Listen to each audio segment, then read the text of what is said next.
We all have a beginning. A moment that changes us, shapes us into who we are. For some, it is a quiet turn, planned, ushered in with precision. For others, it is a sharper twist of fate, leaving scars that never heal.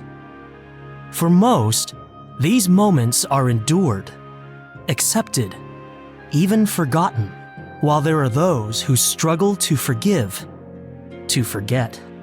And there are some, just a few, who pass through the fire, wanting more. I know my beginning. I know where it will take me. It will fall to me, Dark, the mightiest of mages, to face my demons and save Eliwold. I summon you, fiend of the lower world. Rise and face your bane.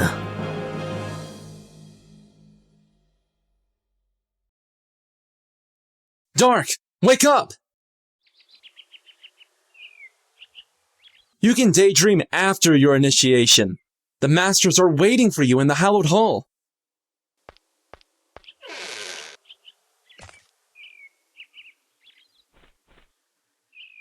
The Mage's Tower, my home for the last decade. At the bottom of the hill lies the township of Ignor.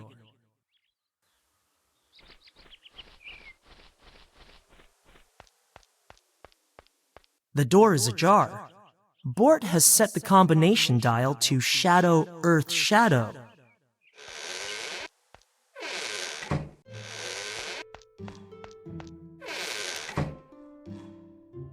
It's a good thing I found you, Dark. It's not like I can check the records hall, and my Finder amulet doesn't work anymore. Bort, friend and Earth Mage.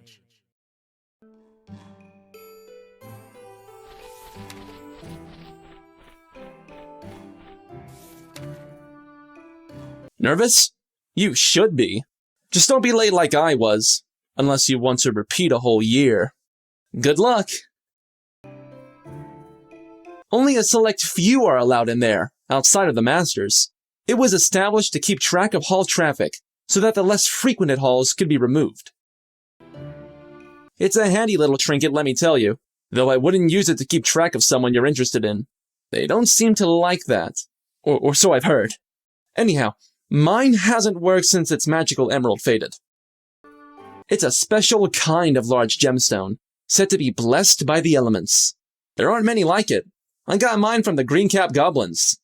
Why don't you just go back to their camp and ask for another one? I would, but... You're comfortable here. There is that. Also, there's no way I could find their camp again without them wanting me to. Or without using my Finder amulet. Which doesn't work. You see my problem. I don't know the combination. Water, air, earth.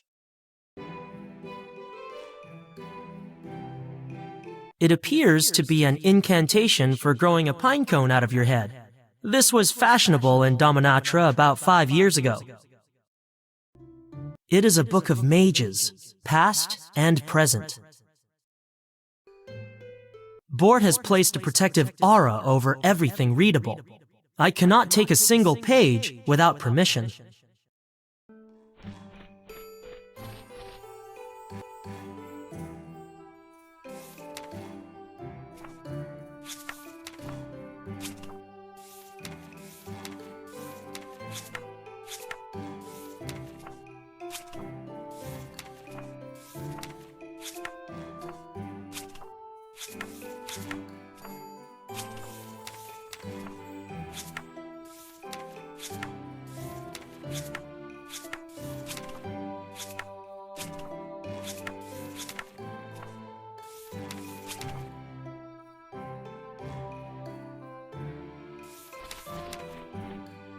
I need to enter a combination for the hall I want to visit, then press the gem in the center.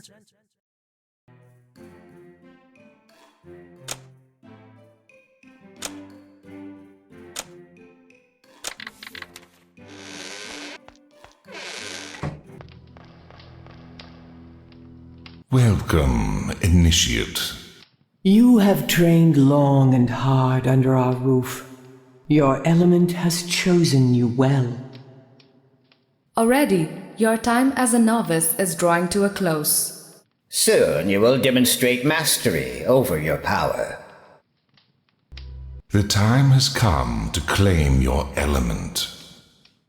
Before you begin, you must affirm that which has chosen you. Thoughts reflect your nature and your element alike. Respond carefully. You see an old woman lost in the market quarter. She appears confused and begs you to help her.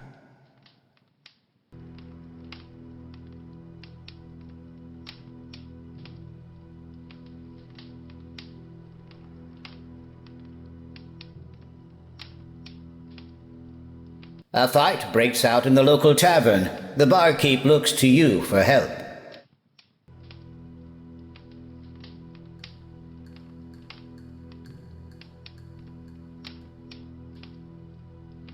The giftless, or non-mages, are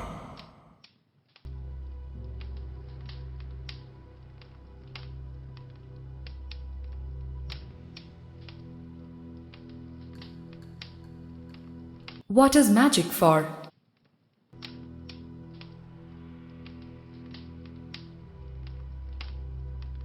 In your responses, you have demonstrated an affinity with the water. Do you agree with this assessment, Initiate?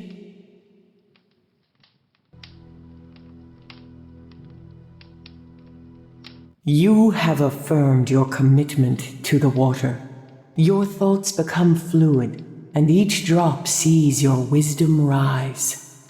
You may request your first gifts from the sphere of knowledge. to earn the title of your kindred.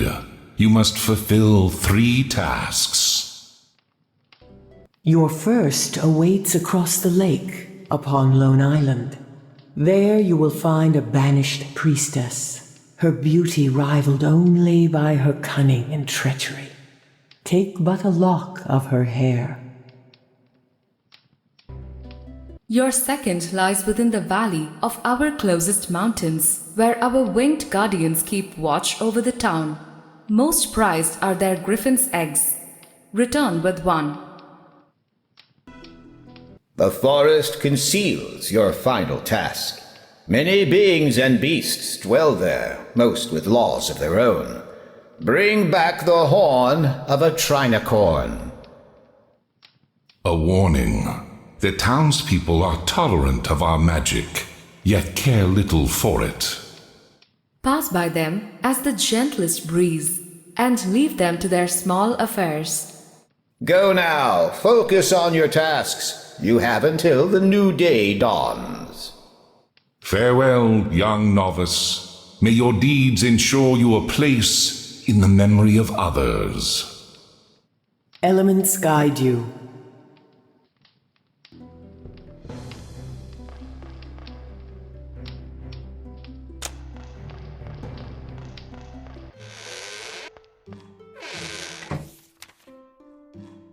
Ready for your tasks? I wrote them down for you, just in case. Do not ask me how I know them. There is a reason I enjoy this job. Just try not to make the ink run. By the way, don't forget to acquire your first spells from the Sphere of Knowledge in the training hall. The combination is Fire, Light, Light.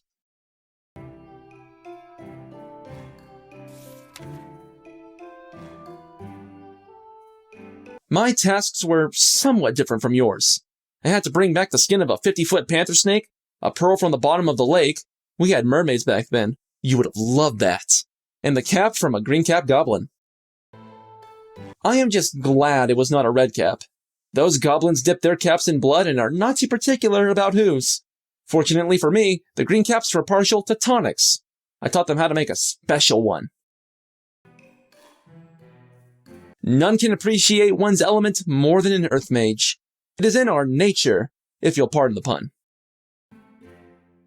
Iganor's tower is unique, at least for 3 days' walk in any northerly direction. Then you'll find another exactly like it. There are an untold number of halls within this tower, which is what comes from making the best use of the same space.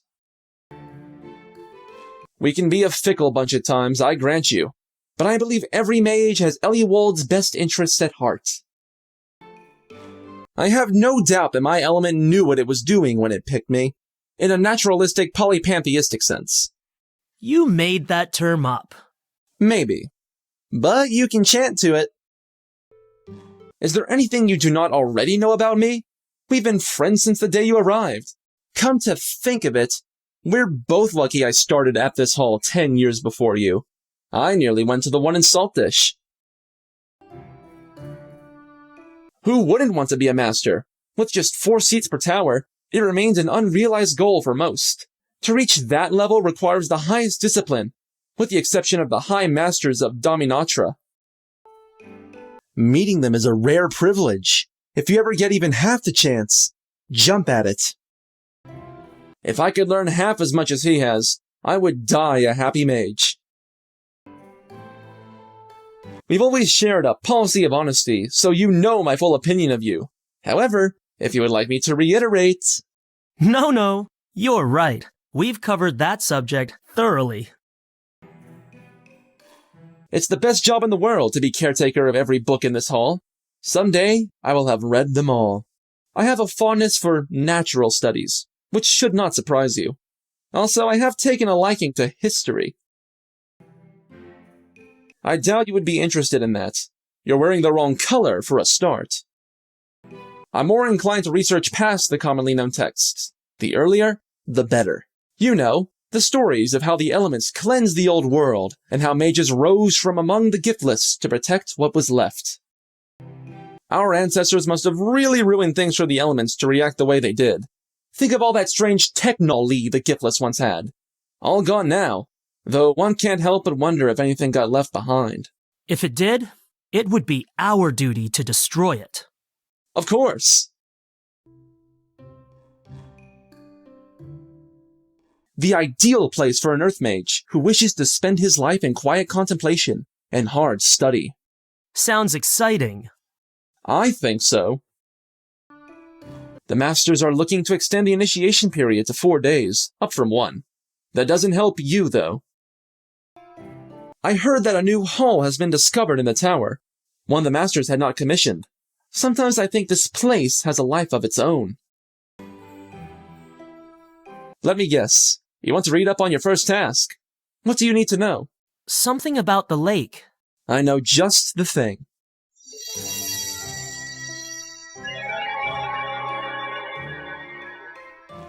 You should be able to find it now. Only you would know a book-finding spell.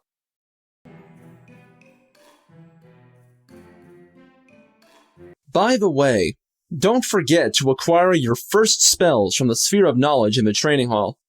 The combination is fire, light, light.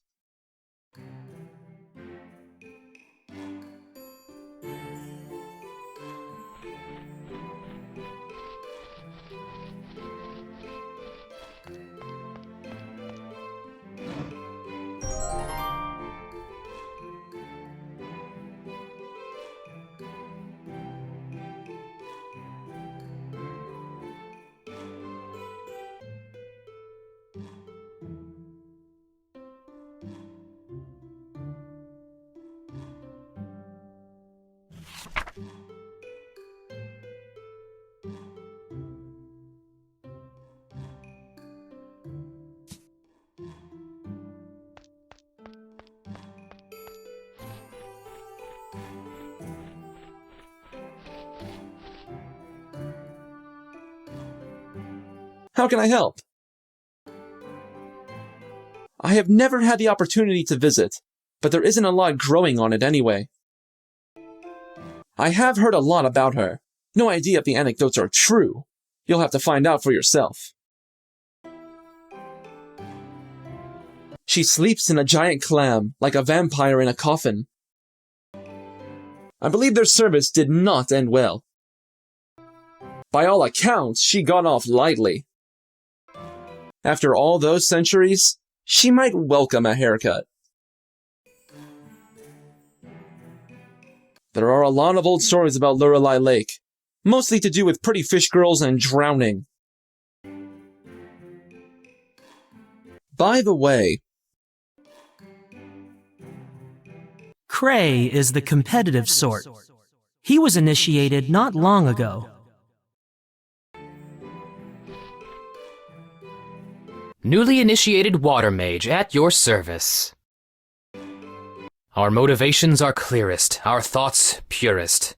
Of course, you won't get such an admission from too many here. That's ignorance for you. I have had the opportunity to speak with her on several occasions. She sees in me great potential. I take it you want to cross Lorelei Lake? I have a compass that will allow you to navigate your way to the island. Thank you. Not so fast. What do you want, Cray? Money? Don't be ridiculous. I left something in the priestess's palace when I was there. I want you to get it back for me. You mean the priestess took it from you? I'm going to ignore that. The important thing is the item itself. A sapphire brooch encrusted with 4 smaller stones. It was a gift from someone who has since left Eganor. A girl? That is my business. Now, as you know, we are not permitted on the island unless it is part of our initiation. Promise to retrieve it for me, and I will give you the compass. All right. Deal. Good. Here you go. Oh, and you will also need this. A scrap of paper? What is this? A riddle of some kind? That is for you to work out. I've held up my end. Make sure you do the same. I would hate to see you disadvantaged for breaking your word. What is that supposed to mean? Let us hope you don't find out. All I'll tell you is that it's meaningless without the compass. Take good care of it. The compass once belonged to our watermaster. Some towns grow on you, others you can't wait to shed. I want to go to the capital, meet the High Masters, see their great tower. With any luck, I can avoid paying my family a visit. My parents are fine. At least they were when I last saw them a decade ago. I'm just glad I didn't take after them. Where else would anyone want to live if they had a choice? Dominatra is the only place to make a decent name for yourself.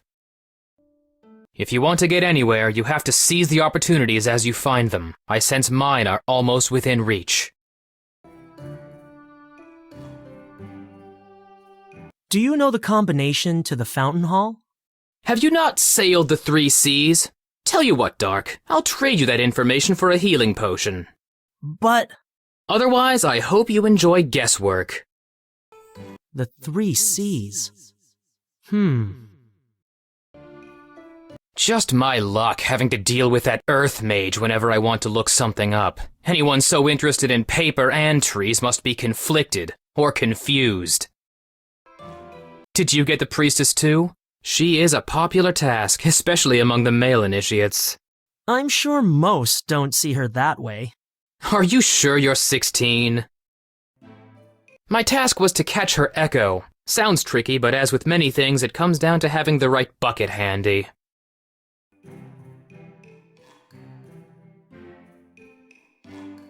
A pot filled with soil and a few budding seeds. I can't think of a good reason to walk around with dirt in my pockets.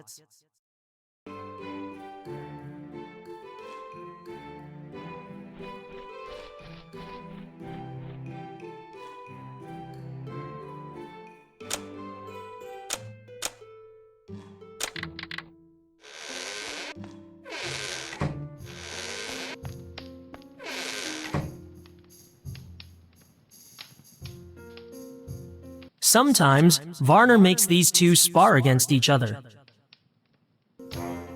The Sphere of Knowledge. It determines whether a novice or mage is ready to receive new abilities. I hope it can't tell how much study I've done.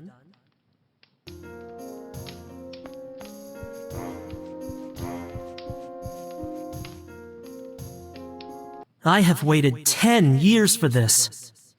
Seeker of power, know your element. Say not, but show. Of what do I speak? Curved, flat, jagged, or smooth, delivered by salty foam. Some contain sounds, others riches, sold by the seashore. I know, it's... Show. I have to find what it is asking for. Something to do with my element, I suspect. I should search the appropriate hall.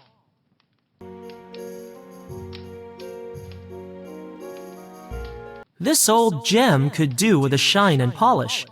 Even so, I can still sense its energy. The metal pole must be a leftover piece of armor framework.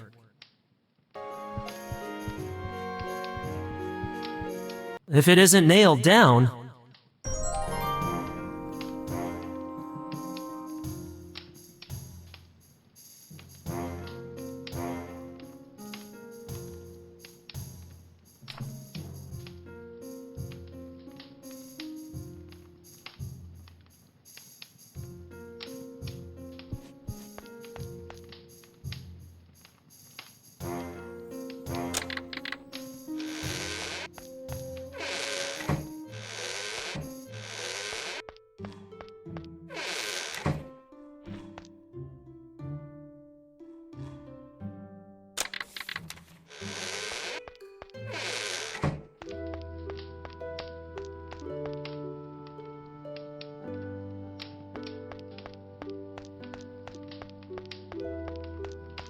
Just some study notes I scribbled down. Study desk, a standard feature for a novice's private hall. A couple of books I never got around to reading. Not when there's an overprotective bookend guarding them. My friend, the king. I'm quite partial to this depiction. All my worldly worth.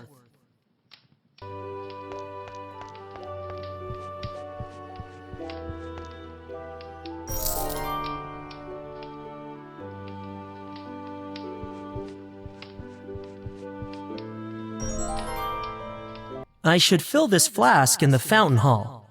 Mage's water is always a good thing to have.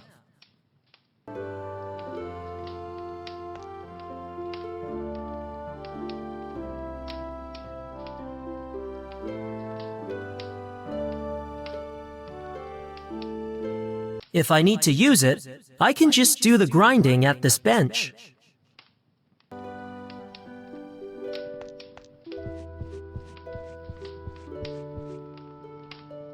There isn't an inch of stone I have not memorized. There is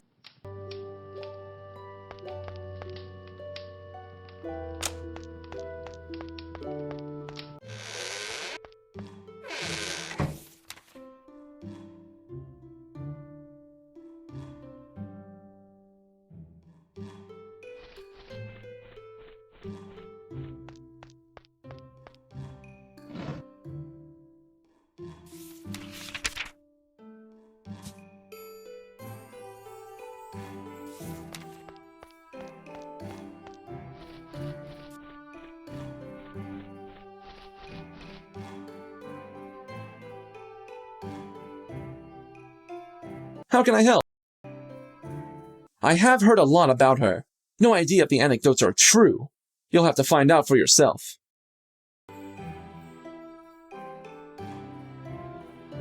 She collects the heads of failed initiates. All of her suitors have been transformed into suits of armor. She can paralyze every muscle in your body with the slightest breath. No one knows what she really looks like, as she constantly changes her appearance. By wearing others' heads. Never say her name, or you will share her imprisonment forever. Look her in the eye and you will turn into a block of granite. A single kiss, and you will become her willing slave. Her voice can shatter crystal. Never say her name. There are a... I have never had the opportunity.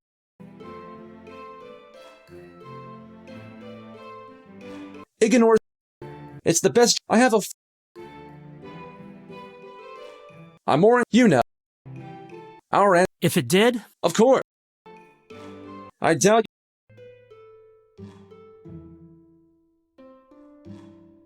How can I?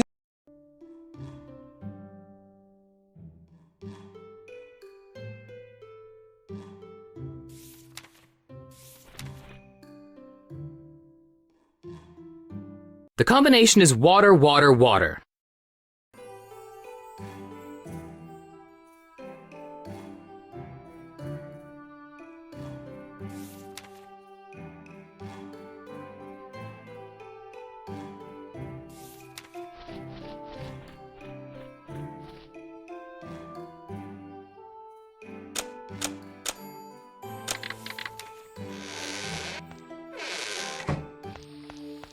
I thought you might come this way.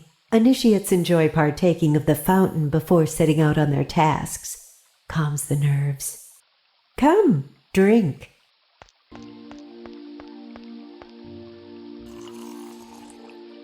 Works wonders, doesn't it? Of course you would know that. I cannot recall any water mage who has studied our elemental runes as thoroughly as you. I look forward to seeing you join our ranks once your tasks are completed. I remember when you were first brought here. What was it, 10 years ago? I had not long been initiated myself. Well, perhaps it was a little longer. Never mind that. I wondered then how your mother could give up such a beautiful child to strangers whose ways she could not know. Oh, but I do not mean to dredge up such memories. The past can be as potent as an illusion, and I have spent long enough studying those. You must stay focused on the tasks ahead.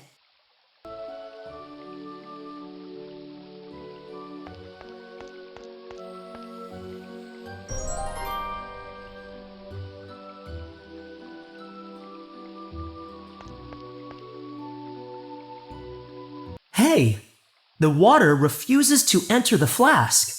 The fountain requires a donation of precious metal, 10 gold coins. You will need an empty flask to contain the water.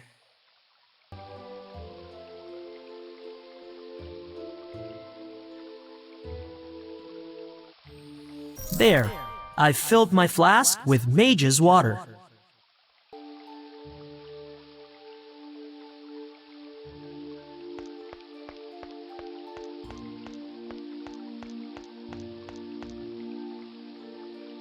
I am pleased to see you undertaking your tests. I knew the first day we met that you would become a great mage. You seem happier now, more than I've ever known you to be. Remember, your influence should be as the tide upon the rocks, subtle, yet persistent. May they guide us in all we do and sustain our gratitude. For our power? For delivering us from the folly of humankind. The tower has been my home since I was a child. You cannot be more safe than within these walls. Protective magic aside, in our long history, few mages have sought to harm their kin. Where else in the tower can you find a deeper peace, a place to calm and center yourself? Without us, Eliwald would surely fall to the twin scourges, pollution and invention. Let others see through us, for we conceal all in plain sight. I could not be happier than where I am right now. I have seen many mages pass through this hall over the years, and have taught my fair share. I look forward to you joining our ranks. One of my most promising students. He has great ambition, I suspect your streams will merge someday. I considered following that path, but it would have deprived me the chance to train the young ones. Too high a price I felt for a seat in the hallowed hall. As for the masters themselves, I have always looked up to them, for they represent the best of us and confirm the wisdom of our elements. She remains my mentor and friend, though I see her less often nowadays. When you first came to us, there were some who maintained you were not up to what awaited you. I believed, and still do, that your element chose you for a reason. Find that reason, Dark, and hold on to it. What student of the water would not be content to soak up the tranquility of this province? Have you given any thought to what you will do after your initiation? To be honest, not really. I thought I'd stay here a bit longer, maybe specialize in some area or another. Do you ever think about returning home? Sometimes. Most mages don't, though. That is true. Many view it as unnecessary. 10 years is a long time. Memories fade. Especially when influenced by our magic. It saves much heartache and allows both chosen and their families to carry on with their lives. In theory. Do you miss your family, Dark? I miss recalling their faces, their voices, what they were like, whether they laughed. Things like that. You've coped well. I've been kept busy, and I'm grateful I haven't had to spend my life hauling Golics through the mud. They're the most stubborn creatures you could imagine. All the same, you may permit yourself some time to reflect on where you've come from. It's better to focus on what I'm doing and where I'm going. I don't need the distraction. It's too... It's all right. The path of the chosen is not without its hardships, even if our pain is invisible to others. Do you regret coming here, Dark? Why would you think that? Sometimes I see it in your eyes. A longing. Sure. To be initiated. It's more than that. You yearn for something. Something you had once, but have lost. If you're referring to my former home, leaving was neither my doing nor within my control. You resent your lack of choice? Since when do the chosen get to choose? Don't misunderstand me. I could not have loved my time here more. I just wonder. How things might have been had your element not chosen you. Yes, but it did. And here I am. Expect from this neither the easiest nor fairest of tests. Lorelei Lake must not be underestimated. Though serene in appearance, many have lost their lives to its depths. A realm of isolation, and a just and fitting one at that. She gains perverse gratification from playing with the minds of those who enter her domain. Impressionable guests are often influenced to walk headlong into perilous traps. She makes lies seem as truths, and her truths obscure lies. Amancool is a dark and twisted soul, whose tainting of her own water magic has corrupted her beyond redemption. Amancool was once a water mage, but she discovered a darker path. The priestess was able to avoid detection for some time before the order caught up with her. By then, she had caused unimaginable suffering for the foolish few who followed her. The stories of her misguided followers are equally tragic. They have paid the price for their lack of judgment. Sometimes I wonder if we should have allowed her to persist this long. Still, she retains some usefulness to the masters. One so vain will not give up such a treasure easily, not when it's unlikely to grow back. My most recently initiated student, Cray, is hoping to transfer to the Water Tower of Dominatra. I do not fancy his chances. Fierce does not begin to describe the competition there. I am not one to gossip, but I have heard a rumor that there may be a big event planned in the capital in the coming months. By the way, Dark, if you have not yet visited the observation hall, you should do so. How do I access it? Try light, air, air.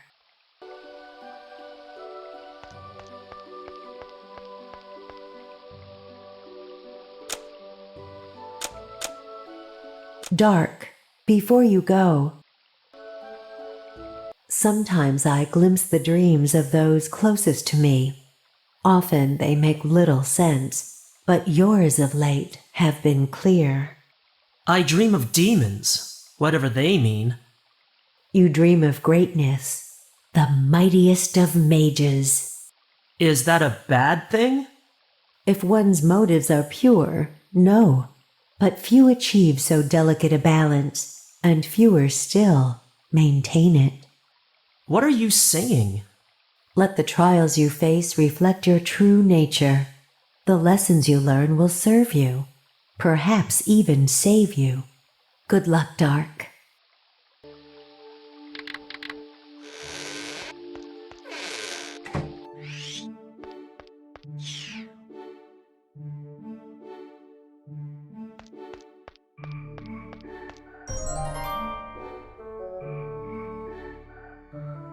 Jonas, Air Mage. The airspeed of a magpie. What was it again? Jonas? Jonas!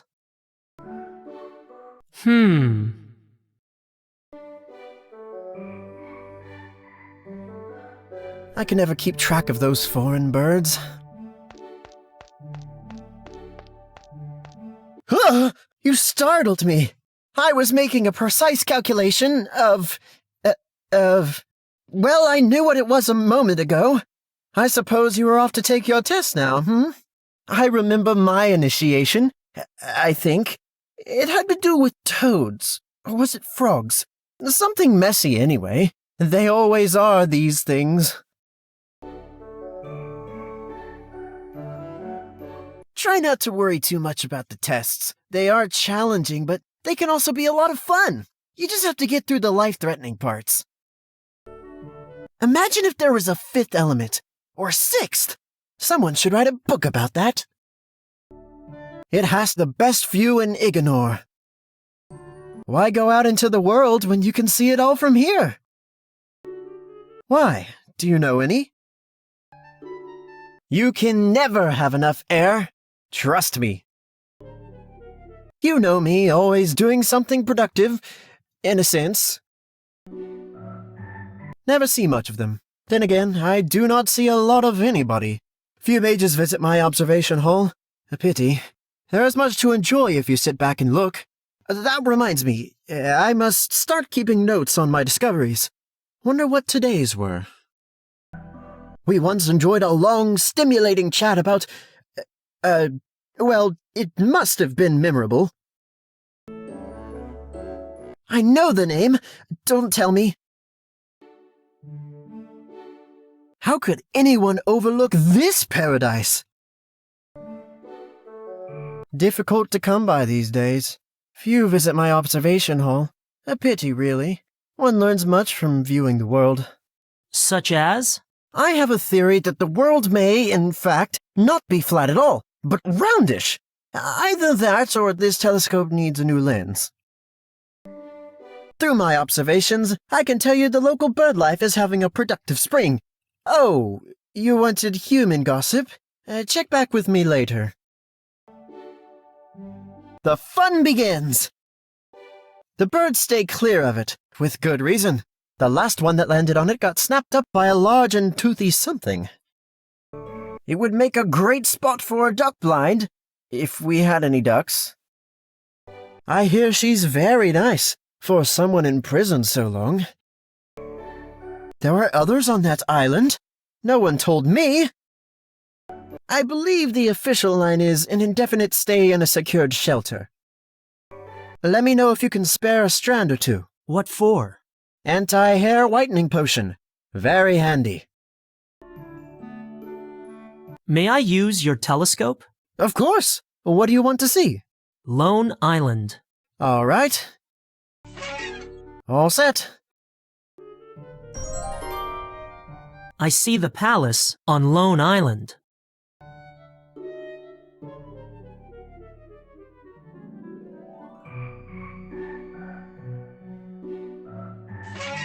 Is there something wrong with your telescope, Jonas? The palace on Lone Island keeps appearing and disappearing. Have you tried not blinking? I'm being serious. How awful. Oh, I know. It's some kind of water magic or other. Those bubbly blues do love their illusions. My telescope, poor thing, is trying to counter it. So if I go there, I won't be able to see it? Exactly. See what? Never mind. Keep your head in the clouds.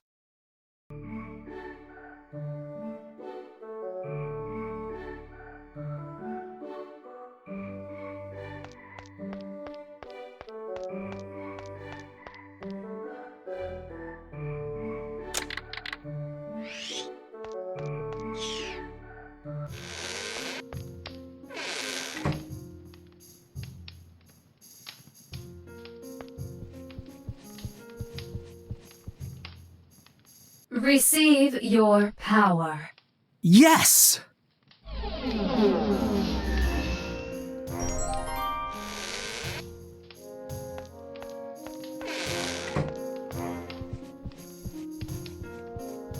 The sphere has judged you worthy, I take it.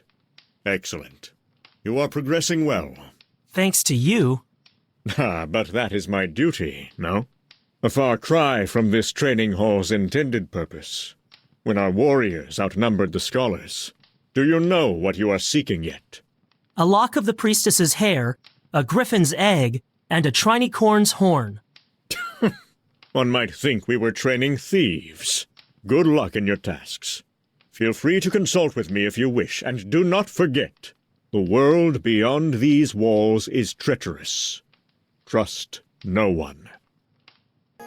Now, to business. Your trials mark your competence to carry a conductor. Take this. Bear it well. It will channel your element's gifts, allowing you to perform less passive magic. It's handy in a fight, you mean? More like essential. Listen carefully, Dark. The conductor is to be used strictly for defense. And under no circumstances are you to inflict harm upon the giftless humans within the town's walls. This law transcends all others, and has done so since the Orkstein Wars. Now that you have received the first of your spells, I suggest you familiarize yourself with your new abilities.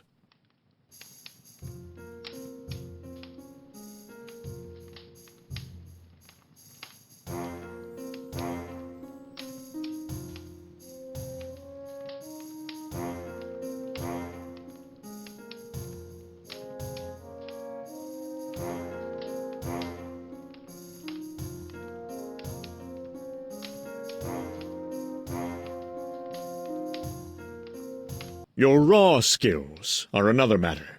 As you gain knowledge and experience, ensure to invest them wisely. That way you will improve the attributes best suited to your nature. In this lies the key to unlocking your greater potential.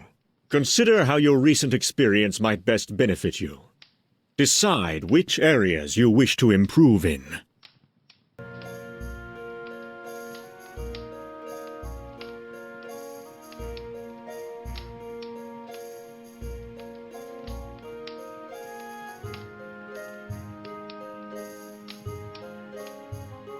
The conductor alone is a powerful weapon, but it can be made more so.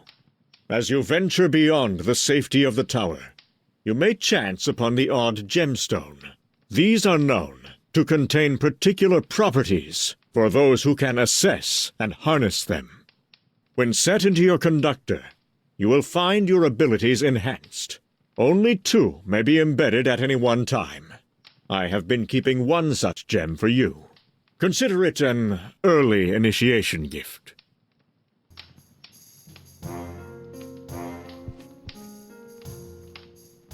I confess the power contained within that gem has waned over time.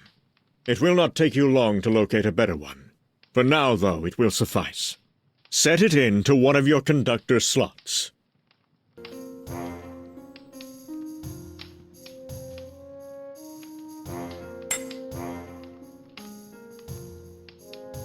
Well done. I shall teach you about your newly acquired combat spells. A challenger for Dark!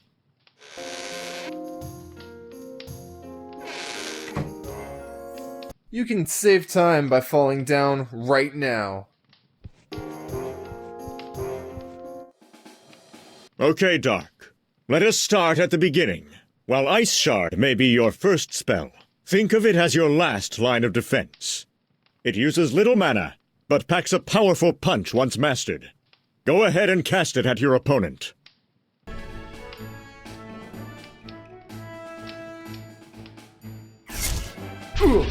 Very good. Even when magically exhausted, you may still summon enough energy to deter your attackers. Aside from being less effective, it's best if you do not let it come to that. Your accuracy may suffer in the beginning. Apply your intelligence at any given opportunity to improve your prowess. The Clear spell will enclose you inside a fluidic bubble, rendering you impervious to harm for a short time. The force of the barrier will also push nearby foes away. Cast it on yourself now.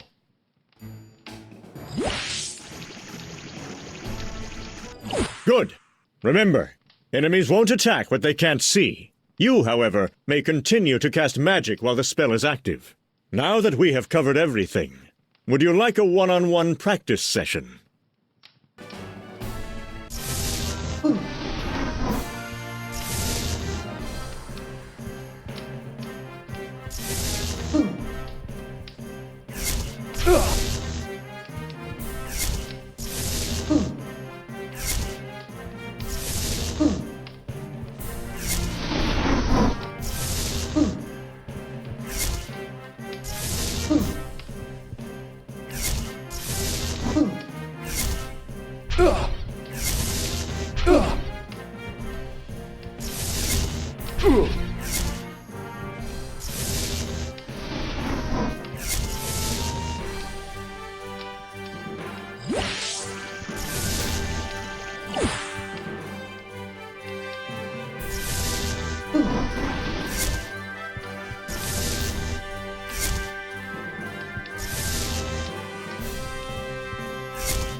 Well done, Tyler. As for you, Dark, you'll have to do better than that if you ever hope to become a fully fledged mage.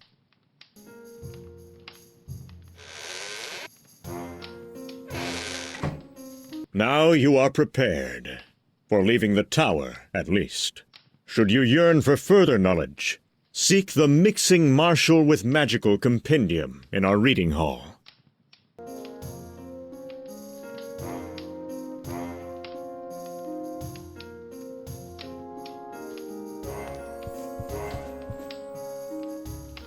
The tests are designed to hone your skills through an intensive period of performing under stress. To know your element, as the sphere instructs, is to know yourself.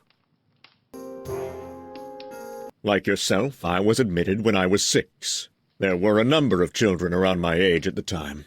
Many of us became good friends, though I have lost track of most of them. There are few halls dedicated to the survival of not only the individual, but also to that of our kind. The sphere of knowledge contains the learning of all our known gifts. It decides when you are ready to receive new abilities.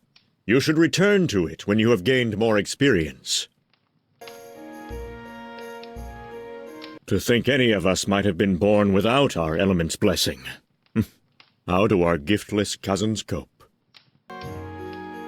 We are the born leaders, the frontliners.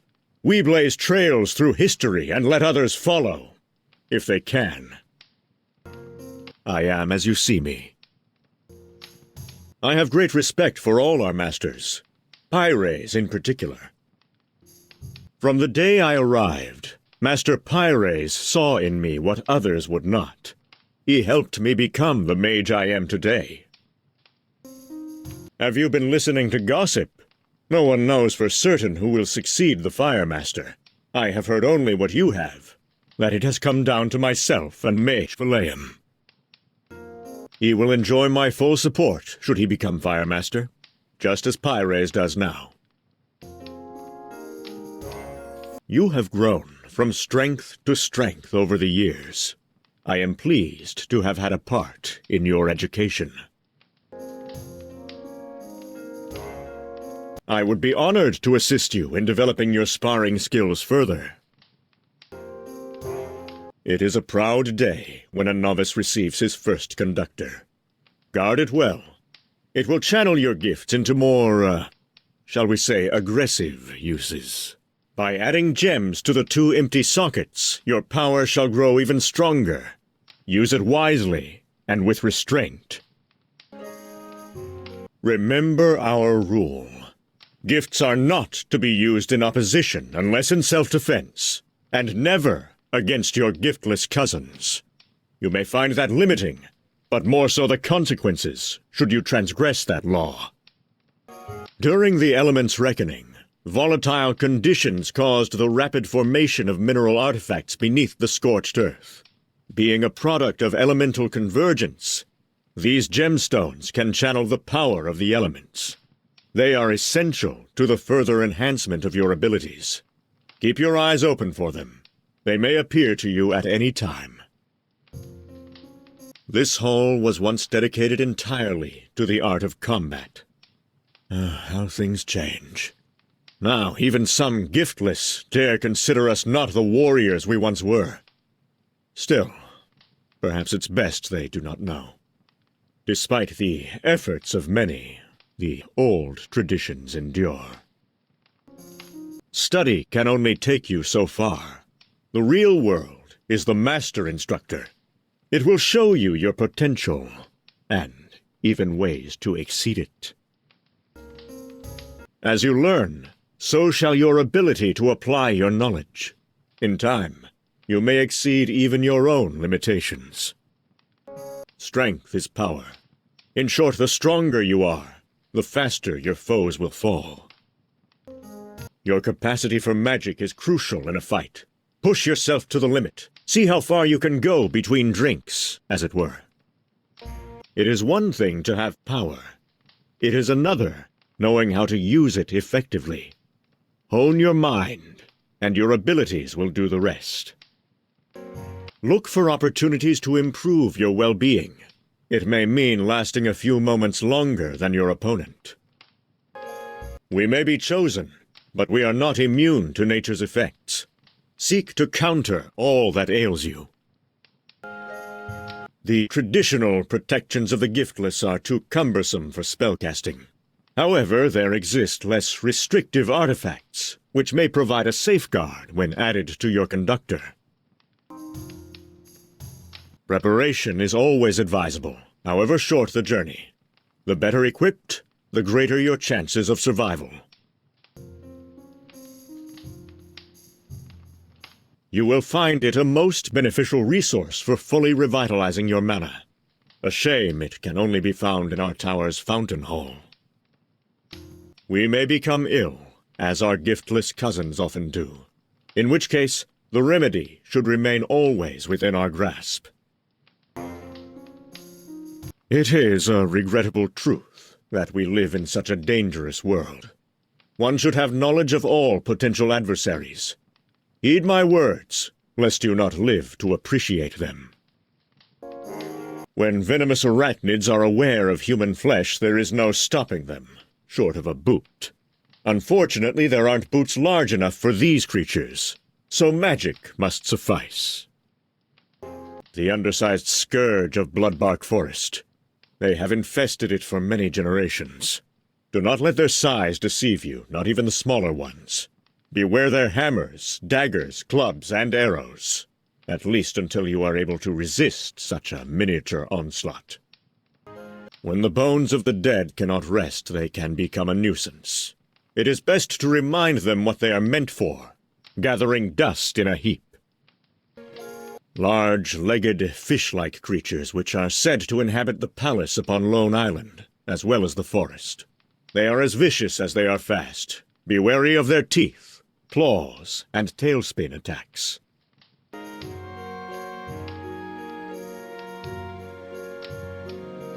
In some ways, the first is often the most difficult. You are just finding your feet, and only beginning to understand your power. If you are contemplating a swim across, then heed this. Don't. It may look placid, but as with all water, and those who study it, what lies beneath is a different story. The perfect prison, not to mention a just one. I did not have the opportunity to encounter her, as it were. From what I have been told, do not be deceived by her appearance. Her experience in testing initiates has made her all the more cunning. I am given to understand the priestess Amunkul had a devout following, many of whom still reside in her palace, in a sense. It was a logical course of action on the mage's part to confine her to that island. Her crimes were unforgivable. Destruction seemed too kind. Did the masters indicate whether it could be singed off? I jest, of course. In the capital, our giftless brethren have invented a new form of sparring, sustained tackling in a patch of moistened dirt. Give me a good conductor any day. Last I heard, a bright young initiate was about to pass his trials faster than a flash fire. Though I was not born here, I have come to regard Iganor as my home. Ready for some one-to-one? A challenger for Dark!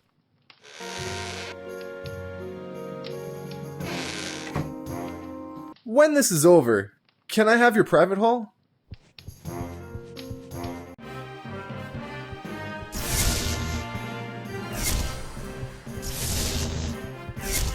Ugh.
Well done, Tyler.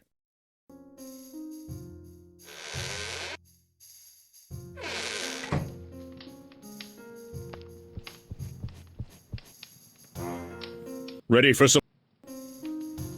A challenger for Dark!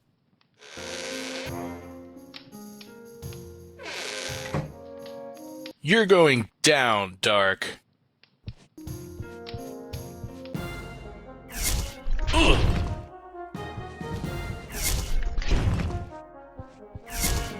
Ugh.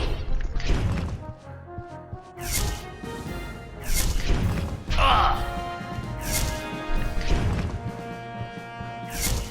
Ah.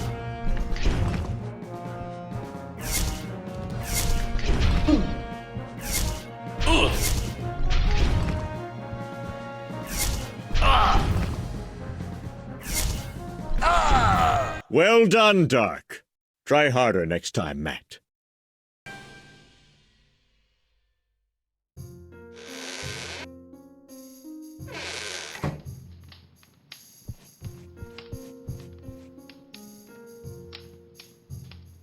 I would be honored to assist you in developing your sparring skills further.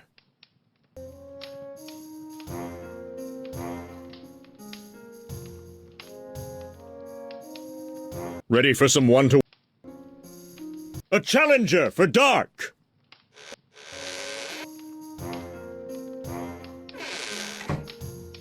I pity the mage who has to face me.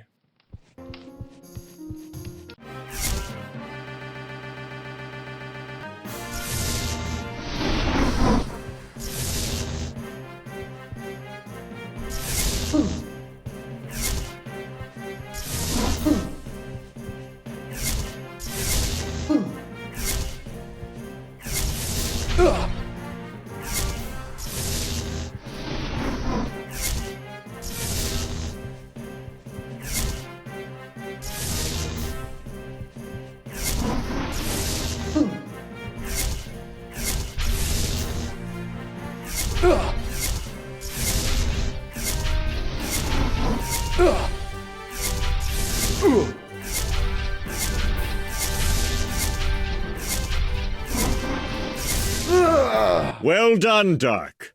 Try harder next time, Tyler.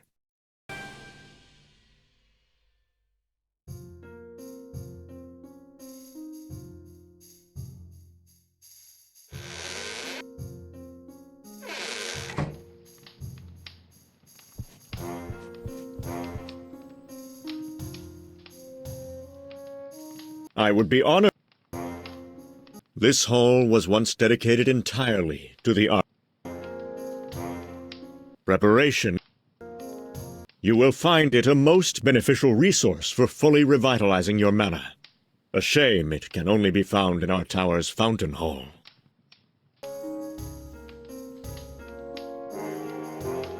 We may become ill. We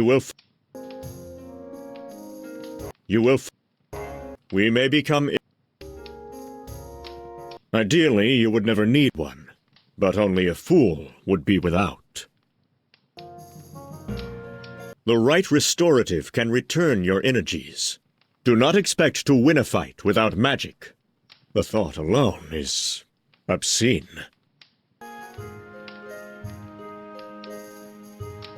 That's the spirit.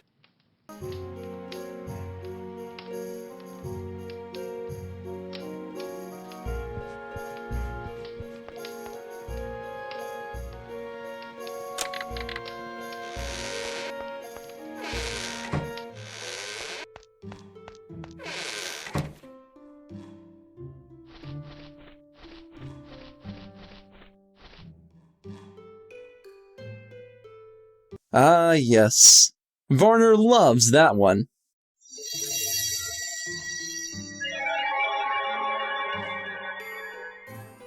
You should be able to locate it on the shelf.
One should never forget that our magic is best when it is subtle.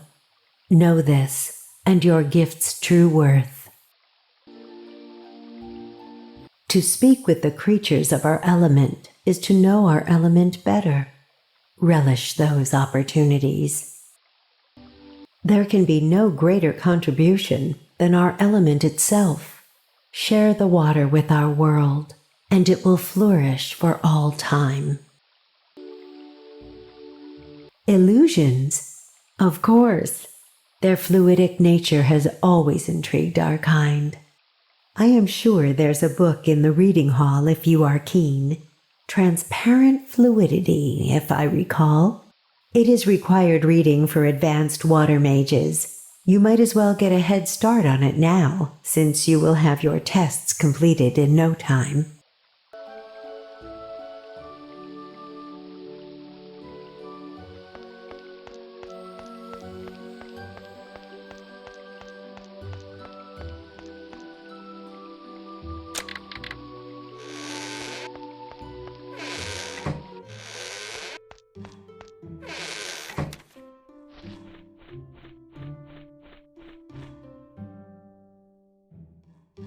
I know that book.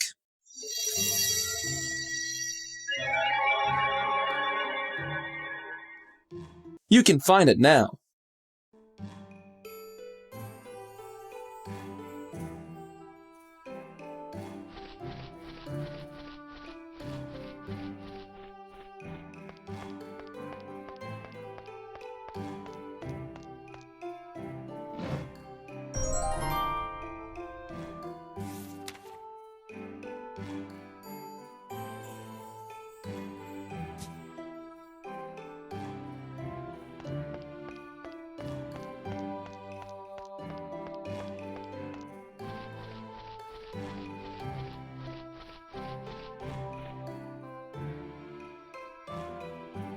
I know it well. Poor old thing. It's a tree, right? It's more than that now. Master Marrow really knew his stuff. And more. You should try talking to it. Seriously? Yes. Have fun.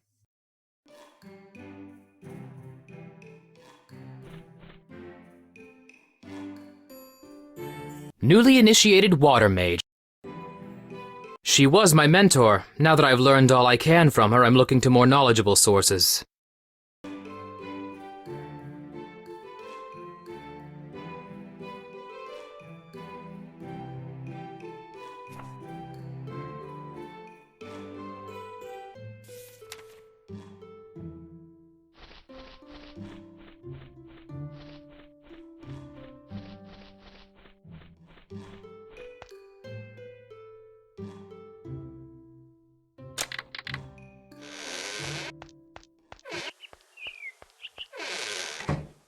I can't believe I've lived in the tower for 10 years and this is the first time I get to explore the region.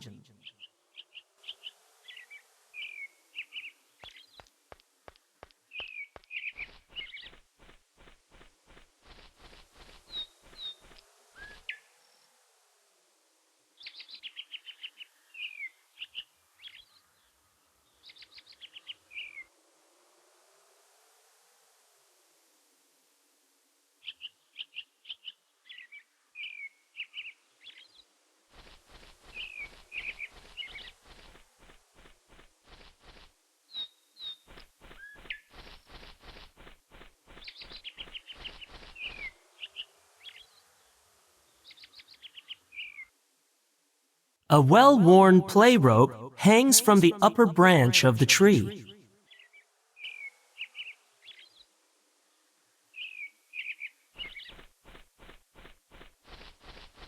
It's loose.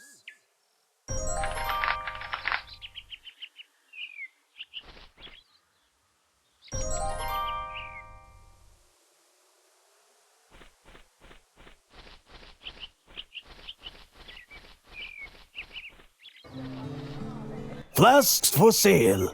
Buy one and get another at exactly the same price. The trinket seller deals in potions, rare gems, and other oddities. He is not from around here.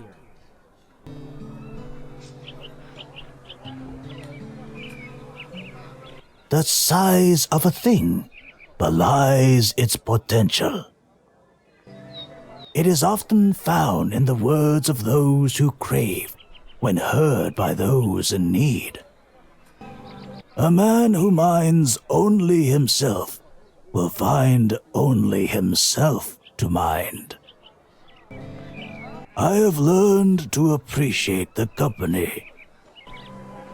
I have come as I will depart, in ignorance, knowing nothing. What do we know except what we see and tell each other?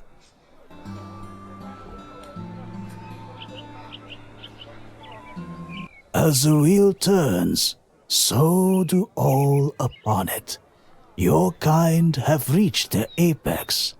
This is your time. It collects us, raises us, lets us fall.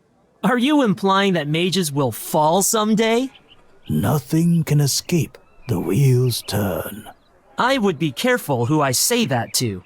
I speak only of what has been, what is, and what must be. Right.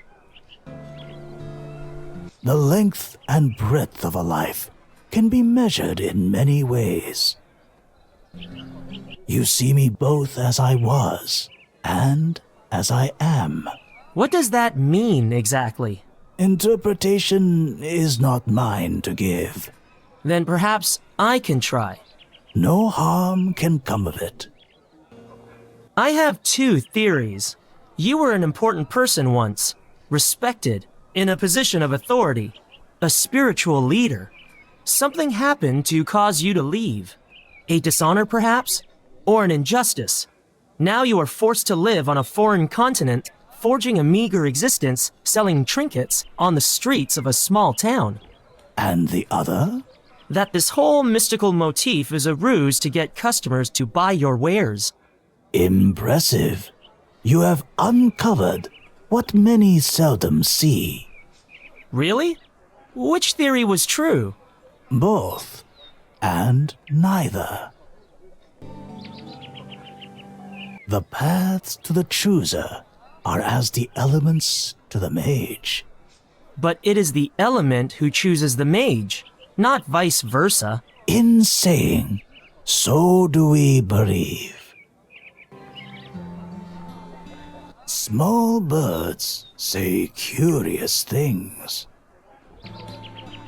Do you mind 8-legged arachnids? The spiderling's glands secrete a venom that is ideal for creating antidotes. I shall pay for any amount you can obtain.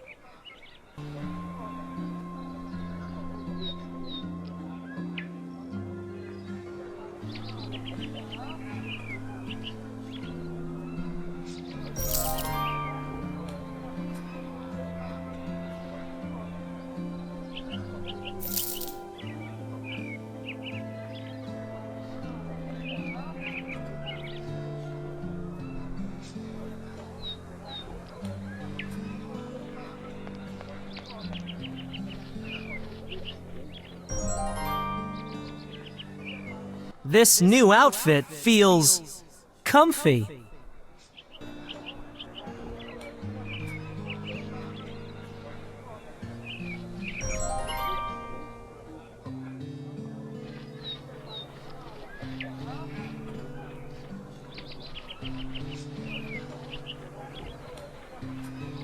And that is how we defeated the giant squid. How did you travel between the islands without boats? We islanders are expert raft builders. There are no equals. I'll take your word for it. The fruit seller, Ceres, keeps a keen eye out for potential buyers. A missing person poster hangs by the merchant stalls.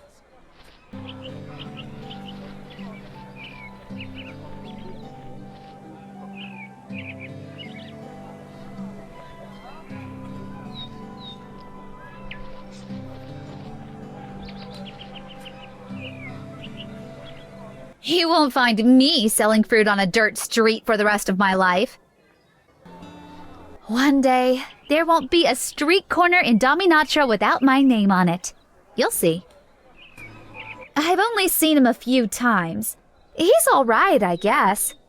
Except for his excessive spending, indulgences, and the rumors, of course. If you want to know where most of Igenor's capital is being invested, just look to the manor. Here's an example. A wagon full of wine barrels arrives each month from the vineyards of Avalon. None of it goes to the tavern. There's word he's planning to sever contact with the Flytarians, that he'd rather eat birds than negotiate with bird people. We spend a lot of time together, for better or worse. I was born and raised in Igenor. That doesn't mean I'll be buried near it. I hear he's from West Elowold, though good luck getting him to talk about it.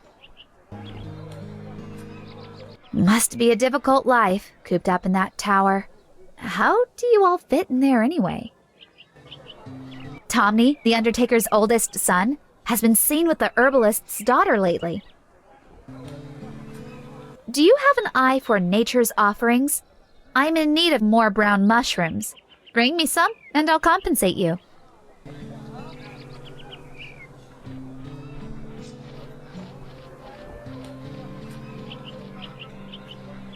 Nothing compares to the whole Molen Islands. There is freedom there, such as most here will never enjoy. It is said that he who takes too much for himself must give it back 100-fold. It is for your benefit that we endure the stillness and waiting. She reminds me of Carlan, my mate. He talks of things one should not think about. He talks of the meat I offer is prepared with my own hands. You are a hunter, then? That was my role on the islands. Paradise has a price. Which is? All are equal when there are equal parts to play. I see. There were too many on your island, and you had to leave to maintain a balance? You understand. My mate will find another, and my children will grow in the freedom I once had. The sea gives us gifts, such as the ships that crash upon our southern coves. Those aren't the standard attire for your people, I take it? No. When I arrived, many did not approve of my less generous coverings. They would prefer me to wear more, but these are uncomfortable enough. There have been those among us who have been, what do you call it? Chosen. They learn they do not have a place among us. All must be equal, capable of the same. On my island, we have a saying. When more is said, there's less to hear. You spoke of raft building. What does that involve, exactly? A good raft is made from 4 well-fastened even wooden planks, enough to hold your weight. Tying a couple of airtight containers beneath will improve your buoyancy. Finally, you need a means of maneuvering yourself. Since I left the islands, my home, I've missed the taste of exotic fish. I hear there are creatures of the sea that can wander the land. Bring me the flesh of the cassipus, and I shall reward you as best I can.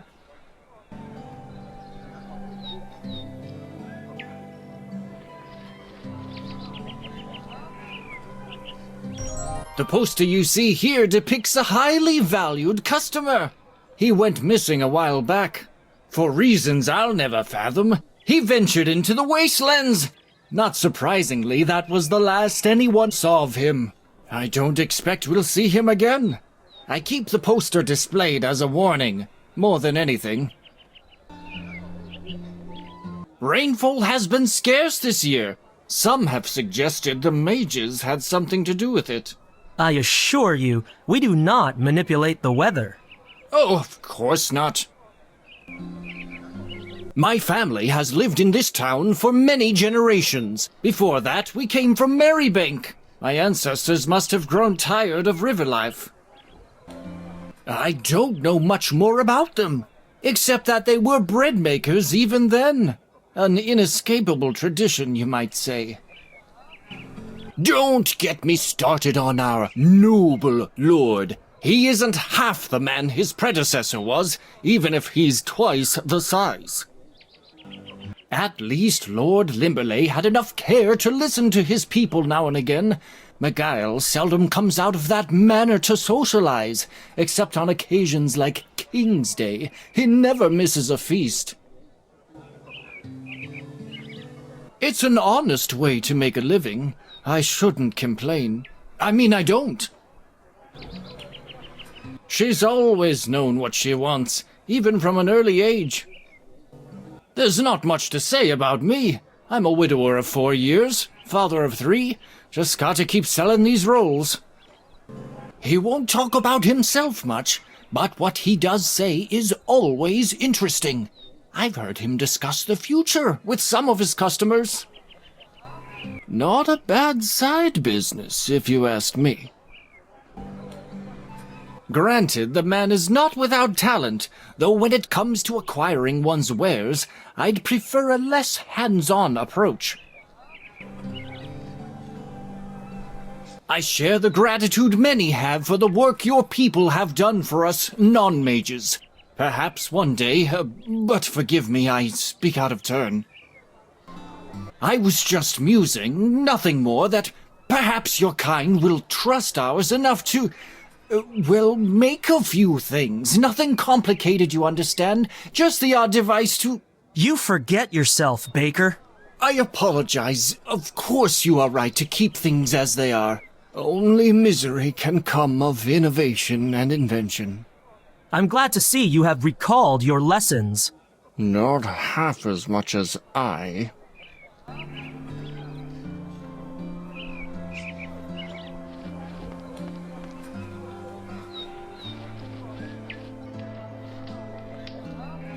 The blacksmith mops his brow with the back of his hand. It doesn't seem to stem the stream of perspiration trickling down his face.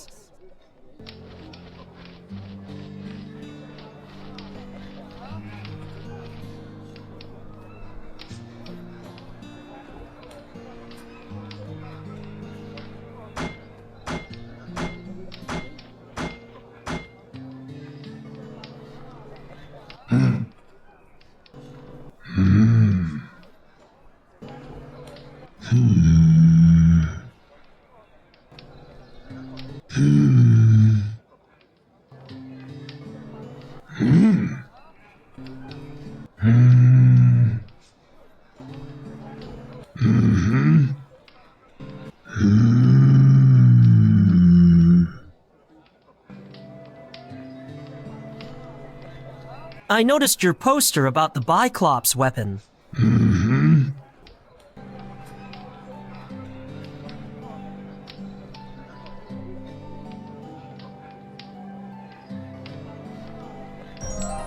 Working hard, blacksmith?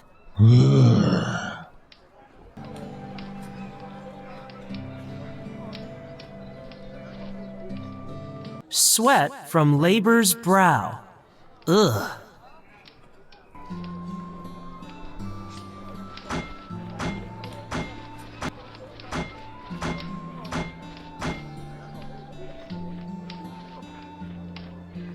Fresh apples! Plucked for your convenience, and priced accordingly.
In case there was any doubt, the screaming tree. It looks anxious enough. Ahem. I don't suppose you can talk. I don't suppose you can think. Oh, I'm sorry. Everybody's sorry. I wish people would not call me that. What would you prefer? Sam. How old are you, Sam? That is a personal question. I'm not letting you look at my rings. My apologies. I'm not giving you my sap. It's all I have. It's important, and I only need a little. You say that now, but you'll come back for more. They always do. Who are they? Have others been taking your sap? Not my sap, my bark, my branches, even my fruit. Pieces of me, taken bit by bit. They do not even ask. Do they think trees feel no pain? I've always assumed as much. Try being enchanted. It's not as much fun as it sounds. How did you come to be enchanted? Long ago a mage came, dressed like you. His bark, clothes, were green and shinier than yours. An Earthmaster. Go on. He wanted to give me voice and thought, so he might share his mind with nature itself. He is the one who named me. What happened? He died, leaving me to go on, endangered and alone. Perhaps I can find the pieces that were taken from you. I do not care about the bark or the branches. The fruit, though, I will not bear another again, and I cannot propagate without my seeds. Who took the fruit from you? The human villain did not give its name. I think it was female. You think? Humans all look alike. I'll see what I can do. Thoughtless and voiceless. They don't know how lucky they are. I wouldn't go in there, and I am a tree.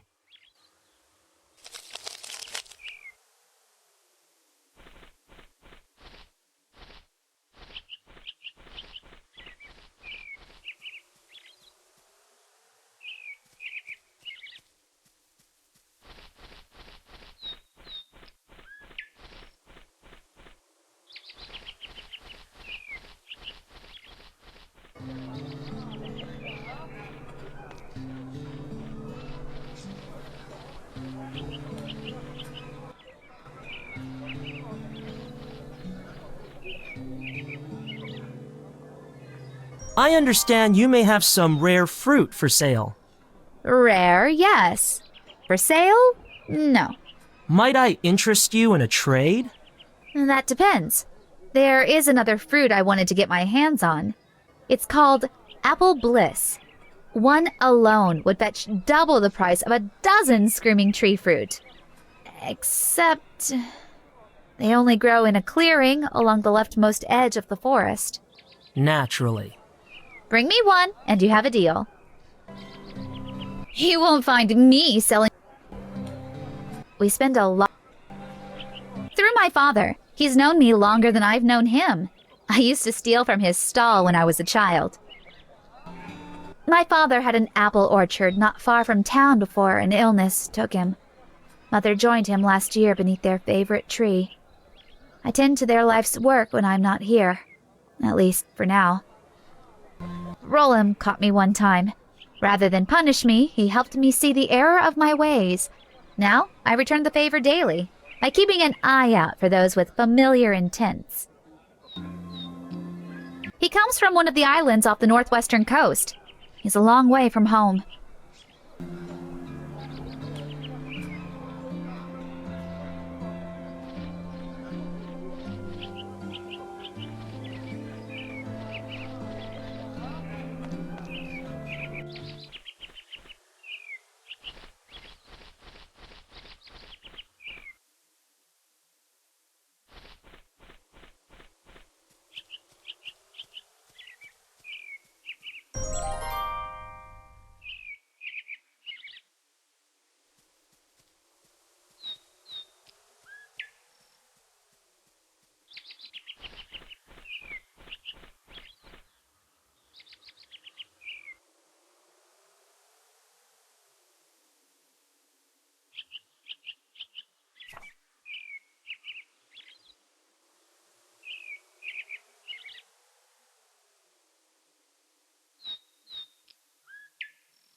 There's a certain...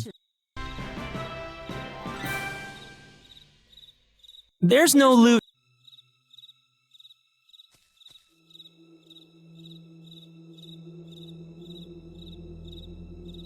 I can't use that item there.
7 gold coins shall be your recompense.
The goblin possessed.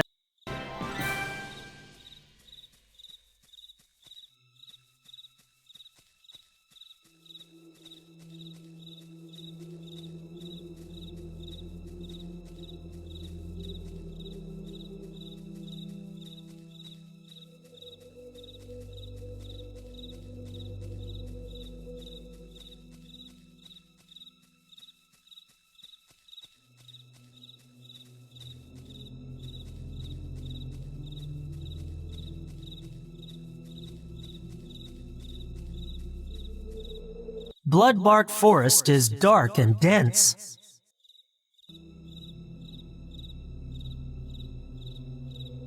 Stone ruins from a bygone era.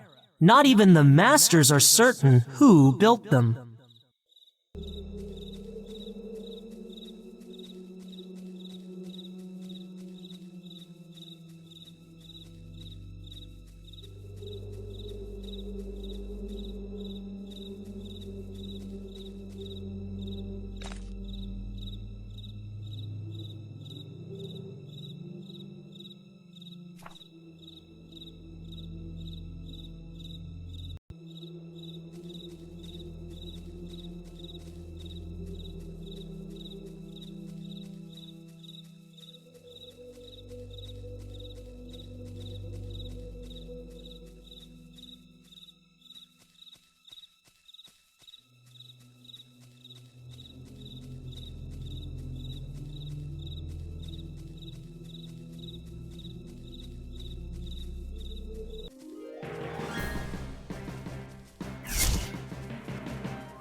They might.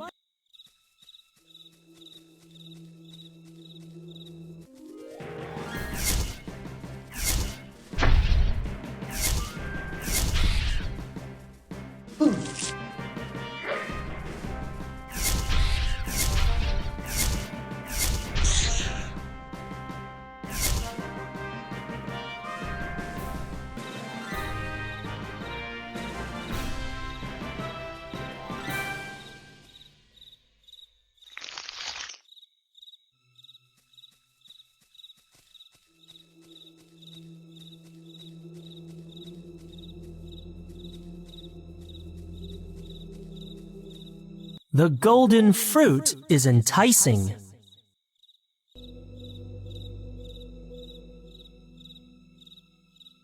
A tree, somewhat past its prime. An almost vertical rock wall. Up high, there is a small ledge with a peculiar plant growing atop it.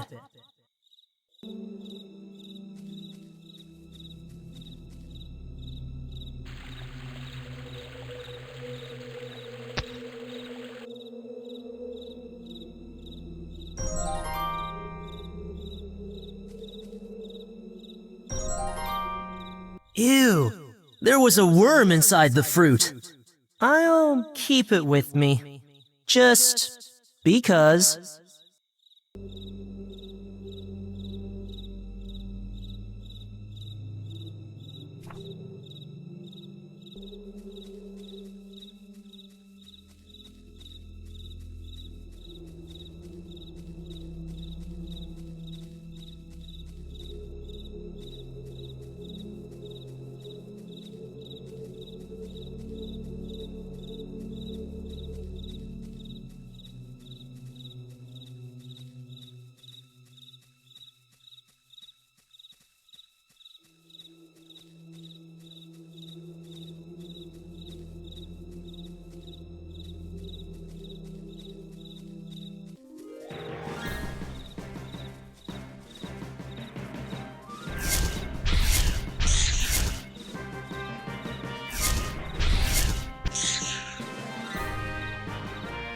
There's no.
There's a certain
there's no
I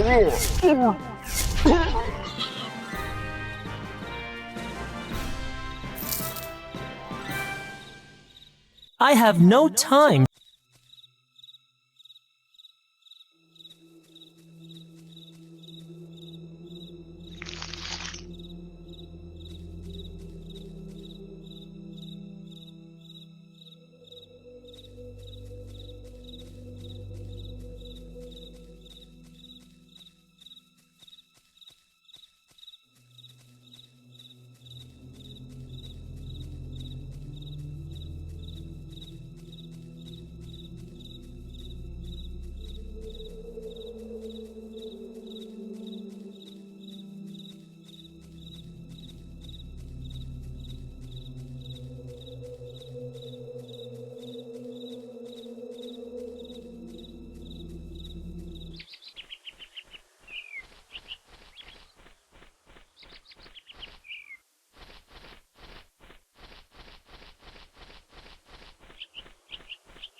Fresh bread! Get it while it's hot out of the bake oven!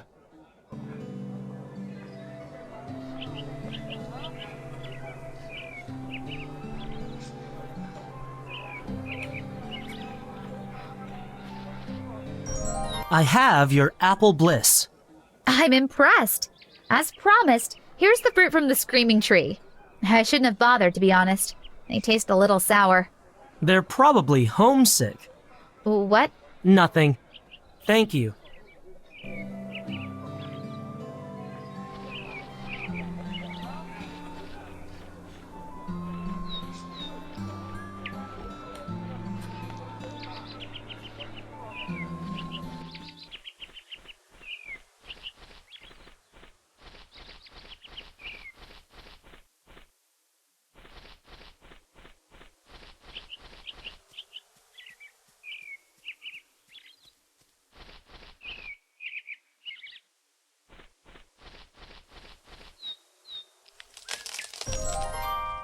My seeds! Yes. Now, your sap? Take as much as you need.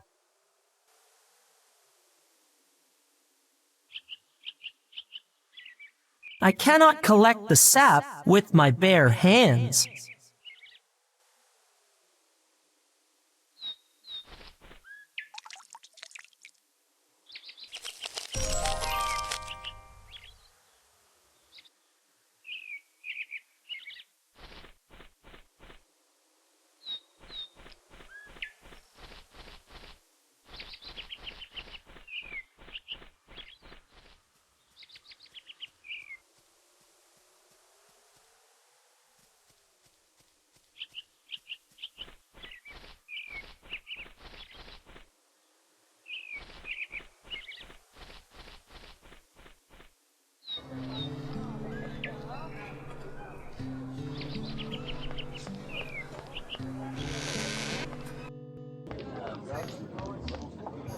Hey, Fend, we've got a new boy in town. I can see that, Pug. You'll have to excuse my friend. The name's Fend. Dark. He's a mage. I can see that, Pug. Where are you from? Stew Pond, originally. Bit of a sinkhole, I hear. I don't remember. Trust me, you're not missing much. We haven't been here long ourselves. We like to keep moving. We don't want anyone catching up. Shut up, Pug. I'll say one thing for your hometown mage. At least it's too small to have its own lord. Fend has a problem with the thought. Pug. Listen, Doc. May I call you that? Why don't we get better acquainted? Is this your first time in the tavern? Yeah. Excellent. then you'd best follow the locals' tradition. New boys by the rounds. The local drunk, entertainment, is performing his daily duty for the tavern. Boyd's family has run the tavern for generations. It's hard to say whether he owns the tavern or just thinks he does. There's something about him that makes me want to avoid eye contact.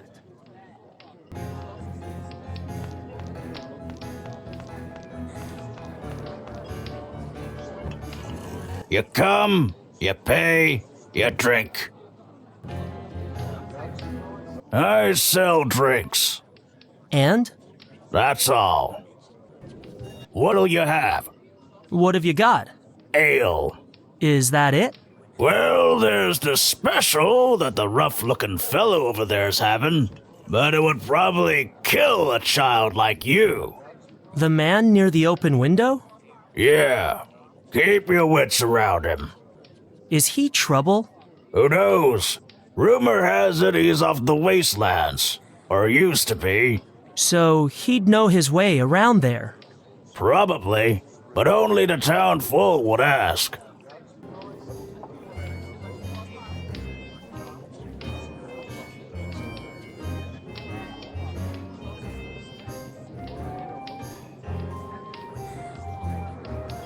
Drinks on the young'un!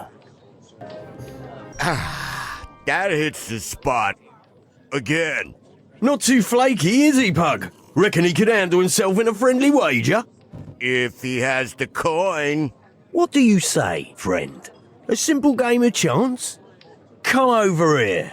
I'll teach you a sure way to make some easy money. For us? Shut up.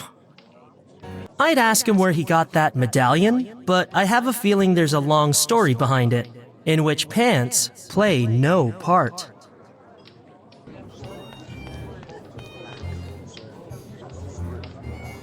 You got a problem.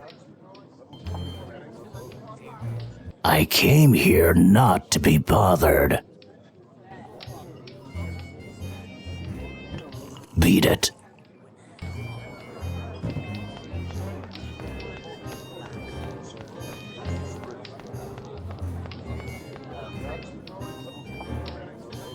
There's not a lot to say about me, except, I don't really recall my hometown. You were born in a mine shaft and raised with a litter of strump rats. Really? No, but it would make sense. He looks out for me. We're partners in... Pug. I was going to say business. We split everything evenly, 80-20. He gets the 20. Like I said, evenly. I'm not supposed to talk about those. It has the best ale in town. It has the only ale, you fool. And there aren't many bugs. I don't even like the word. That used to be my nickname, Bug. Just because I ran away from a beehive once. I was a lot younger then. 4 years younger. Oh, yeah. It's better than the last town. This one has no jail. I don't know any, I swear. Did something happen? I asked Finn about that once. He said it's easy to start and hard to stop. I guess it's like an itch, or snoring, or a horse. I don't swim. Can't swim, you mean? Oh, yeah. Why do they call it that? Don't answer that. You'll only cause yourself pain. She sounds important.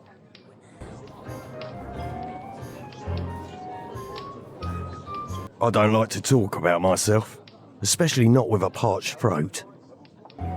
I'm just a humble purveyor of opportunities. Met him a few towns back. Parched throat, I think. You should ask him.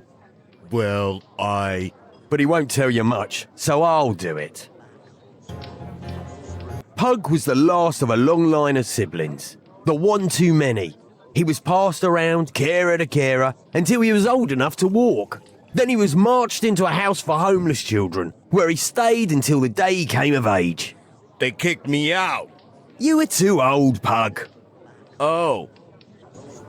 He would say he survived off petty theft. I would say charity. He's a terrible thief, and I should know. Caught him attempting to pick my pocket with both hands. The locals must have also recognised his uncomplicated nature, and likewise took pity on him.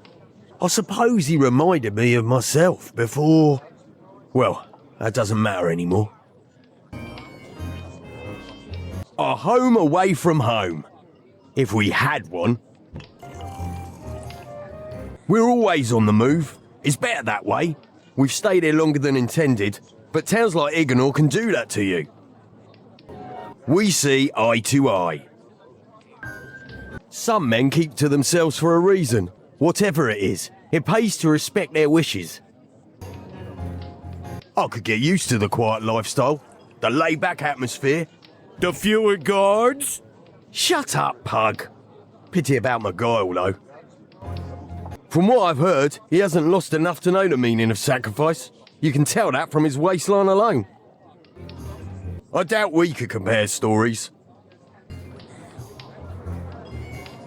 To us, the best news is no news. Ignor has that in bucket loads. It's true, I hear a lot of things. Interesting things. McGuile's envoys to the Flyterian Valley aren't back yet. Maybe they were eaten. That's ridiculous.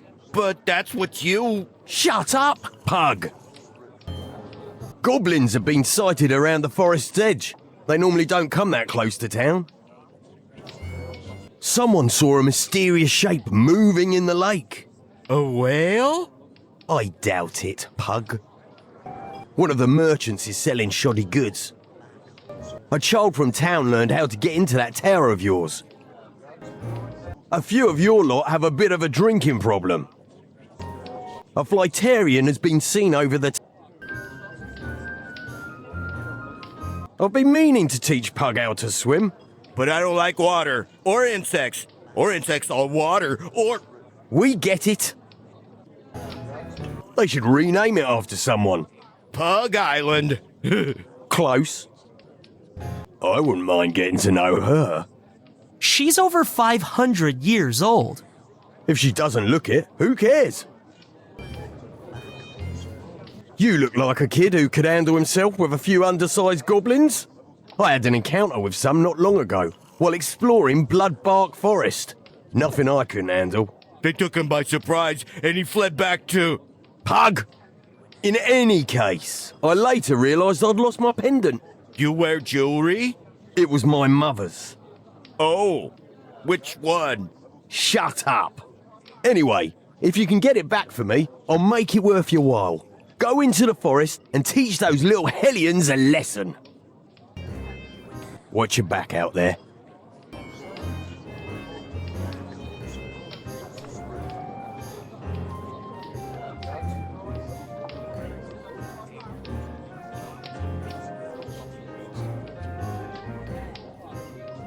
A popular game in the capital, so I am told, and a fair and honest one to boot. That's not what you said last... Shut up, Pug. Shall we play? To start the game, we must both put 2 gold coins into the pool. Excellent. Now, the rules. There are 62 cards in a deck. Each card has a value from 1 to 6. The player with the highest collective value of the 4 cards drawn wins. After the first card, you'll need to match or raise the current bet to see the second and third cards. The 4th card will be played blind. You may fold at any time, but the money pulled will be awarded to the other player. A demon card has a value of 0, but doubles your highest card drawn. Go ahead, draw your first card.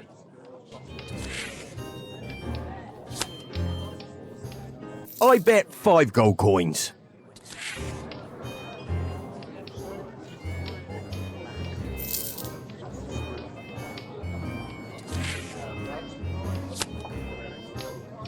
I bet 10 gold coins.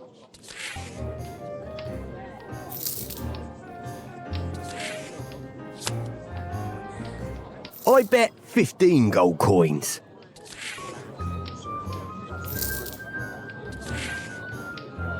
Now we must make our final bids. I'll go first. I bet 15 gold coins.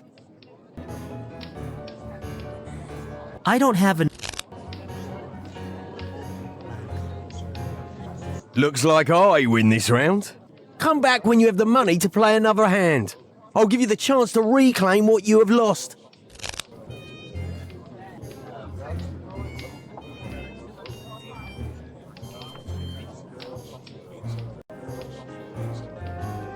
I pop that. Shall we? To start. X off. You make a. Go ahead. I bet 5.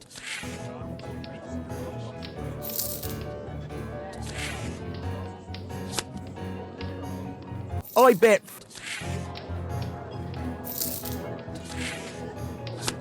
I fold. Well done. Here is your win. Let me know if you want another round.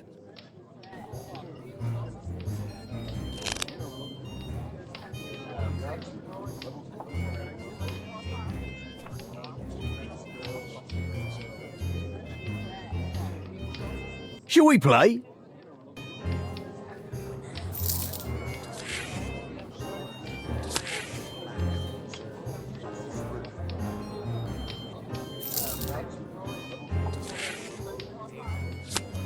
I bet 5 gold coins.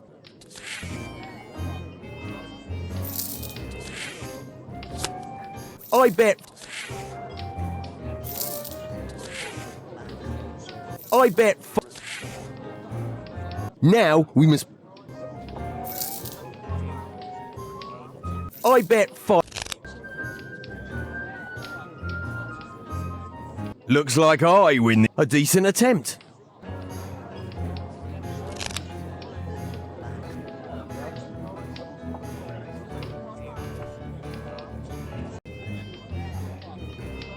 Shall we?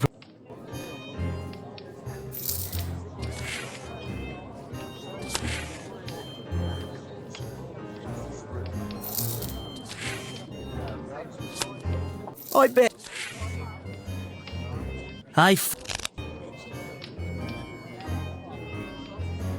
Looks like bet.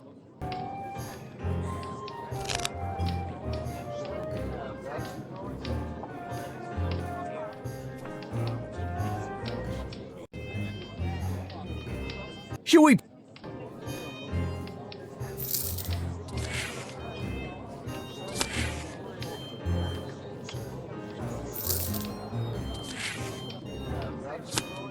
I bet. I bet 5 gold coins.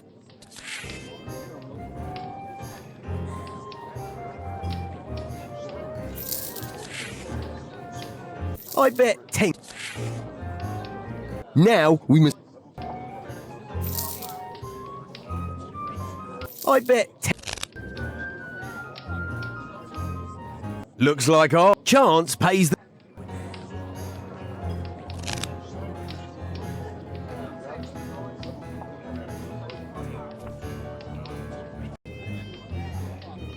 Shall we?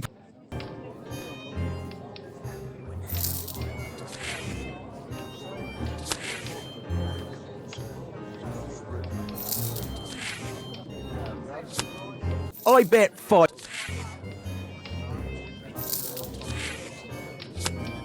I bet.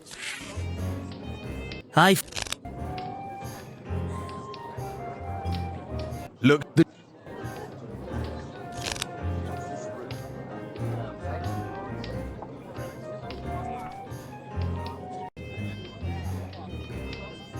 Shall we?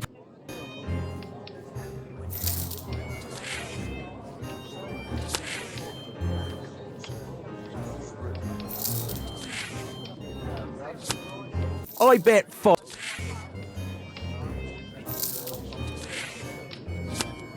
I bet.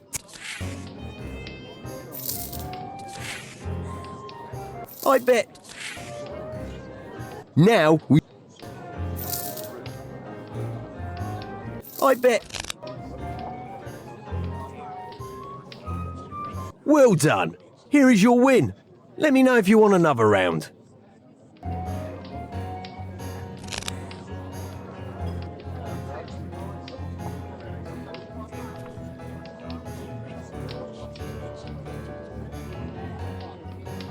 Shall we play?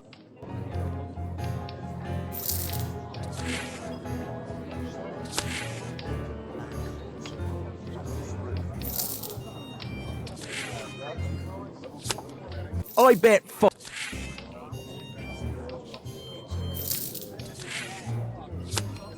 I bet. I bet. Now. I bet. Looks like I. The trick is to know when to raise and when to fold.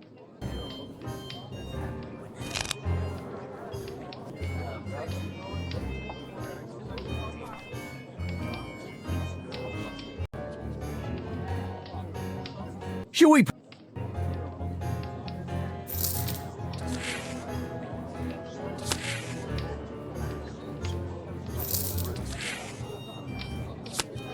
I bet.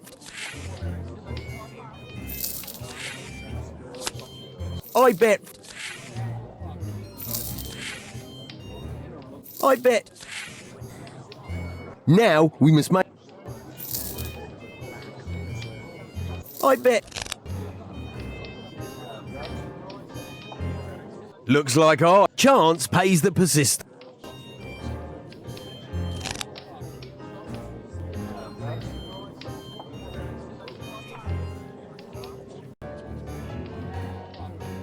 Shall we?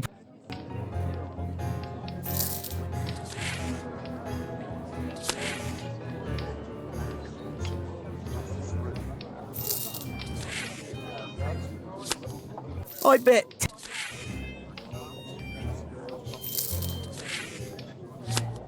I bet 50. I bet.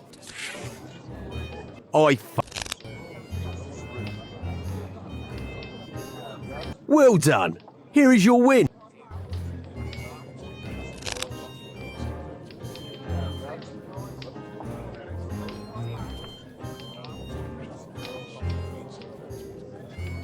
Shall we play?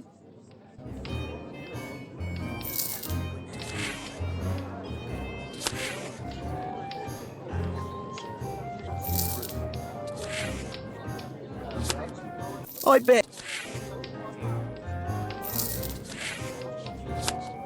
I bet.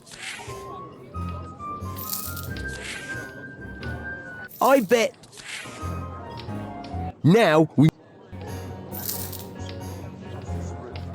I bet. Looks like a chance.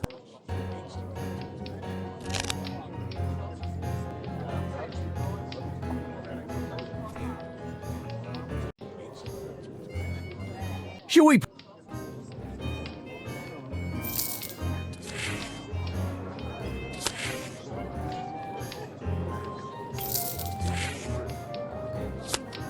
I bet.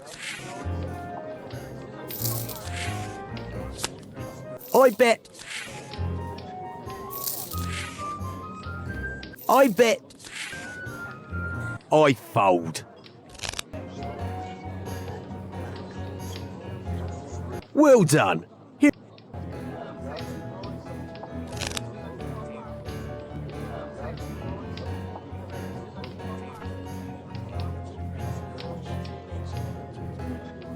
Shall we play?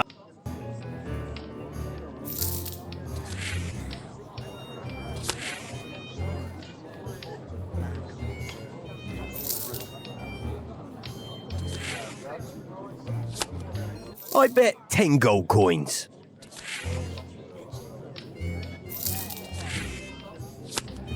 I bet 50. I bet. Now we. I bet. Looks like I better.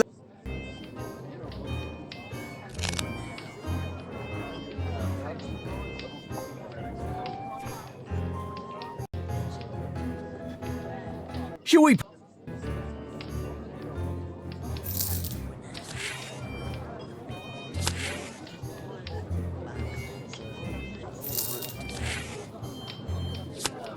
I bet.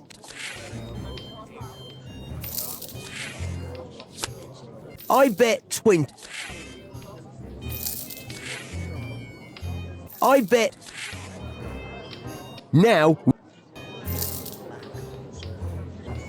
I bet. Looks like a D.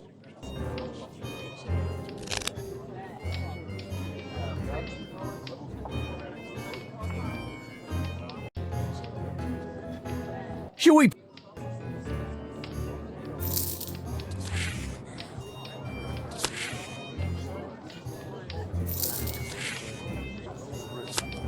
I bet 20 gold coins.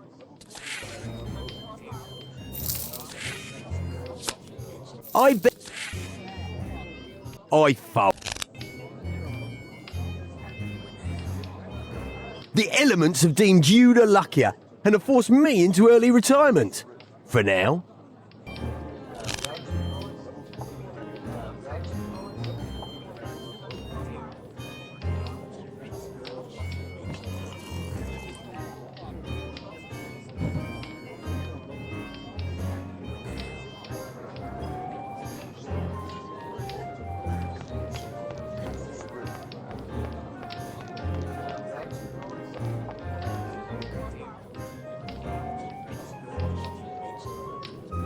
What'll you have?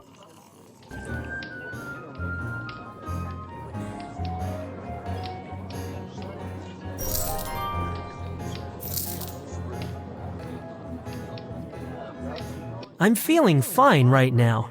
I'd better save my money.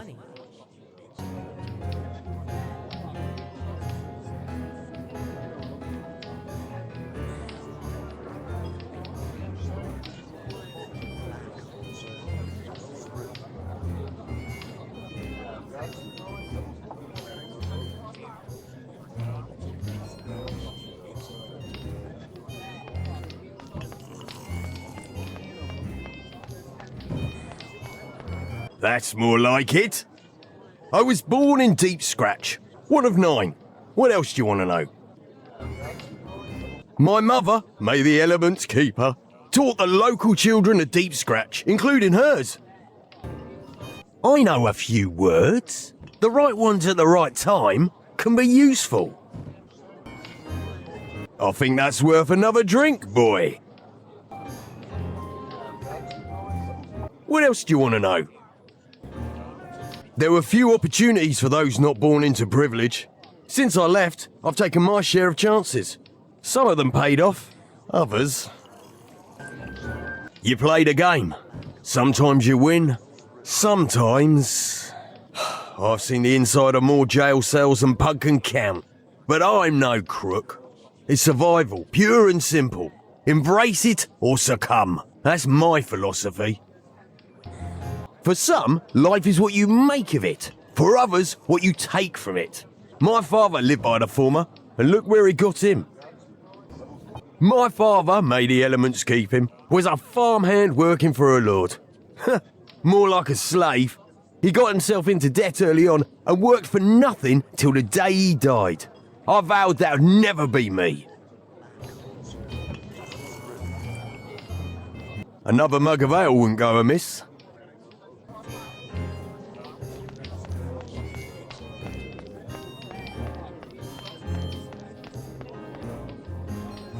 What'll you have?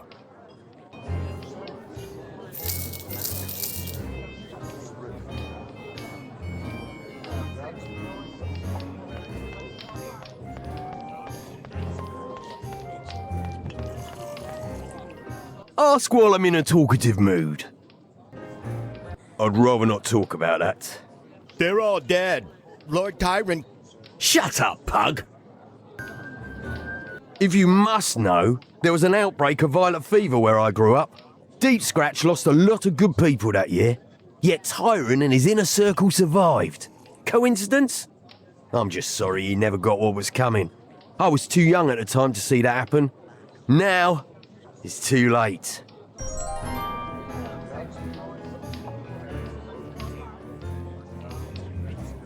To us, the best news is no news. It's true, I hear a lot of things. The Lord's Manor will be renovated in a few months' time. But it's already huge. A man like that needs a lot of space. There's talk of opening a second tavern, but too many owe the owner of this one favours. A few of the peasants have gone missing lately. Some say goblins, others say bandits. Watch your back out there.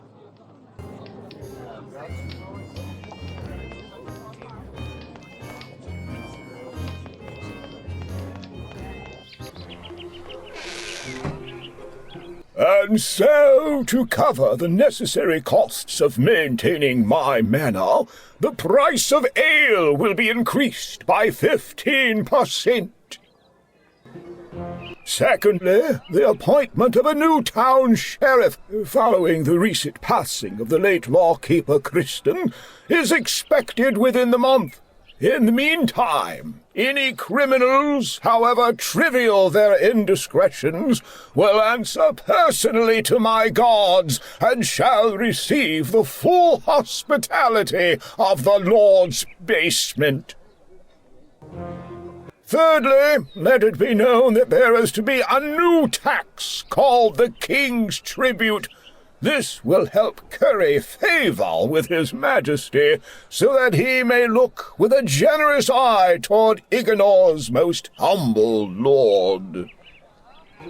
And its community. Finally, anyone caught in my private gardens will receive a fine of no less than 5% of their seasonal profits. This concludes the announcements. I bid you, the working class, good day.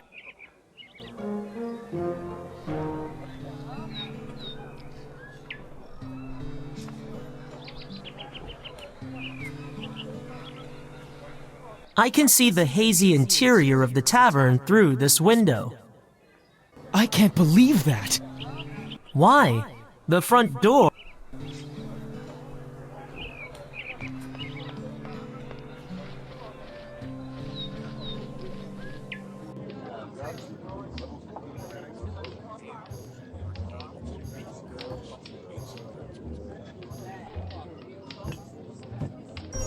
Hopefully he's too inebriated to notice the difference.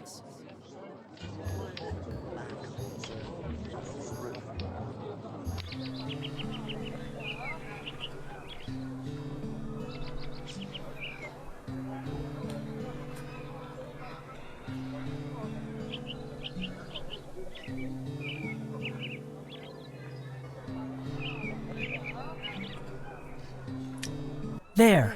I've added 1 drop of sap. I'll save the rest.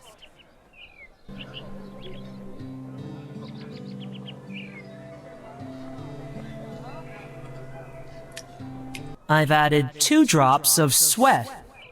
Ew.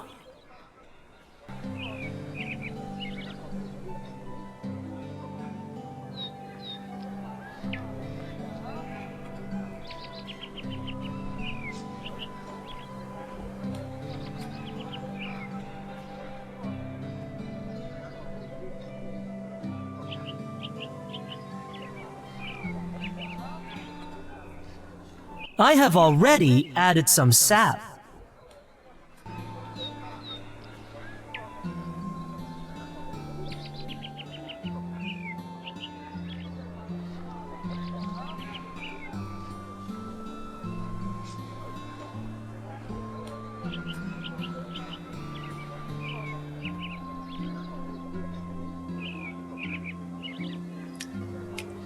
I have added 3 drops of a potent beverage.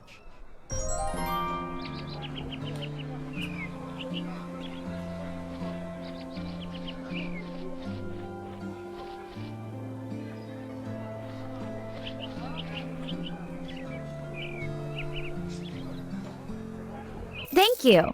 Here's your reward of 2 gold coins.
The expanse that is Lake Lorelei. I can't even see the other side.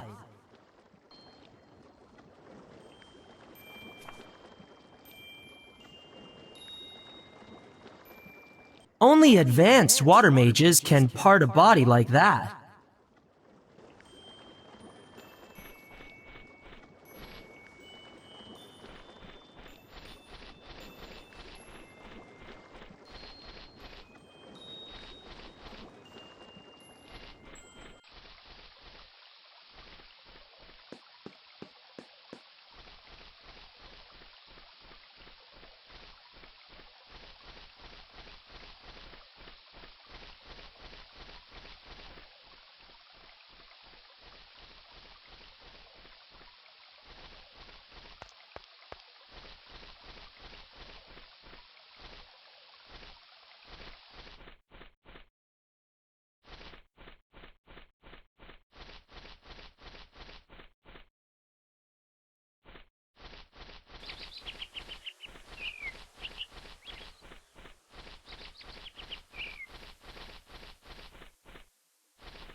An ordinary bush with far from ordinary fruit.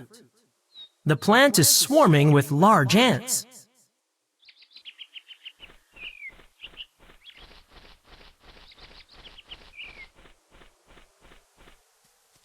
Ouch! Ants! Who knew those tiny pincers could hurt so much?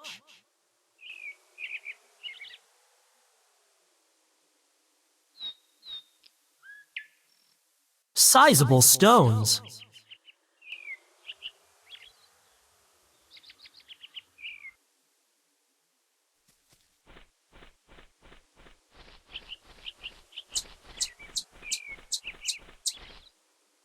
A disused hunter's stand.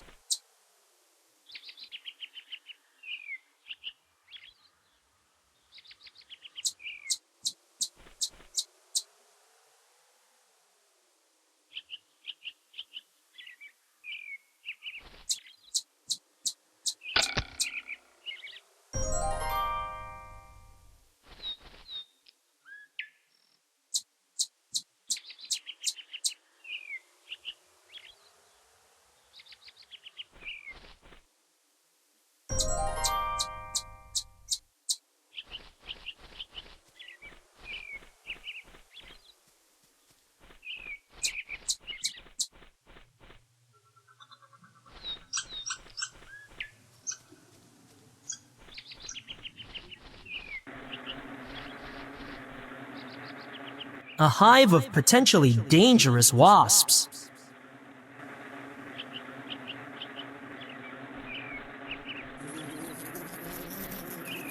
Ouch! Aggressive little pests? I'd better give them a wide berth.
Could you nail these 4 planks together? If it's a matter of money...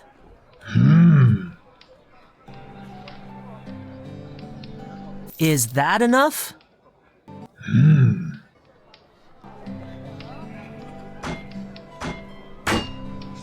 Thank you, blacksmith.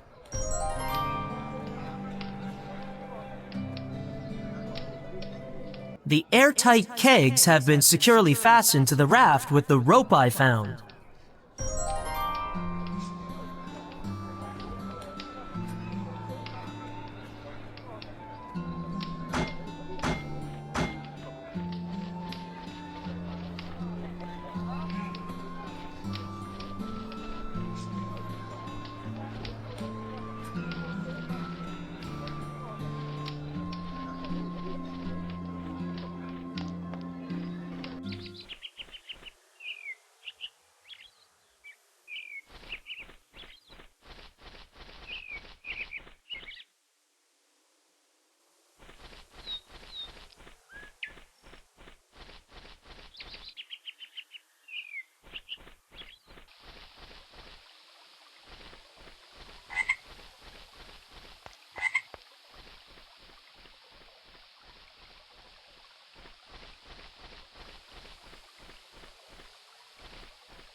That should do it.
Nothing. It's an illusion, just like Jonas said.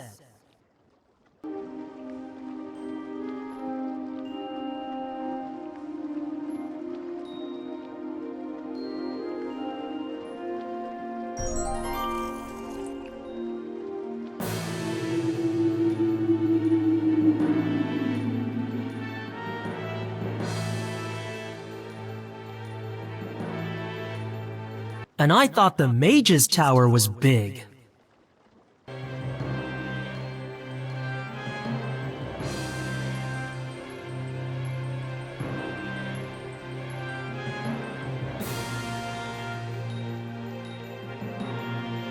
There is some writing on it.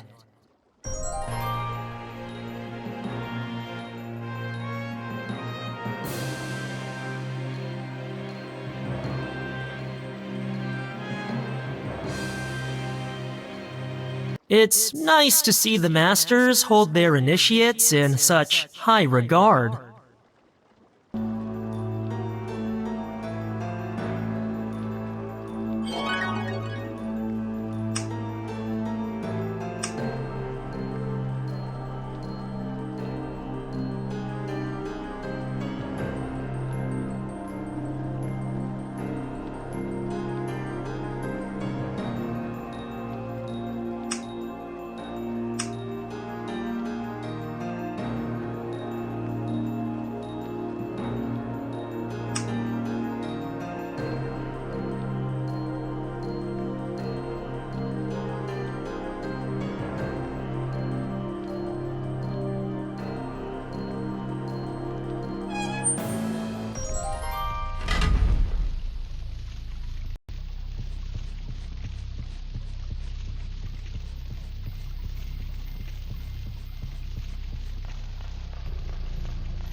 I know water. This doesn't come close.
There's no loot close enough to pick.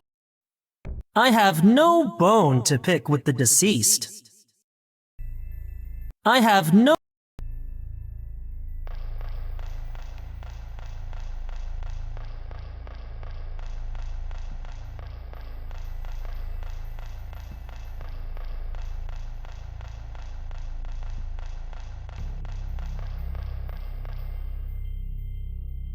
An unfortunate result of the priestess's amusement.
The priestess keeps a collection of urns. At least she has one normal hobby.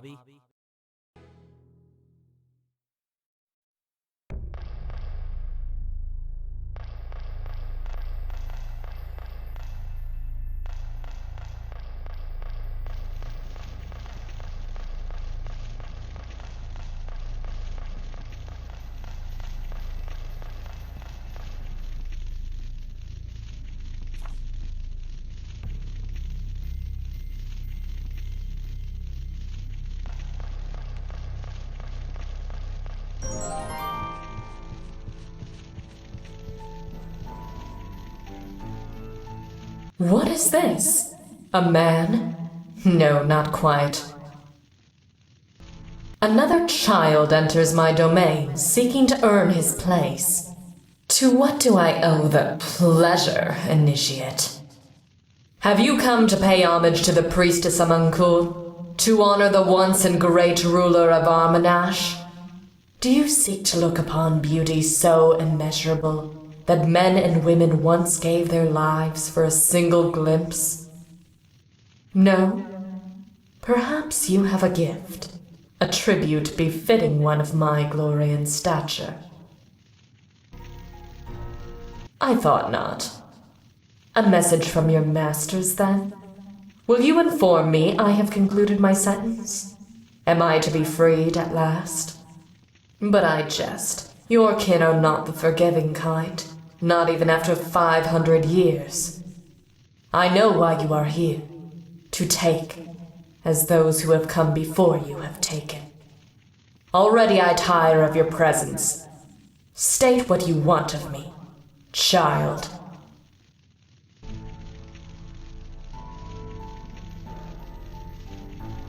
The world once knew of Amunkul, priestess of Armanash. It will again. A beautiful land, second only to its once and more beautiful ruler.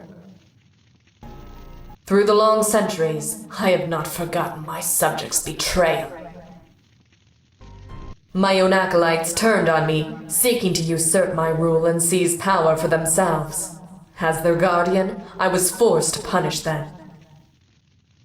I keep them here with me, as I am in turn kept by your noble masters.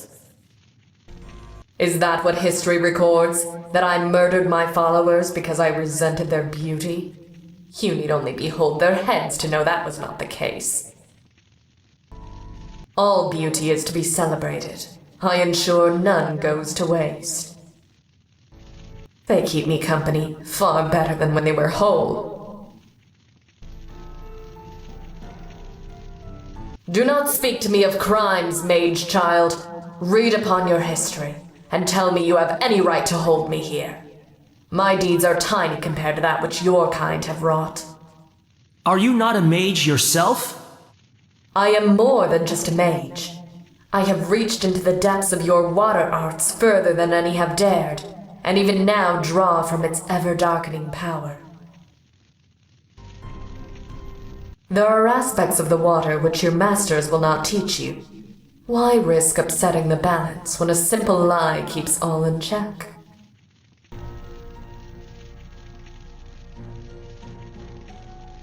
My home for 500 years. Needless to say, I know it well. Did he frighten you? I assure you he is quite safe. I would see them drowned in the very lake that prevents my leaving. My own element turned against me. I assure you the irony is far from lost.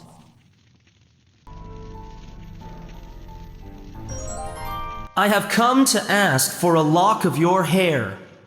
A lock of my hair? Were I to give it willingly, you would find it no easy task. The curse which has kept me so long unchanged prevents even a single strand from leaving my head. A pity the same could not be said of my followers. You will need a special blade, a dagger. It is kept in my treasury. Bring it to me. You must think me a fool if you believe I'd hand you something like that. A fool you may be, but I know what you want, young one. It is not so rare a glint I see in your eyes. That blade can help you, for it contains power, far greater than your masters would let a novice wield. In exchange for your assistance, I will allow you to keep it. It is but a small request, but what say you? Will you bring me the dagger? Surely a worthy weapon for the mightiest of mages. How did you... Make your choice, my pretty child. My jewels, my breath, now my hair. What next? It was forged from a rare enchanted metal and dipped in the blood of a wyvern's heart. You will not be disappointed when you learn of its properties. It will respond only to one untainted by the bloodlust which forged it. As such, its full potential remains unwielded. Be wary, young one. It was not meant for just anyone to enter, nor does it take kindly to the liberation of its holdings. Eager to leave? I can imagine.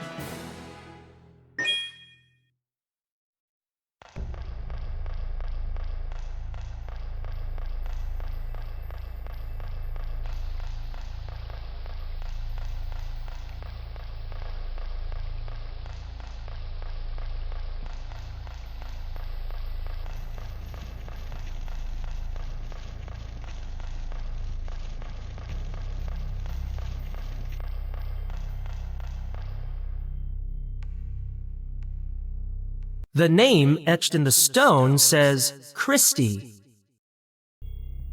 The name etched in the stone says Russell. The name etched in the stone says Honorary. The name etched in the stone says Gary. The name etched in the stone says Daniel. The name etched in the stone says Katie. The name etched in the stone says Bernardo. The name etched in the stone says Matt. The name etched in the stone says Tommy. The name etched in the stone says Jason. The mural is not quite finished.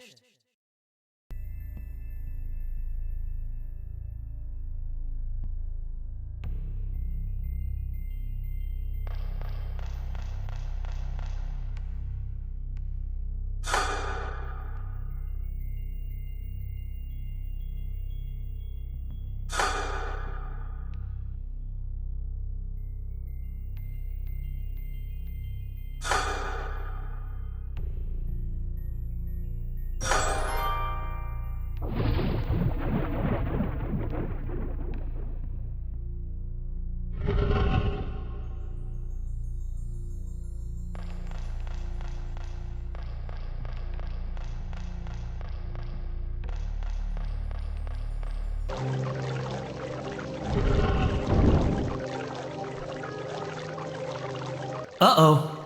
I suppose I should have expected that. The relief depicts Nautanai, god king of the Salmony. Those other two are his daughters.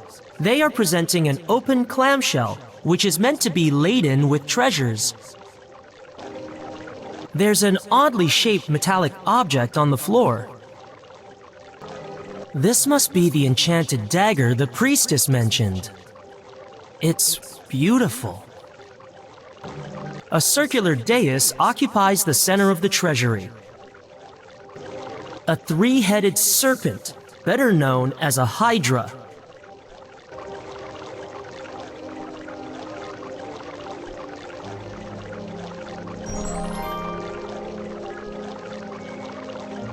A book lies open on the crate.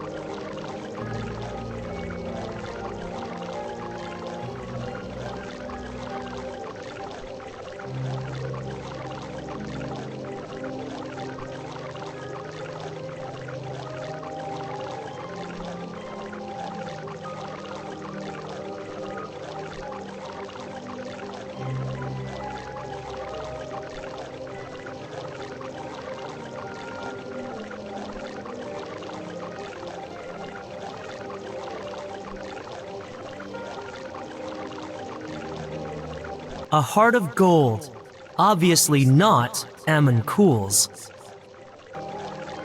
A set of 3 monkeys in a string of familiar poses. A silver cup. The priestess knows what she likes. A crystal ball. They're harder to use than they look. A massive prism hangs above the dais.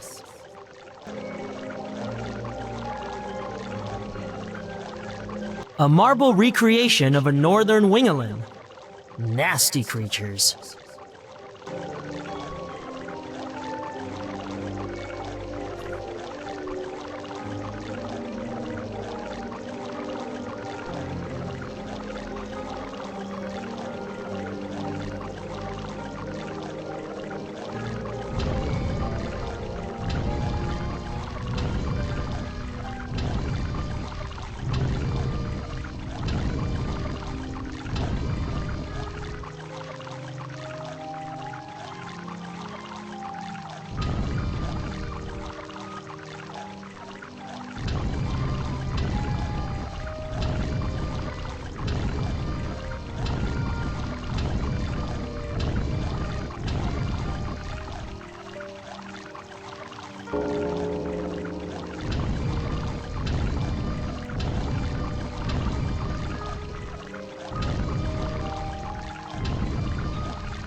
That wasn't right.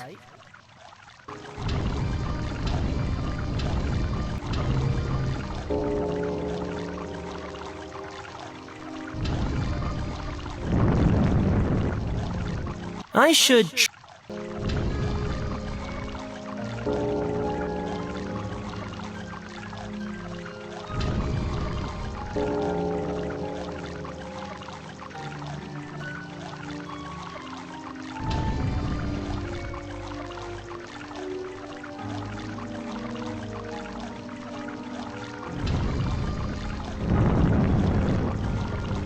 Maybe there's an...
Okay, that's weird.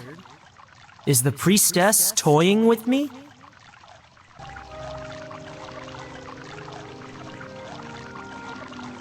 The chest isn't locked. But of course, it's empty.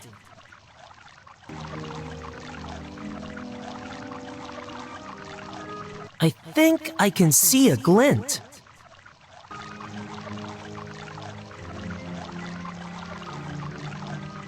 There's a short length of metal inside.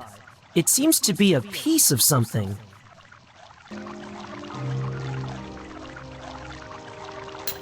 There! The prong fits securely into the little hole on the device.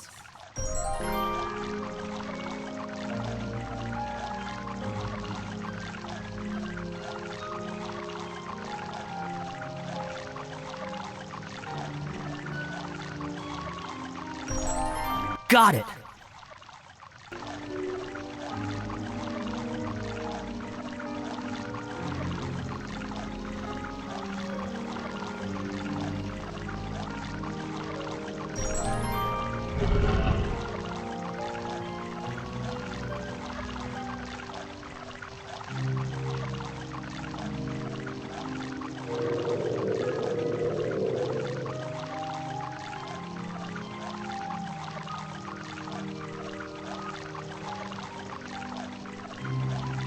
There is a sapphire brooch inside, encrusted with 4 smaller stones.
You are most resourceful. I have one last task for you. Only the purity of Lake Lorelei will reawaken the magic of this blade. It must be dipped by my hand, else the dagger cannot resist the curse of my imprisonment. Bring me water from the lake, and you shall have what you came for. You may use that pitcher over there on the side table.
This must be the giant sand crab that attacked Initiate Marmon. Poor fellow had to hop through his remaining trials. It looks harmless now.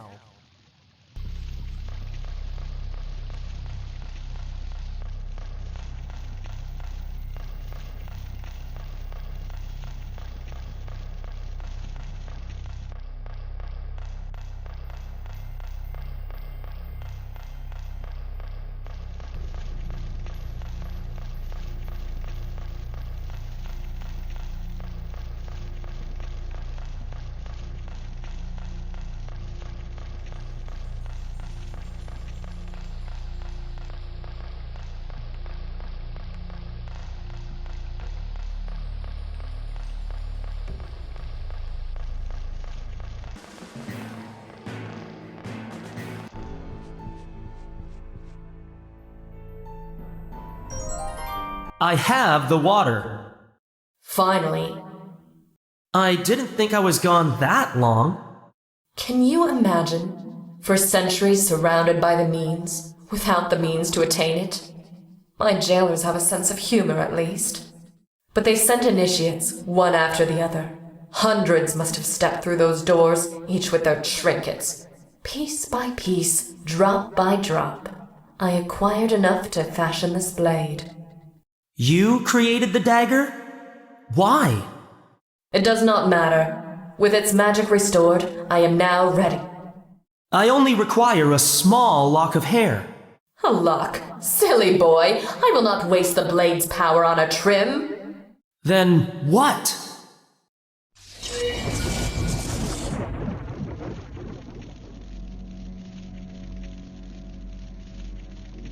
You must forgive the deception. What do you think of your new home? Why so sad? Does the child miss his mother? She does not remember you. As for your father... Don't talk about my family! What is this? Motivation. I have had lifetimes to divine the conditions of this cage. For an eternity and more, I thought this my endless prison. Yet no cage is inescapable. It may have taken longer than the world needed to forget me, but I have discovered its weakness. The generosity of others. You, my almost mage, are going to free me. What?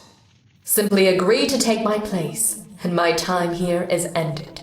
Before you answer, consider, I can teach you much, more than any of your brethren are willing or able. You dream of becoming the mightiest of mages. I have seen that future, and can help you achieve it. You need only say yes. A small price, you must agree. Why the dagger, then? A mere formality, a ritual. Nothing you won't forget in a few centuries. You can forget it now! I won't help you!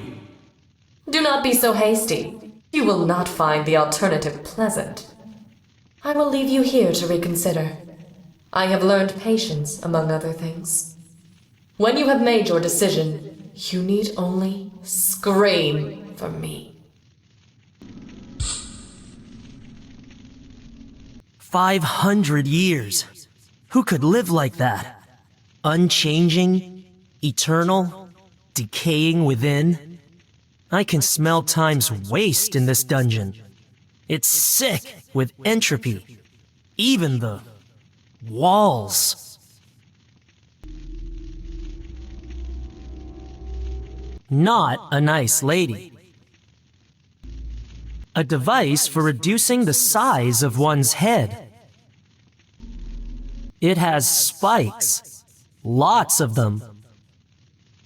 A dais. There is some residue around the edges. Is that? No. I don't want to know. The shackles are used to incapacitate prisoners. The chains look a little rusty.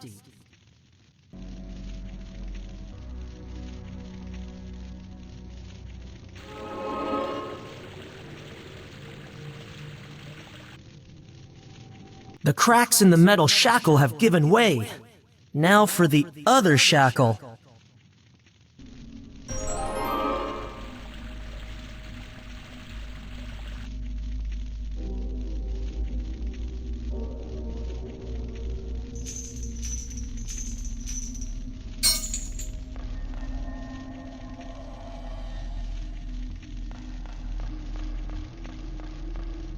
Locked and bolted.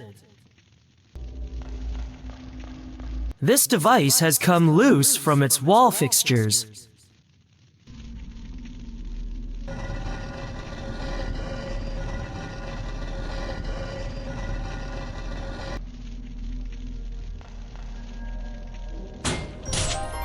The old lock fell to bits.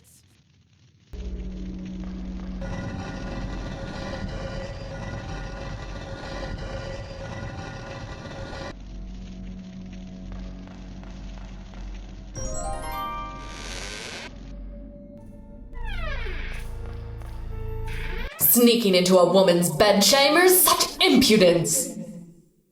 Etiquette doesn't apply to people like you.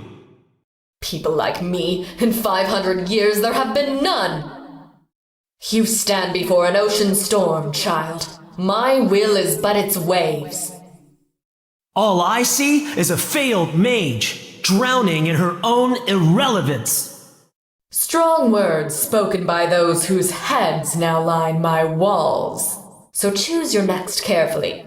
I offer you immortality and power. Tell me your answer. Why? Are you going deaf in your old age? As you wish. I need only wait for the next initiate. Whereas you, pupil, are due for your lesson!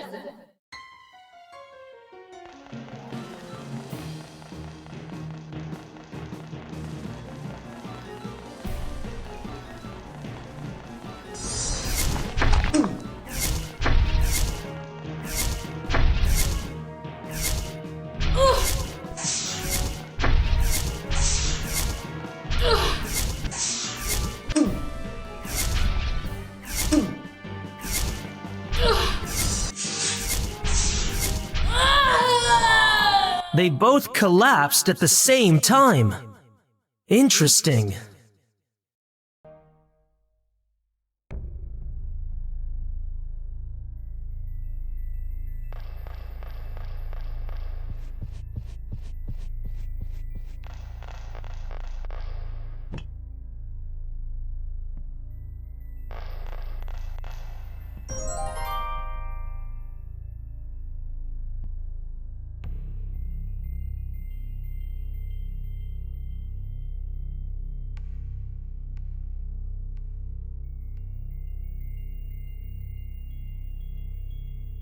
I wonder who, or what, Amin Kul was intending to summon to the palace. I can't use that item there.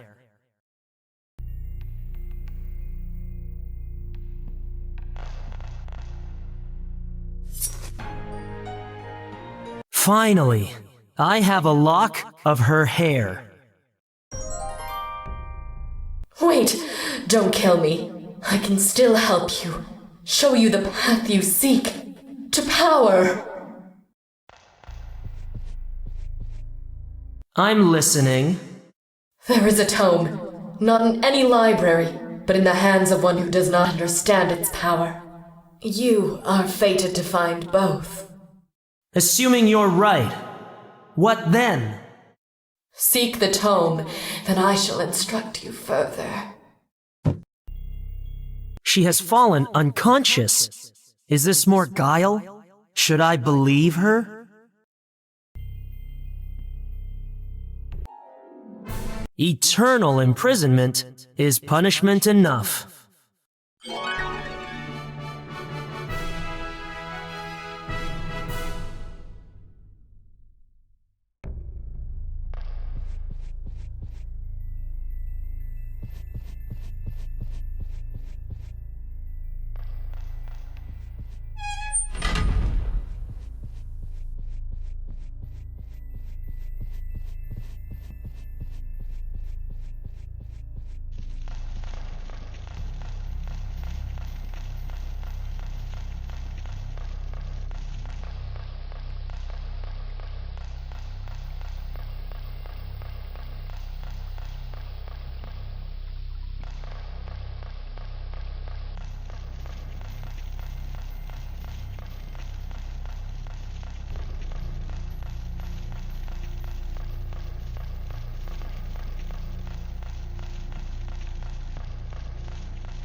I had better return to the hallowed hall.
Dark, you survived the palace!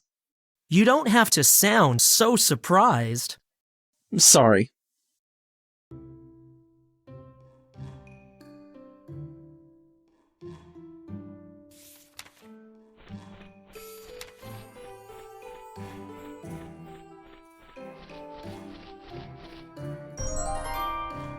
Your brooch, I believe? I'm impressed. I almost expected you to hold on to it, or sell it. I keep my word, Cray. So it would seem. Did you have fun with the priestess? Fun might be too strong a word.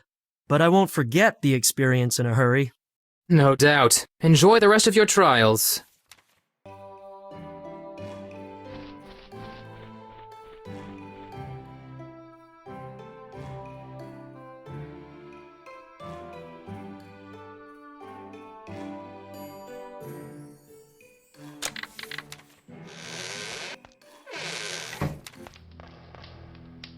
You have returned, Initiate Dark. Your efforts thus far have proven your value to this tower. We accept the lock of hair as proof of your accomplishment. Do not grow complacent. The most challenging tasks lie ahead. The priestess Amankul lives, despite your opportunity to dispatch her. Mercy is a trait we encourage among all our castes. Stand tall in the knowledge that you represent us well.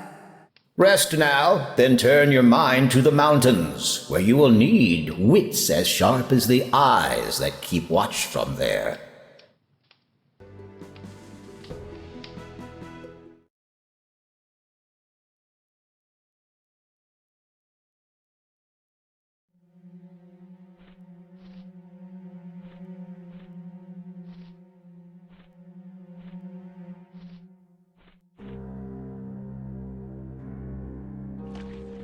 Who goes there? No one special. At least not yet. You're one of them, from that tower! Most astute. What do you want? A word, and your cooperation. I can make it worth your while.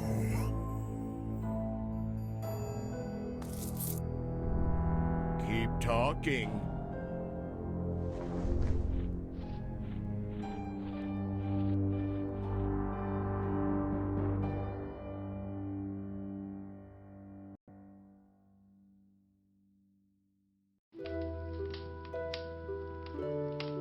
I think it's time to revisit the sphere of knowledge.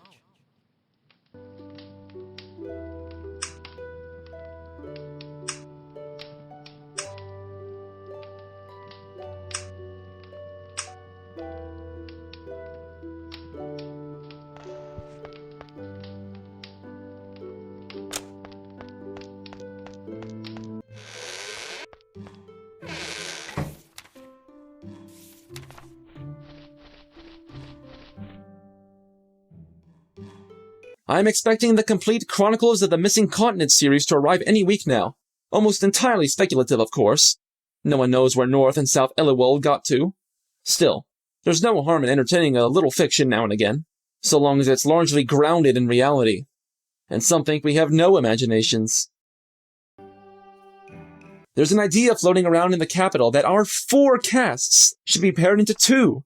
Have you ever heard anything more ridiculous? Just the thought of being paired with the air mages. Ready to read up on your second task? What do you need to know? Something about the mountains. I know just the thing.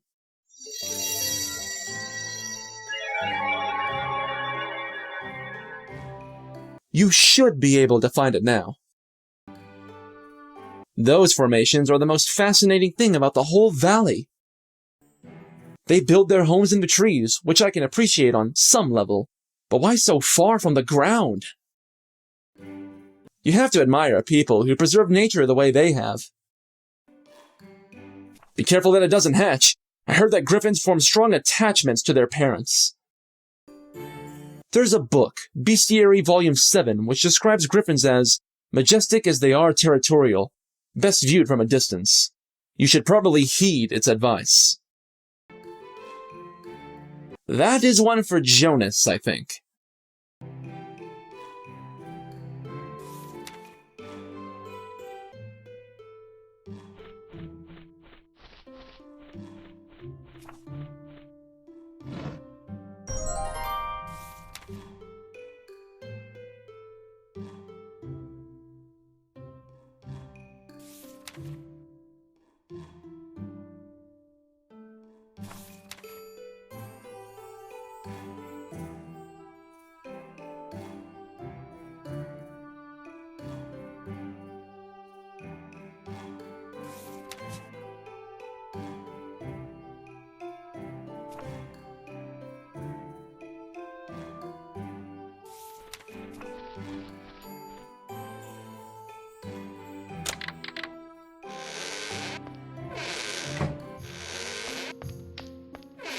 Word is getting around that you vanquished the priestess in battle. Well done.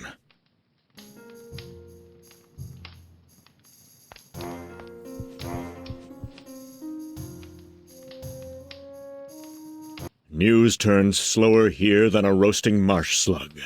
That is where gossip comes in. I hear your friend Bort has finished his 4,000th book and is planning to hold a party to celebrate. I am more inclined to believe the former. This one sounds fairly straightforward. I am not a huge fan of heights myself. Should you desire to meet with Chief Hawkane or his son Falk, I suggest diplomacy. Failing that, grow some wings. In either case, you will not be able to fight or bluff your way into their valley. The guards are well trained. He must have been about half your age when you arrived in Iganor. His kind grow fast. It will not be long before he ascends to his father's throne. A proud man, if that is the word. We have done our utmost to ensure he has no reason to feel prejudice against us. It would be unwise to engage them in combat. It has been the home of the Flightarian people since the last of the rogue forms were eliminated. Jonas might know more, if you are lucky. Exercise the utmost caution, or else you'll have a fight on your hands. Even if you survive such an encounter, your actions will not be forgiven. I imagine it would fry well. Of those who have survived such an altercation, most did so only with a Watermaster's healing. I doubt they would cause you much bother with their wings aflame. That's the spirit.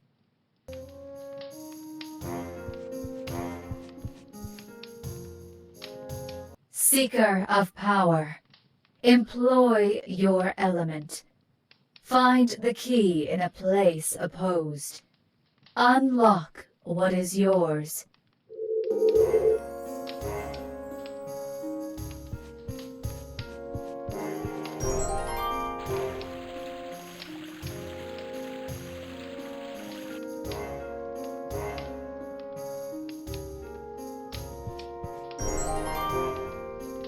Now that I have the key, what is it supposed to unlock?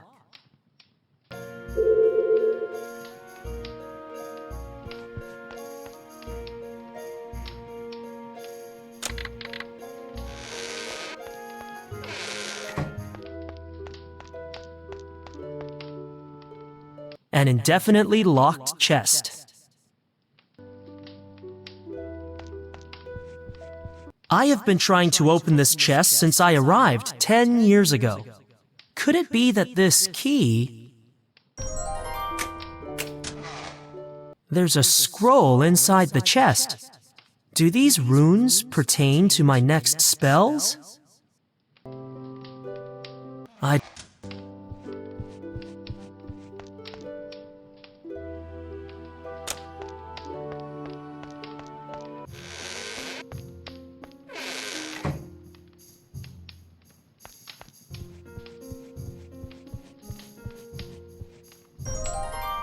Receive your power.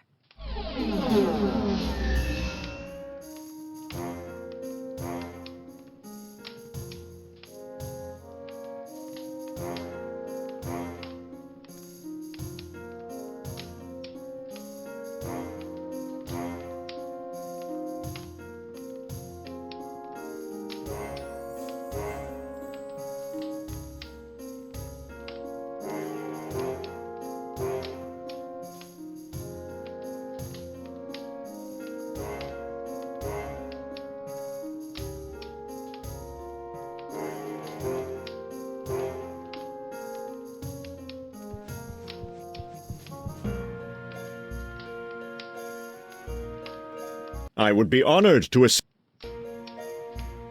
This hall was once dedicated. It is a...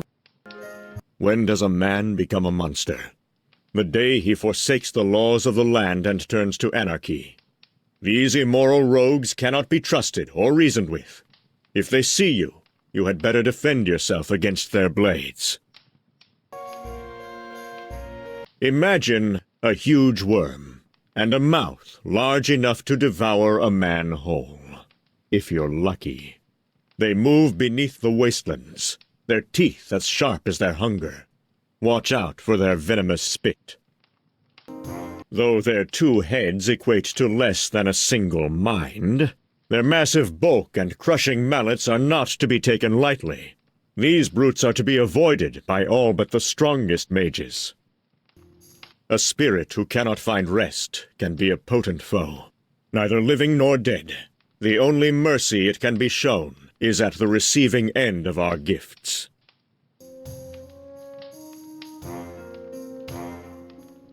Ready for some one-to-one? A challenger for Dark!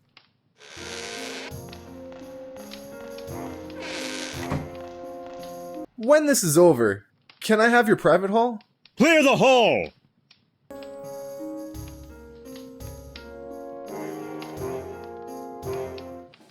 Have you ever wished control over the weather? The hail spell will smite enemies with shards of jagged ice from above. Go ahead, cast it at your opponent. Don't worry, no real harm will come to him within these walls.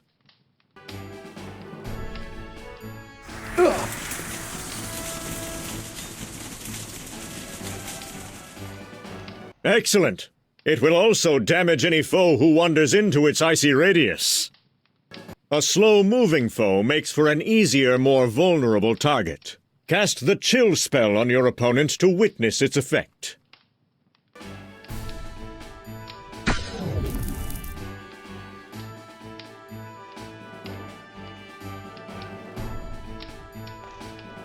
Magnificent! The more powerful your chill spell, the slower an afflicted enemy becomes, and the longer the effect lasts. Now that we have covered everything, would you like a one-on-one practice session?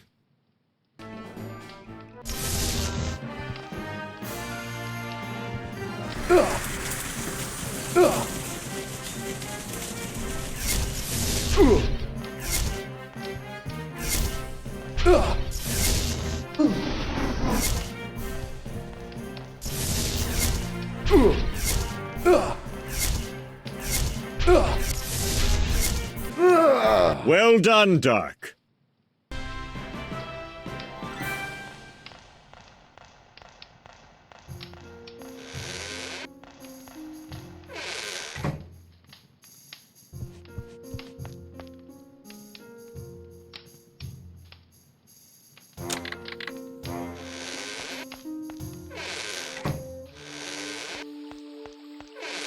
You did it, Dark! What of the priestess? She is as I found her. Though many would have it otherwise, you did the right thing. Let's hope so. Dark, I have been meaning to speak with you. I had a vision recently. Of me? Yes. You were tempted by a promise. Though your intent was not clear, you gave into it willingly. The vision ended before I could glimpse your fate. All I am certain of is that it begins with a spilled mug. I wish I could be more specific. It's fine. I know exactly where to look. Take care. Should you follow this path, the return journey may not be so easy.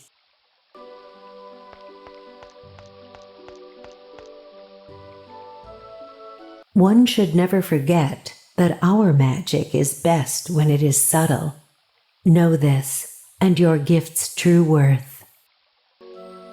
The cooler the mind, the better the choice. It can also help you avoid a burn.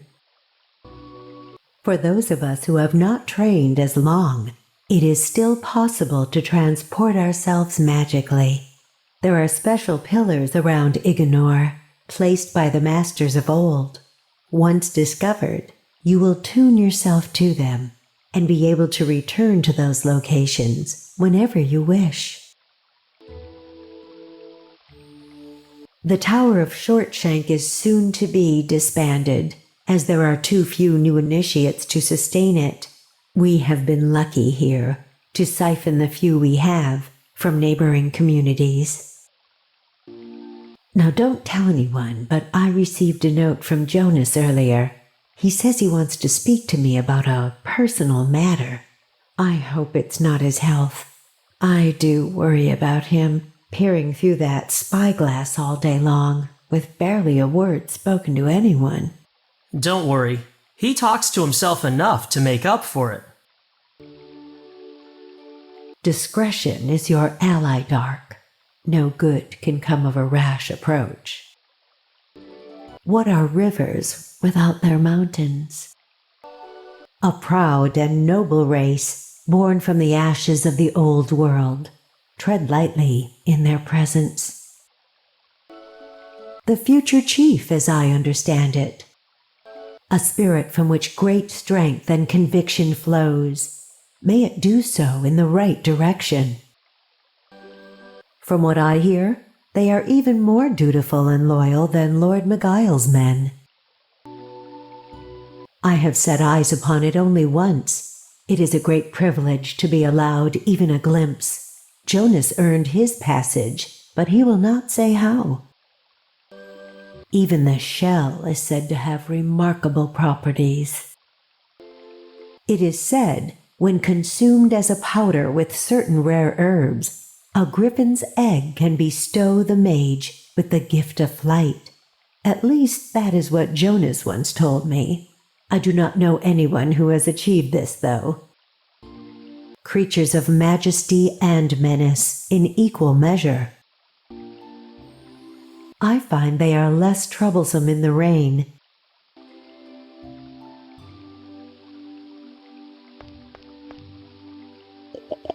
That tasted very refreshing.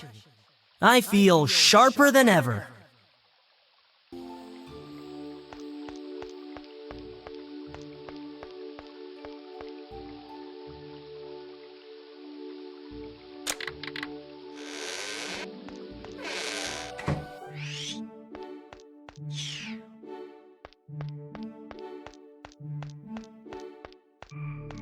Huh!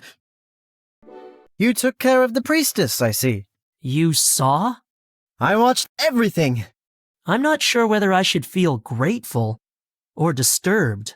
Why not both?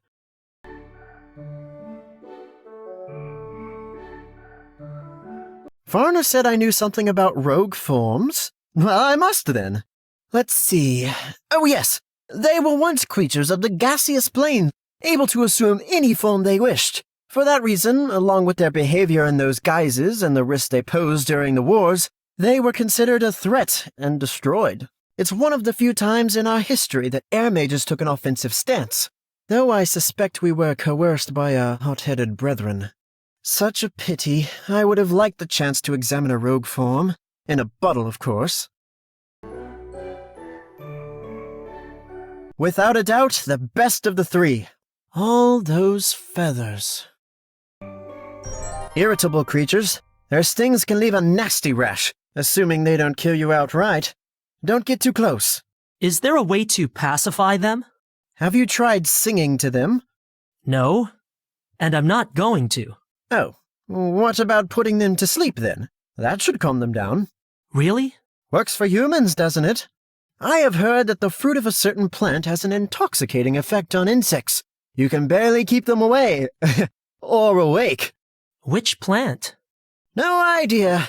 They're not really my thing. Be sure it doesn't hatch or you will be a mother before your time. Don't you mean father? Don't confuse the child. Proud and regal creatures, like those who have pledged to protect them. You will never find more diligent parents. I have made numerous visits to the Flytarian Valley over the years, though the last time I was disallowed entry. Maybe it was something I said? My third favorite species. He will make an excellent heir. The Flytarians are blessed to have such a wise and noble leader, not to mention tidy. That's very important. As you would know. Exactly.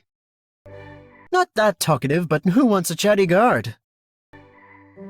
I had thought of shifting the observation hall view to one of the peaks, but then I wouldn't be able to see them anymore. Always so serious, that Varner.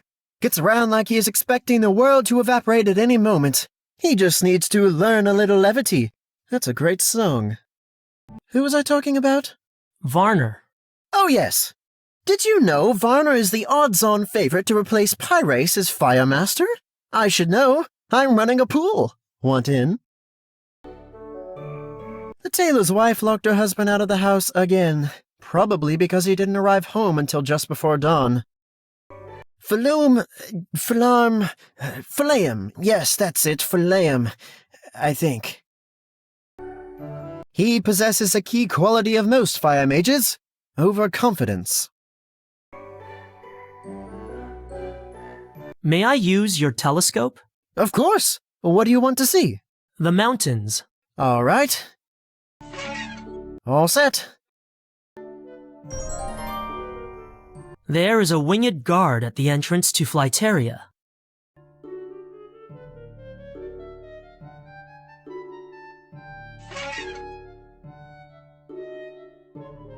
Keep your head in the clouds.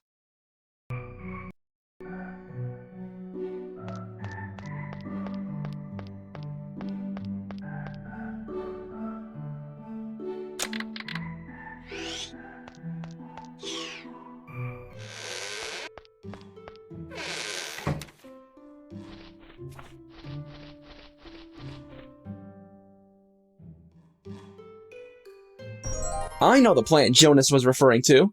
There's a tingleberry bush growing in the woodland just outside of town. The berries, when dried and crushed, release an intoxicating aroma. Heating the powder in an incense burner will increase its potency. This should be quite effective against the wasps. Where am I supposed to find an incense burner? Seems like the sort of knick-knack the giftless would take an interest in. Are you sure this will work? I saw ants swarming all over the tingleberries. They weren't affected. Technically, ingesting enough should knock any creature out cold. Insects, however, aren't known for their large appetites. Besides, have you ever tried force-feeding a wasp? Point taken. You'll have to smoke them out. How can I help? They build their homes in the trees, which I can appreciate on some level. But why so far from the ground? I have not had the privilege. By reputation, he's a little quick to judge. You didn't hear me say that. I imagine they're an effective deterrent.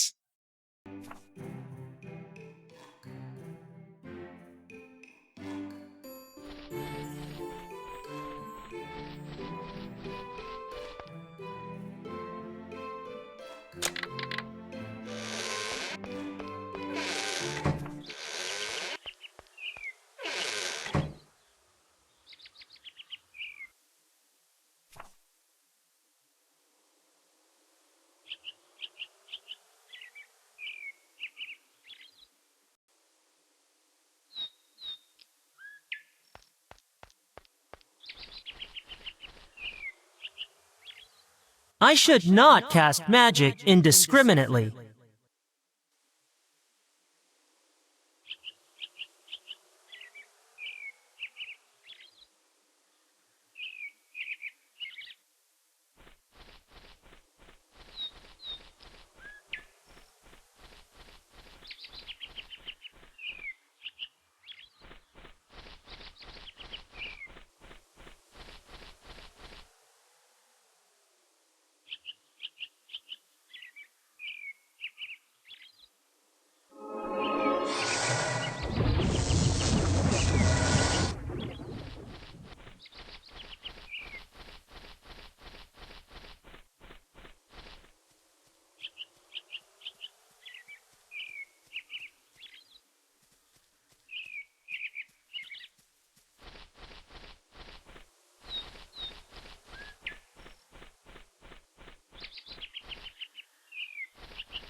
That should clear them out. I'll just take the dry ones. So these are tingleberries.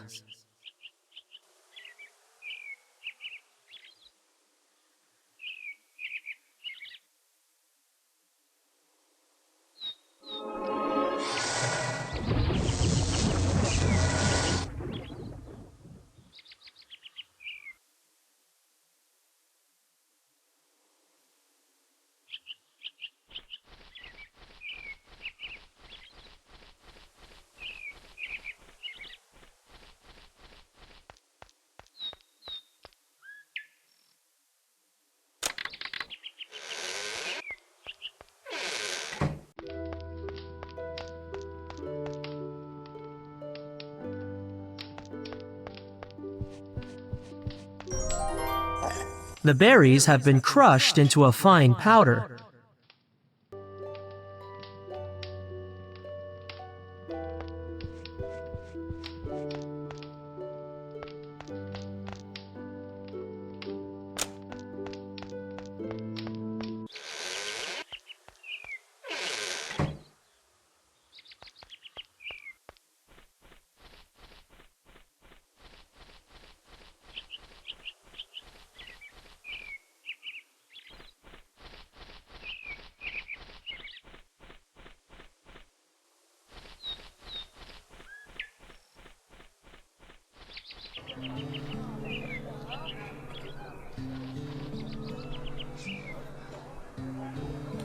The size of a thing belies its potential. I have learned to appreciate the company. What divides a man from all he has known? He sees value and speaks truth. She has much to learn, but learns it quickly.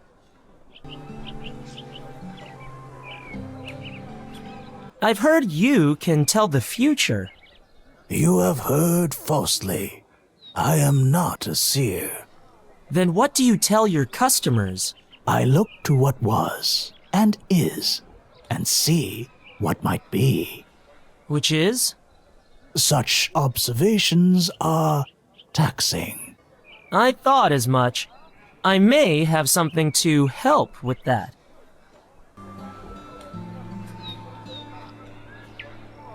Where 3 men go, 3 souls remain. To seek wisdom in rumor is to find seeds among the sand. One must sift to find both. Should you have any bones to spare, I could use them to make charms. For luck, you understand. You would have my gratitude, as undying as the walking dead that comprise them, as well as a humble payment. I noticed you have an incense burner. Is it for sale? That depends. It is of immense sentimental value. How much? If you were prepared to risk your life for me, we might be able to come to a deal. If not? You would find the deal less palatable. I'm listening. When I first arrived, traveling through the northern wastelands, I was accosted by bandits. Fortunately, I managed to conceal my most valuable belongings. If you were to retrieve them... Where are they exactly? The mind and the eye seldom agree. You don't remember? I recall a deep ravine, a lifeless shrub, and the brittle remains of a beast and its master. My belongings lie in the vicinity of those. Here, this map may aid you. I'll see what I can do.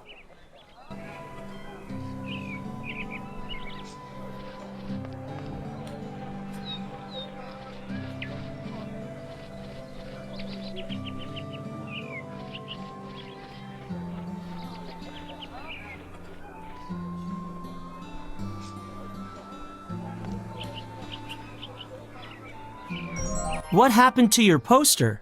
Vandalism! Cirrus Tabin and I were discussing the incoming trade tariffs. The next thing I know, someone had come along and torn it. There's no respect for anything anymore. I blame Miguel. For a ripped poster? Why not? That reminds me. I found the strangest thing. Whoever defaced the poster dropped some sort of grooming item. Only it wasn't like anything I've ever seen. It had the handle of a comb, but in place of the teeth, it was curved like a beak. Might be useful if you had feathers, I suppose. Do you still have this feather comb? I do, but... Go on. I hate to ask, but times are tough. What with our lord raising the taxes for the 4th time this year, I was going to sell it to Long. Are you sure there's nothing I could do to change your mind? Well, I was deeply saddened when I saw what someone had done to the likeness of my valued customer. I mean, this good person. If you could find a way to repair the poster with the missing pieces, that would be a service beyond measure.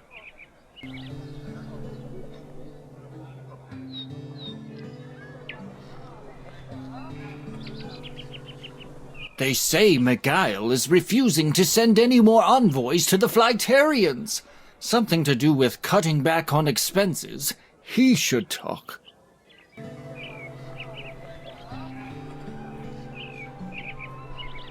I have need of new blades for hunting.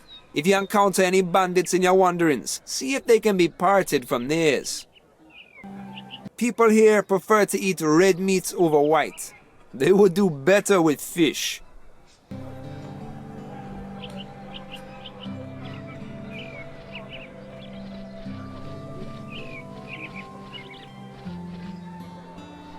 Wasteland burrower's teeth are said to contain a protein that increases crop yield when ground into a fine powder and used as fertilizer. If you make some for me, your purse will be all the heavier for your effort. Boyd, our barkeep, has been watering down his drinks for the non-regulars.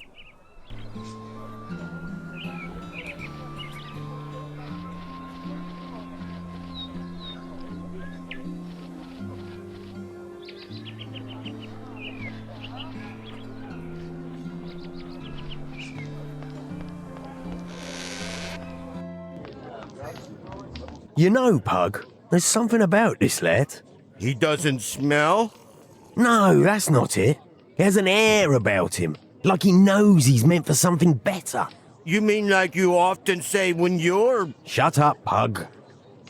Say, friend, would you care to do us a favour? We could use someone with your obvious talents. Well... He has generosity, Finn. I'll tell you who has none. Hamfed. Sir Hamfed? You know him? Only by name. Do you also know he owns most of the peasants' quarter? One man with so much, with a hold on so many. It's not right. Not right at all. But Lord Miguel... Miguel doesn't care what his favoured few get up to, nor how his own citizens are treated under them. No, someone should cut that Hamfed down to size. Cut him in half. Not literally, Pug. Tell you what, boy, if you're interested in a job that would right a few wrongs, meet us just outside of town.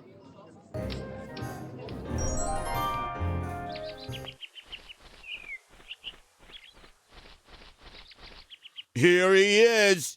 I can see that, Pug. What is this about? Justice. I don't understand. Then I shall explain. Pug? Huh? Oh, yeah. Hamfed heard about Finn's expert skill in demon steel and challenged him to a game a while back. He lost, but not before betting the biggest, bluest stone you've ever seen. Size of my fist it was.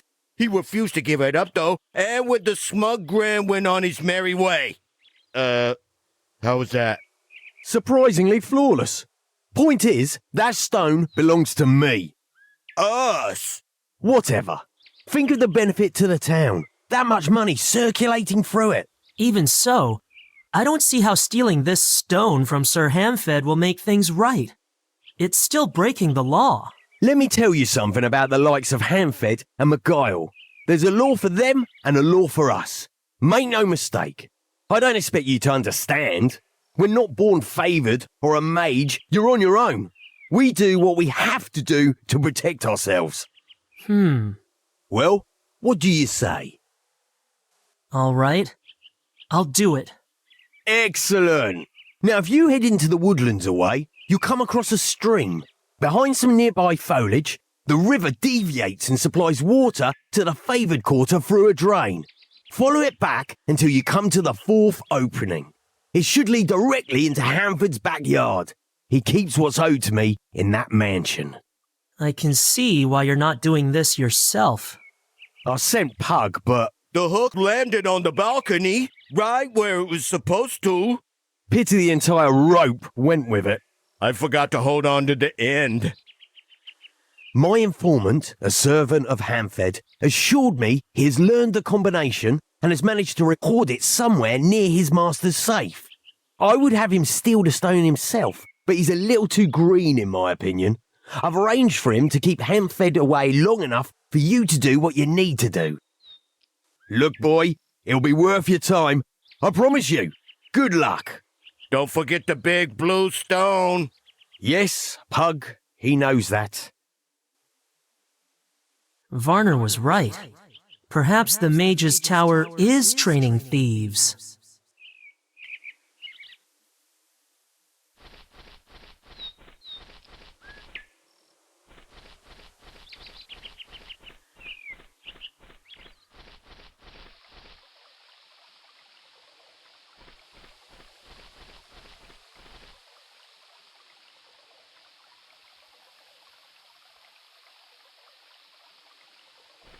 These weeds look susceptible to frost.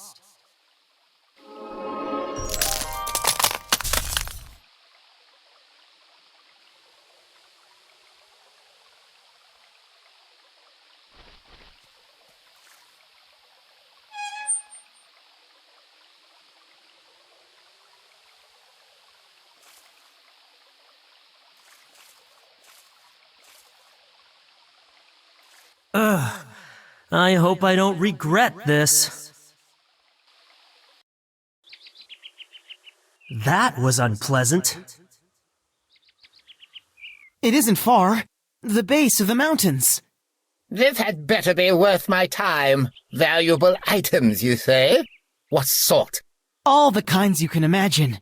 I already own most of them. There are those and more. Here, I brought your looking glass. Hurry it up, then. The house seems empty. That's handy.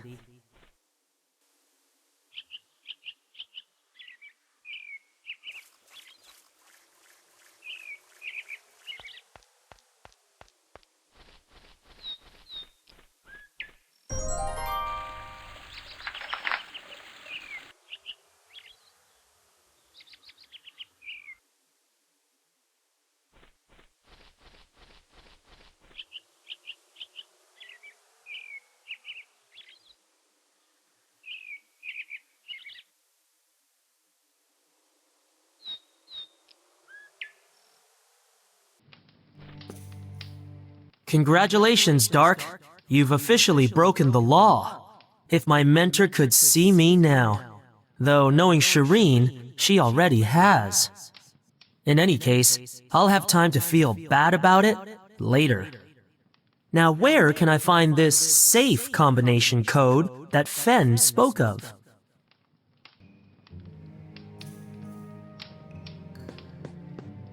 A large, elaborate wall mirror. There are some light finger smudge marks on the surface, but I can't quite make them out.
There's nothing inside.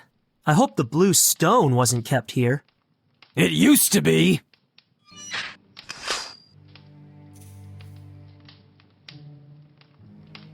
Did you say something? Maybe. Got anything to eat? Like what? Well, let's see. I'm a stunningly expensive, equally attractive fish. To say I'm a good catch is an understatement. Are you baiting me? Not at all. But now that you mention bait, how about something with a bit of body to go with my gourmet fish flakes?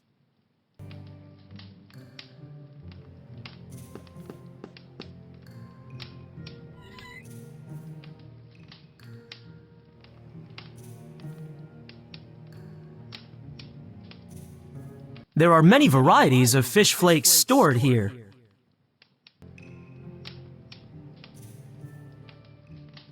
There are many. If I need them, I know where they are.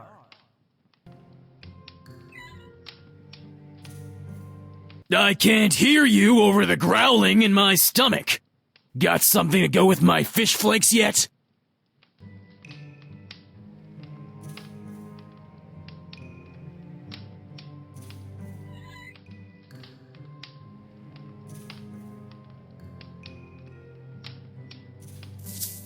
That should make the worm more to His Excellency's liking.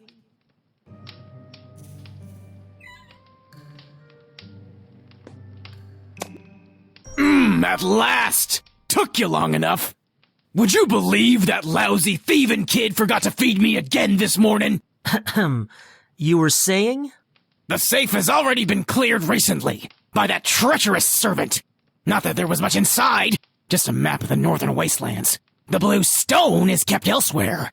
The master of this dry old house was smart enough not to leave such a valuable possession in so obvious a hiding place. He knows who's trustworthy here, so he did what any wealthy, sensible land mammal would do.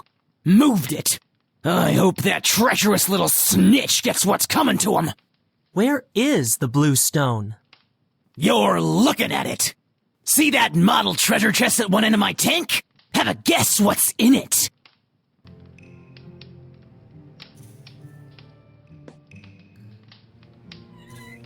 Why do I need that?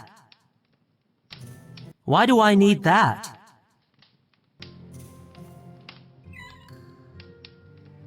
See that model treasure chest at one end of my tank? Have a guess what's in it. Even advanced water mages would have a hard time catching a fish by hand. Why do I need that?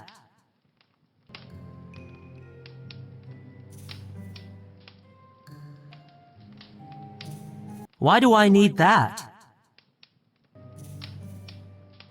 It looks like a miniature net.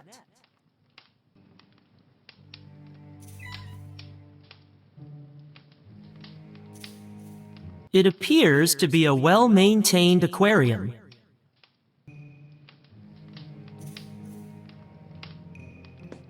Don't mind me, little fish. I just want to get at that... Ow! Why did you bite me? How did you bite me? It's not polite to take from others without asking. Since you're a thief, that would be news to you. As to your second question, I am not your average decorative pet. Behold, the fierce four-fanged fish from the fire-freeze fjord of Fricazzo. I should have known. But you didn't. Listen, I really need to get into that chest. Forget it! I'm the guardfish around here, and I say you're not coming near it! But... Make yourself useful and find me some dessert! I don't have time to pander to his every whim. I need him out of the way.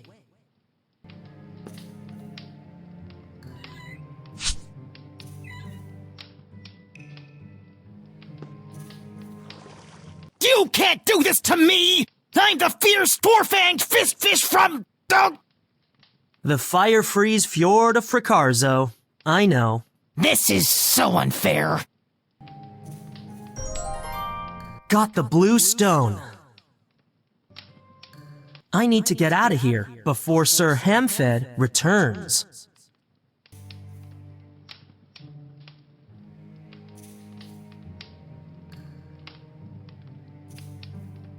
There's no fish to scoop. I'll put this little guy back first.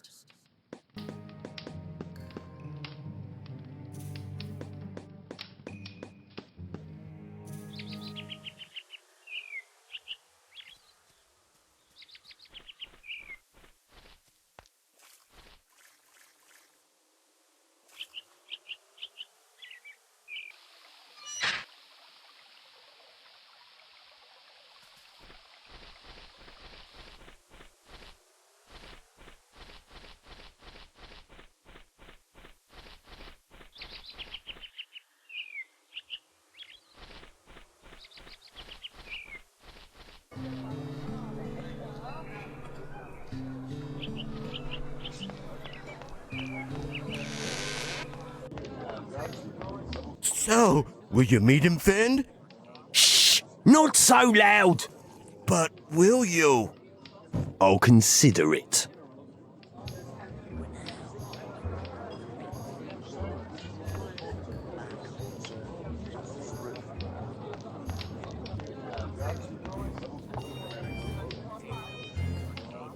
I possess an item I think someone of your talents would find beneficial. If you were to pay me, us, the token sum of 70 gold coins, we might be able to arrange a trade. It's a professional discourtesy to reveal one's sources. Let's just say the previous owner, a mage no less, won't be needing it anymore. I have nothing against you lot, so long as you stay in your towers for the most part and don't bother us giftless folk. That's what you call us, isn't it? Among other things. What? Nothing.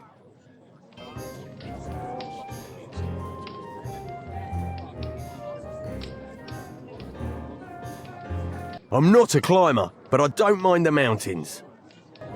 Just because they have wings doesn't mean they have the right to look down on us. But they do look down on us. Pug, just... oh, forget it.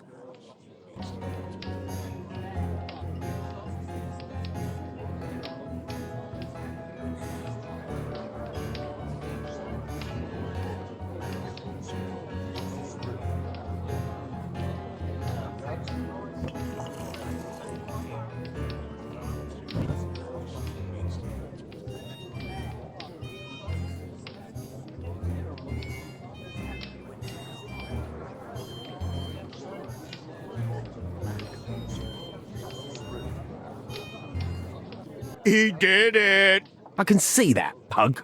That'll teach Hamfed for hoarding his wealth. I thought you said he lost it in a fair game of Demon's Deal. Did I? Never mind that. As promised, here is your reward. 50 gold, nothing to sneeze at. Well, it's not much to sneeze at. Shut up, Pug. The truth now, Fend. Did Sir Hamfed really owe you this gemstone? Come now, let's not spoil the occasion with trivialities. Even when they make all the difference? Pug! So I embellished a little. You still agreed to steal the thing? That makes you a thief. Not if I put it back. You wouldn't dare. Try me. Oh, fine. What do you want?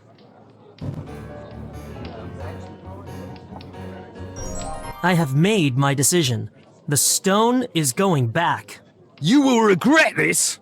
I already am, but at least my conscience will be clear. Curse you and your conscience! That's what you said about yours once.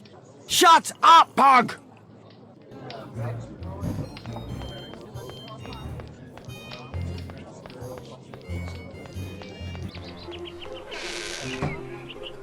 In addendum to the previous decrees of the day, it is hereby unlawful to be wearing the same colors as your most generous and compassionate lordship. A fashion faux pas tax will be levied upon the offending party, the resulting proceeds of which will be used to expand further the necessarily diverse range of your lord's garments. Again, I bid you good day.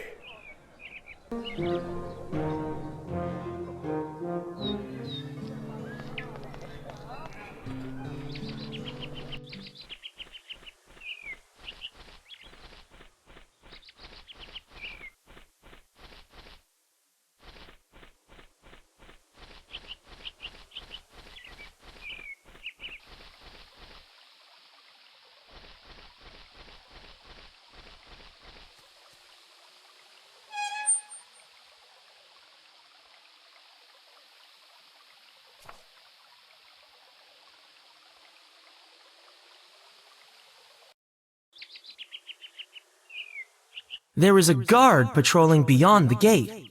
I'd better time this carefully.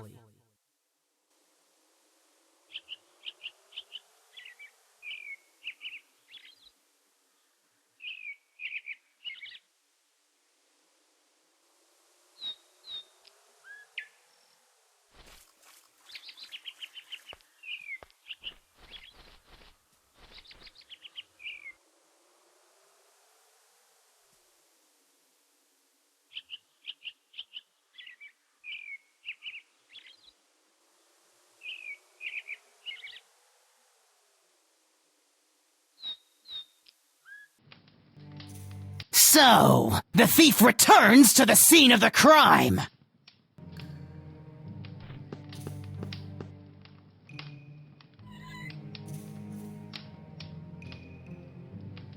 I'll take some fish flakes and add just a pinch of tingleberry powder. I have no need to carry the... I have...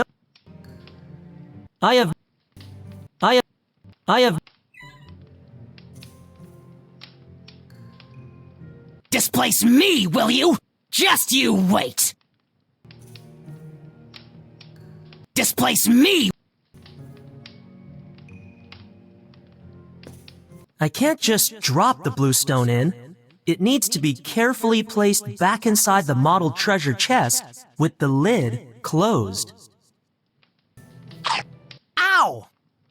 I'm trying to put the stone back! And I'm trying to get my own back!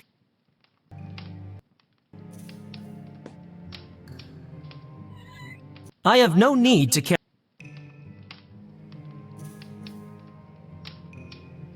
I have already done...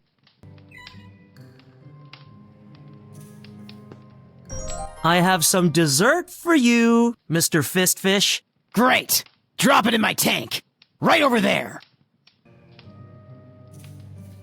He's going for it. Gobbling it up. Ah, he's sleeping like a fish.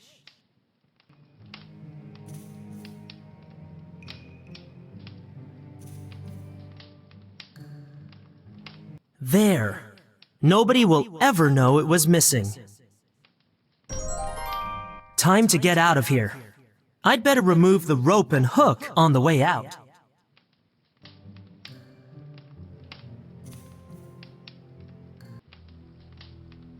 Thank you for answering my summons, Dark. Do you know why I sent for you? Shireen told you what I've been up to? Do not sound so concerned. I have been observing you through my own means. It takes much to murk my vision. Though it was regrettable that you chose to enter the house of another uninvited and to take what was not yours, you behaved responsibly by returning the stone. I'm sorry. Humility is the first step toward facing your faults. The next is to correct them, if you can. The course of a small stream can be altered with effort. A river is much harder. Do you understand? Yes, Master Estream. It pleases me that your mentor's faith in you was well placed. To acknowledge this, I wanted to give you something. It's a sapphire crystal. In the hands of one trained in the water arts, this will enhance the bearer's power. You will agree, I think, that this holds far greater value than any stone or coin. Use it well. Thank you, Master Estream. May your troubles flow past swiftly, Dark.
About that item you mentioned. I trust you have the money.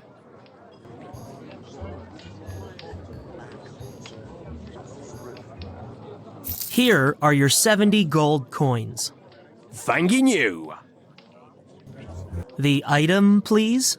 Well, there's a slight catch. I meant to say I used to possess the item. The trader I sold it to perished in the wastelands, and I haven't managed to reacquire it. Finn won't go into the wastelands. He's scared of the pug. Tell me what I need to know. It's simple, really. Seek the emerald brooch, Karen's tear, from the wastelands, and it's yours. I promise you won't regret it. You will recognize the trader by a serpentine armband.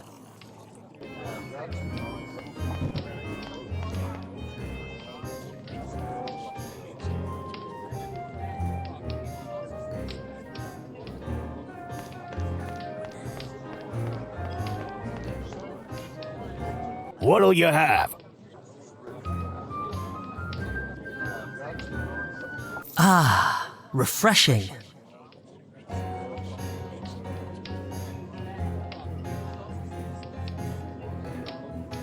What'll you...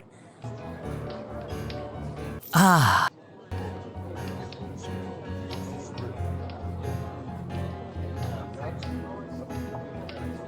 What'll... Ah. Ah.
The corpse wears a tarnished bronze armband, designed to look like a coiled snake. Could this be what Fend was talking about?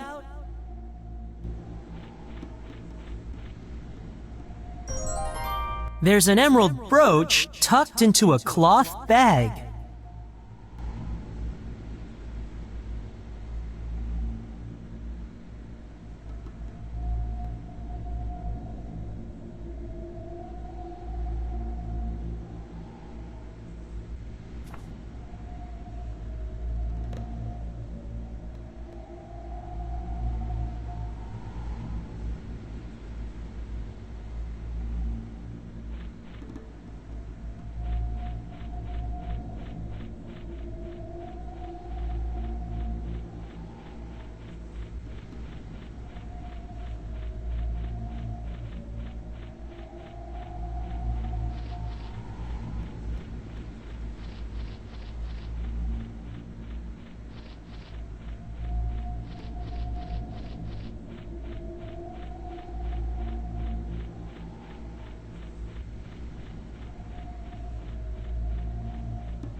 There is something hidden inside the ribcage.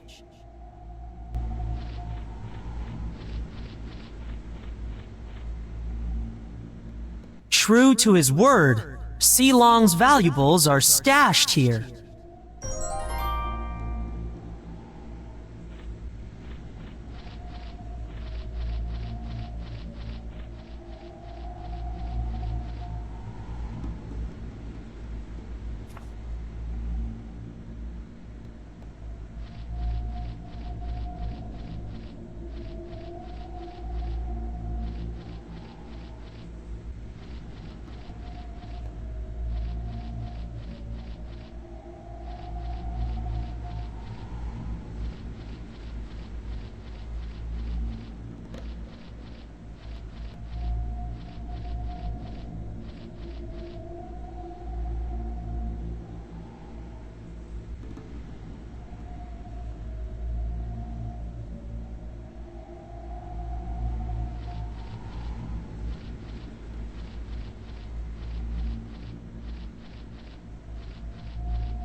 By your actions do you prove your worth. Here is the incense burner. Thank you. That which is loaned is best returned. I promise to give it back when I'm done. A promise seeks always a companion indeed.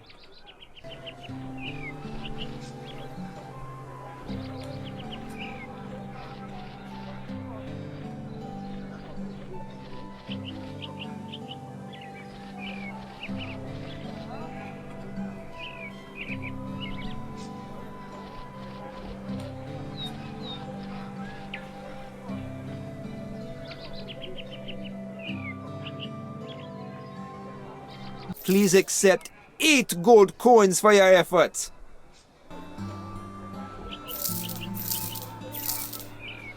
Many thanks to you. May you be 10 coins the richer.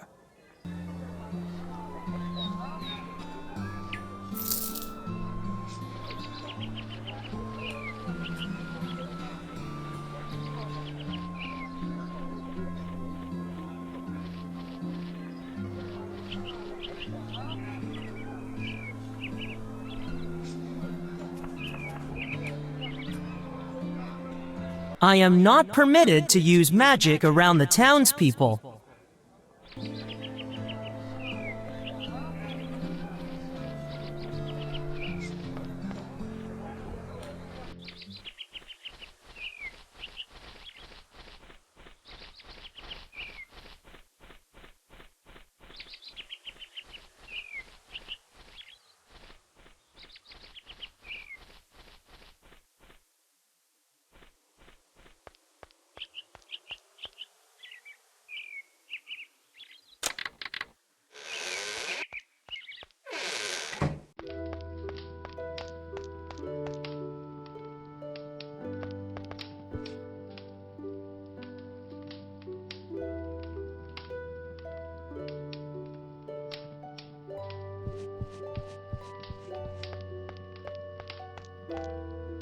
The incense burner is now lit.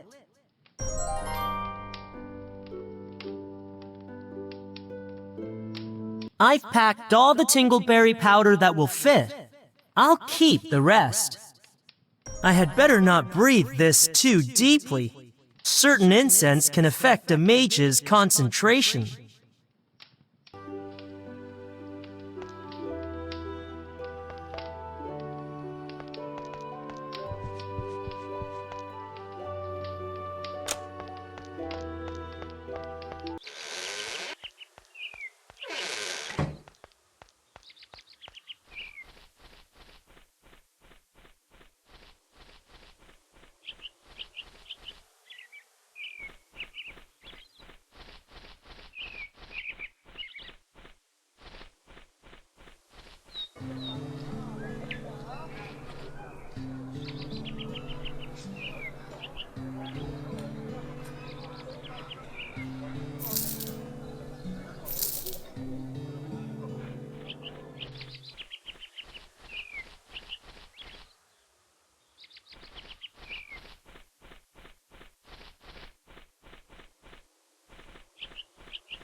The wasps are back inside their hive.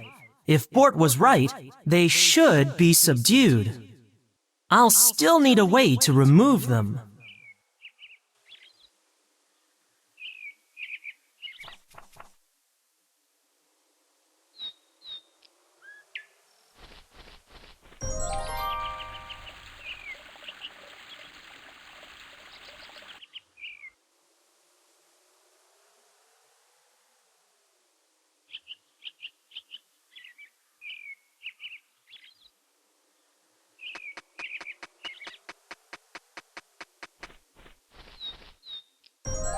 I've captured the wasps in a flask.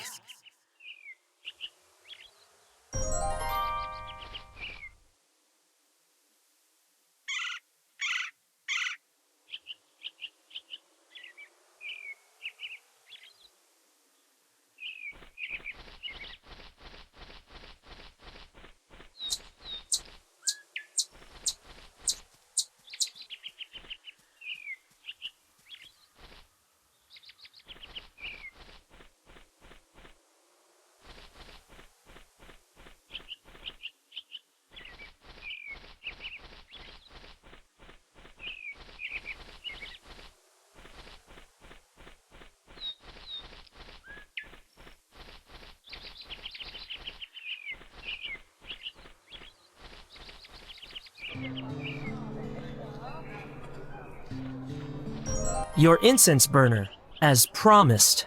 My humblest thanks. May you receive all the blessings your elements see fit to give. They are your elements, too. That which is mine, I have. So I thank you for sharing yours.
The merchant won't accept anymore.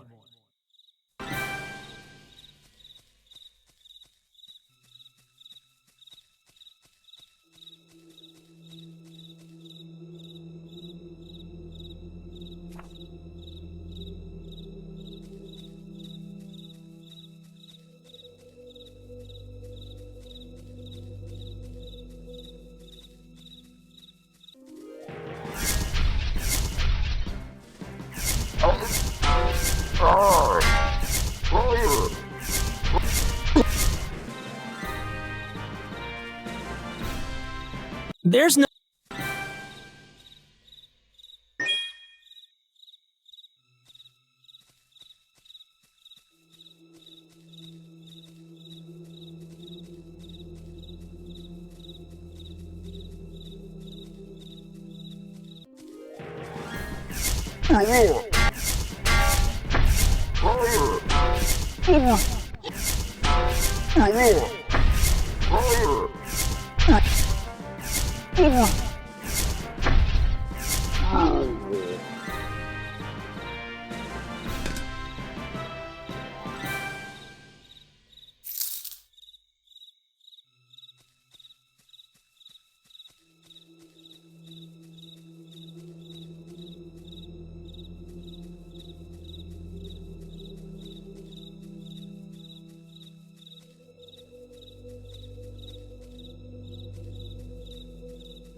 The merchant.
May this reward of 5 gold hearten you.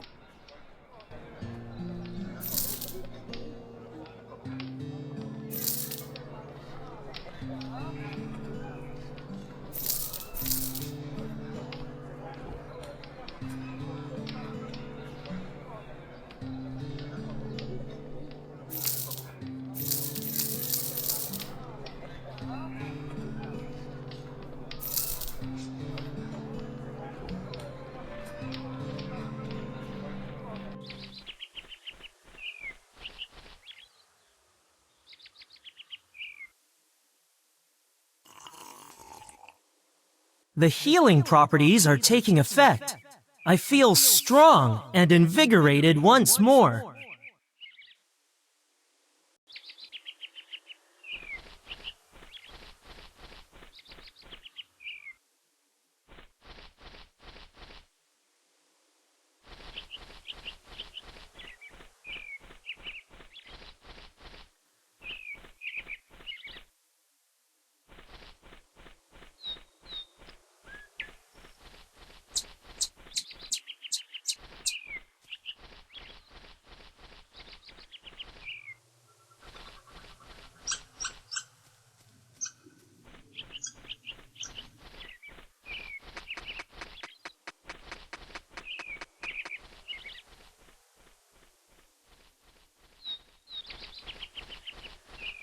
Now that I have removed those bothersome wasps for good, I think the eagles will let me pass. These two act as gatekeepers to the Flyterian Mountains.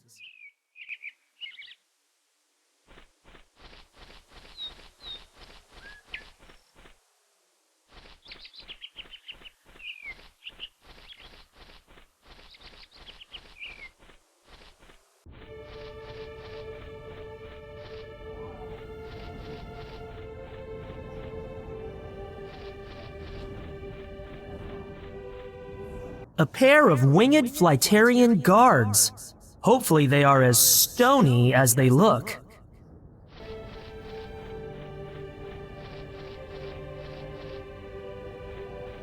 It is a young Flyterian male. From the look of it, his leg is injured, and his left wing has been badly scorched. There's not much I can do about the wing, but the leg...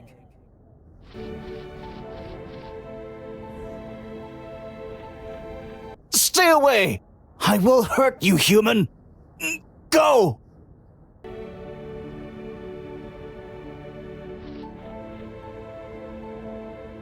Hold still. I need to see your wound. It is my leg, human. I do not need... His leg isn't broken, but it's badly burned, and there's a sharp rock fragment embedded in the wound. I'll need to do something.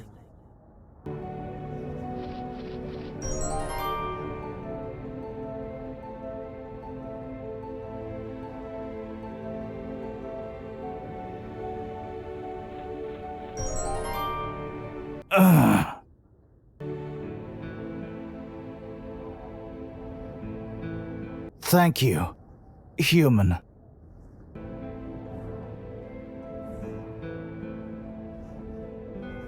At least allow me to move your leg into a more comfortable position.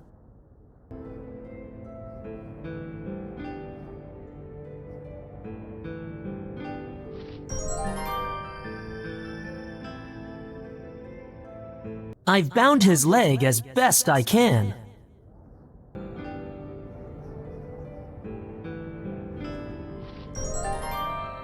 Drink this. It should ease the pain enough to help you walk.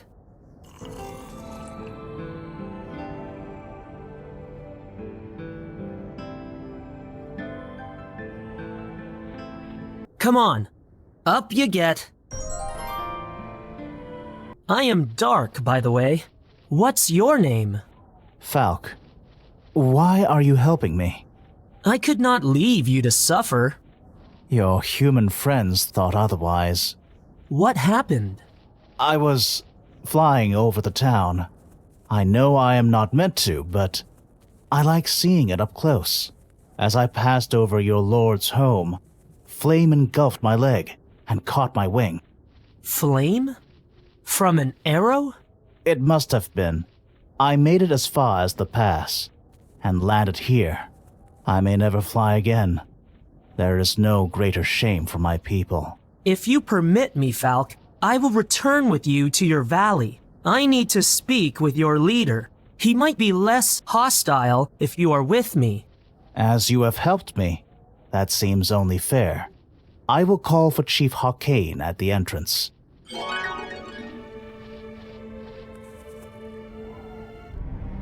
You say the humans targeted you, Falk? The Lord's own guards?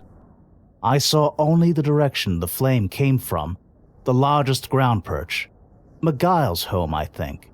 A moment later, it struck my leg and scorched my wing. This is most serious. The worst incident since these troubles began. Sorry to interrupt, Chief Hawkane, but to what troubles do you refer? You will do well to remember that a human's place is second among Flyterians, less when he is trespassing. He helped me, Father. Indeed. That is why he still lives. Father? Ask your questions, human, but be quick. You are fortunate he is with you and speaks in your favor. You have come this far, human, but no further. What business have you with our most revered wards?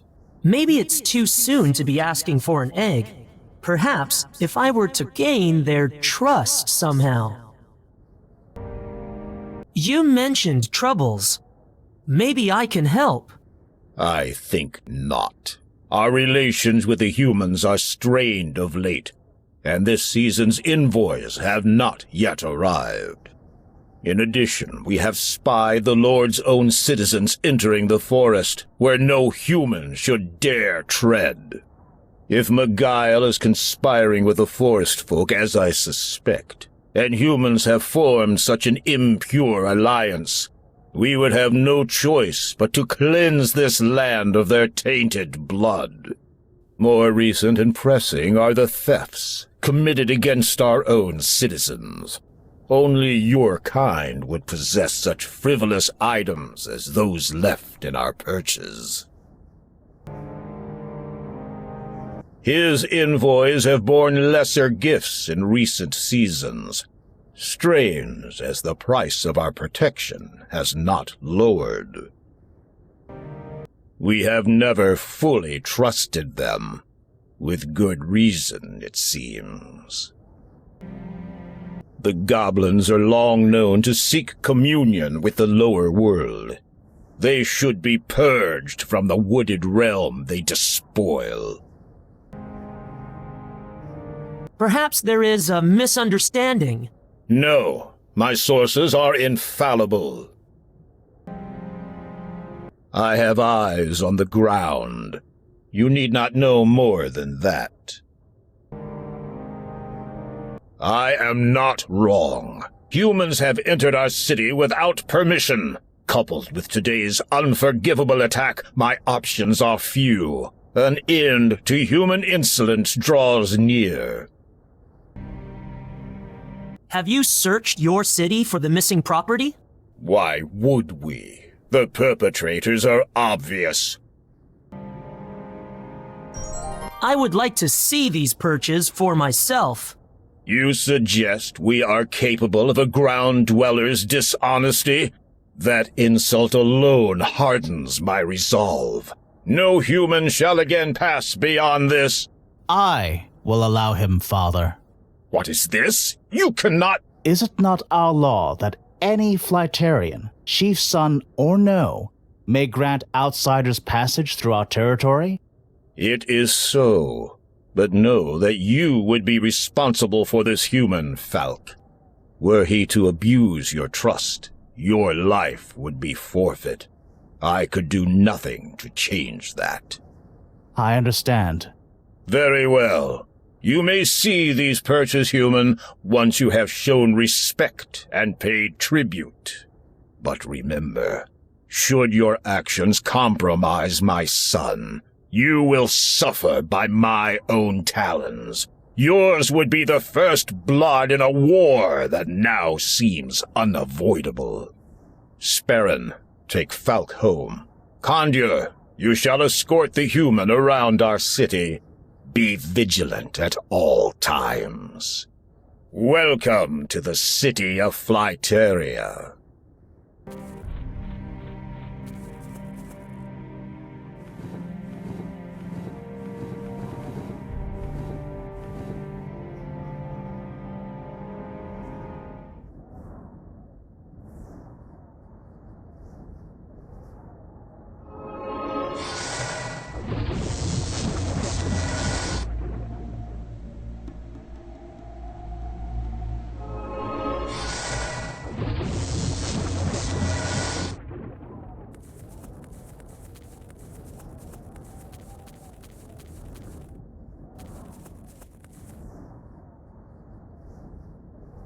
Can you take me down to ground level?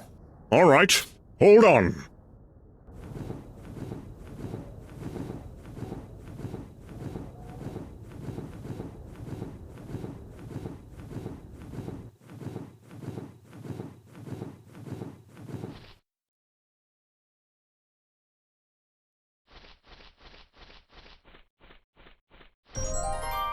This scrap looks like it came from the poster in town.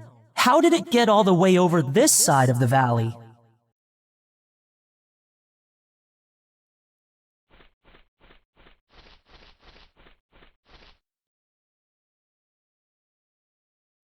Can you take me to Falk's perch? It is right above us. Hold on, and I will fly you up there.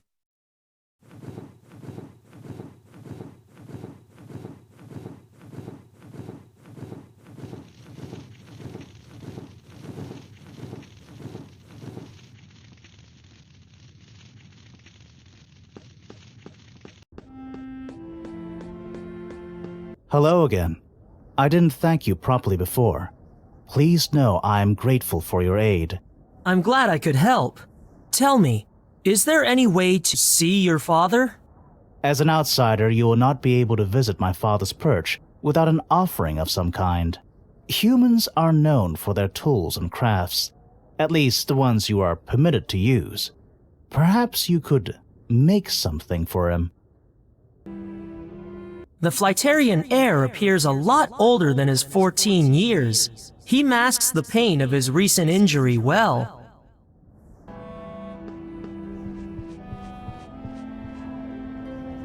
I was born 14 years ago, here in my mother's perch. My family has always ruled Flyteria. I wonder, though, if my people could accept a leader who cannot fly. She died 6 years ago. I try not to think about her, but sometimes it is difficult. There are few Flyterians my age in the valley, and they do not share my interest in what is beyond it. How old are you? 16. I had hoped that, when I am of age, my father would allow me to leave the valley for a time, as he did. I doubt that will ever happen now. Why have you come here? To obtain a griffin's egg. You might find that a challenge. The griffins are difficult to approach, and they do not trust strangers. Furthermore, my father will not allow you near them until you have gained his trust. My father is a good leader, strong, devoted, and proud. I only hope I can do him justice when it is my turn. If it is ever my turn. Being the son of the chief is a mixed blessing. What of your father? I do not know him. At least, not anymore. I haven't seen my family for many years. That must be difficult. I try not to think about it. It is an honor to discover your chosen. Worth the sacrifice, so I've been told. They wouldn't remember me anyway. I doubt that. This is the only home I have ever known. Few Flyterians ever leave the valley. My father was one of them. Before she died, My mother told me of how father often left the mountains. He was different then, more curious and trusting. She told me of his adventures and his interest in the great structures which stood tall and spun with wooden feathers. Windmills? He did not know what they were called or what they were for, but they always fascinated him. I have always been interested in the human town, ever since I glimpsed it from Crag Peak when I was very small. It must sound strange, but I am not angry. I know I should not have approached the town. Losing a wing's like your kind losing a leg. As my father says, some lessons can only be learned through the hardest sacrifice. I never imagined this, though. For letting you into our valley? It was the least I could do. If you can prove that humans are not responsible for these thefts, maybe my father will change his mind about them. You do not owe me anything, except perhaps to learn what really happened to the missing items.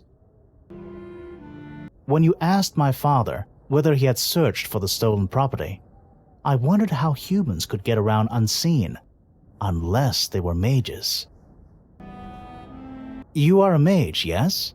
Nearly. I've heard about your kind. You are not like other humans. Could a mage have stolen those things? It is true that some can move about unseen, but those same mages could not ascend your perches unnoticed. Drop by again soon.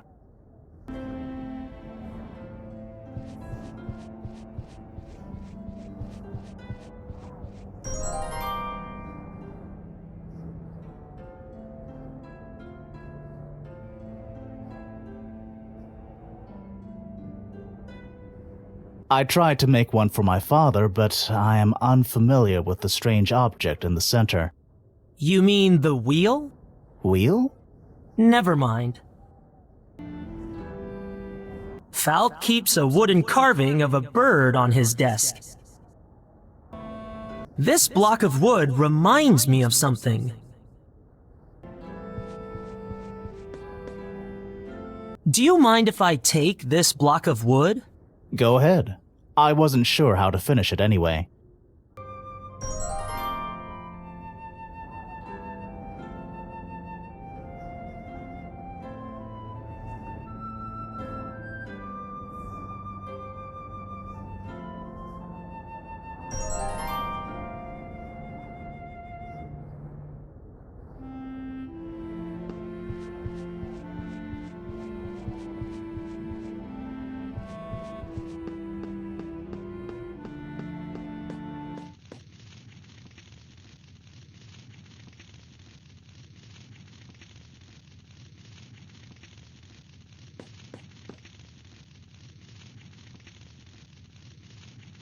Can you take me down to...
This wheel looks broken.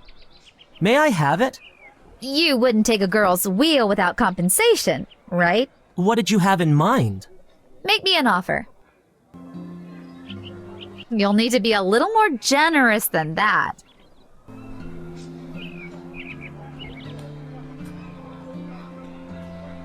That seems a fair trade.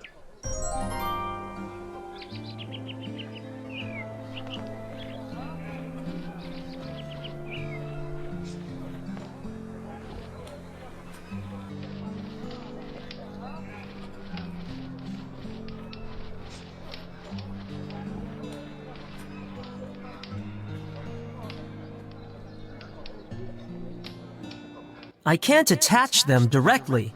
This may require the help of a skilled metalworker.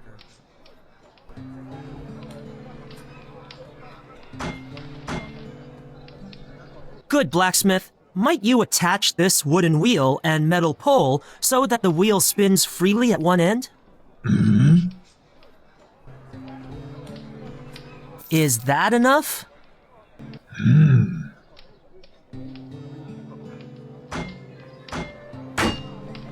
Thank you, blacksmith. The feathers are not adhesive. I'll need to make them sticky. The feathers are sticky now.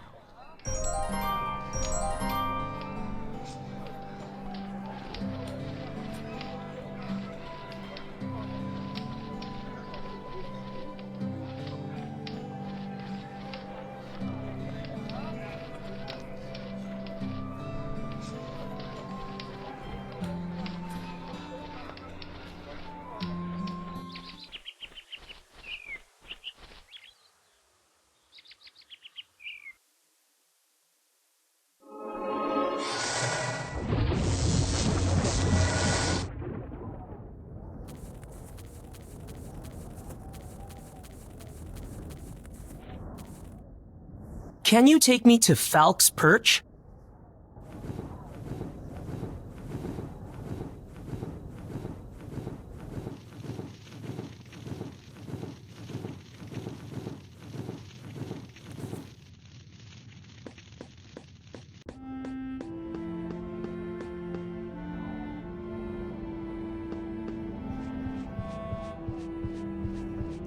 That is a fine gift.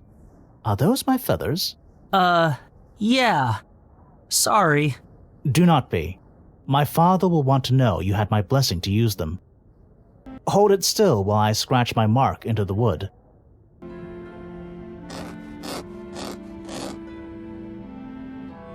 There. My father should approve now.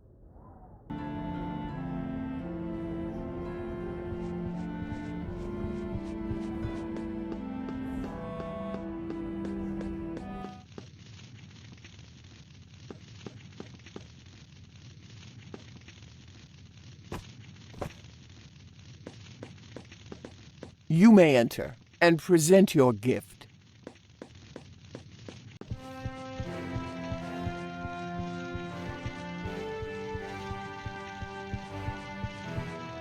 An insightful gift. My son listens well to his father's tales. What do you call this? A windmill. Windmill. Falk is as I was in my youth. Too much so, I think. But the past is dead, as are those who were taken from us. Only the future matters. My people will survive, in spite of human and forest folk treachery.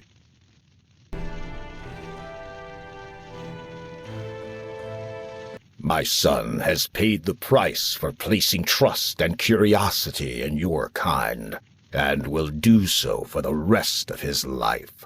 I blame myself for his lack of intuition. My personal life is no concern of yours, human. Should you ever travel beyond this realm, you will find no nobler bastions of purity. The human town holds little interest to me. The only contact I have with its lord is through his envoys. As it is, we have neither seen nor heard from them in some months. To me, this indicates Meghail no longer desires our protection. It is home to the unclean, the cast-offs of nature. No Flyterian would ever think to nest in there. If I had the wing power, I would lead an assault on those creatures and put an end to their defiling natures for good. As you can see, the evidence held to the light casts the darkest shadow over our human neighbors. Go ahead. Observe the items if you must. You will reach the same conclusion. Humans have been among us, uninvited, bringing nothing but ill intent. 2 items of value only to humans were discovered in separate perches. Nearby was evidence of further transgression. What does it matter what was stolen? That these thefts happened at all is the most pertinent fact. If you must know, they were grooming implements, adornments, small things of that nature. The thefts occurred in separate locations. Condur can take you to those perches.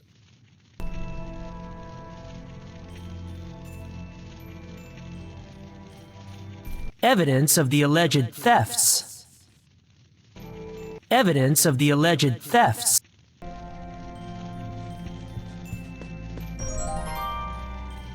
The owner was evidently a smoker, and I don't think the Flyterians have taken up such vices yet.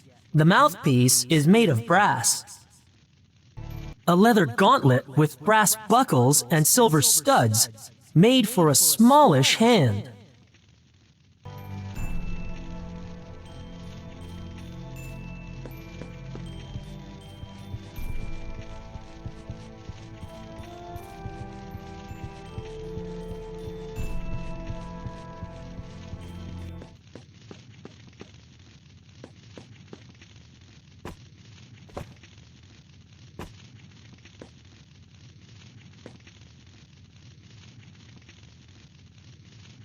Can you take me to the perch where the smoking pipe was found?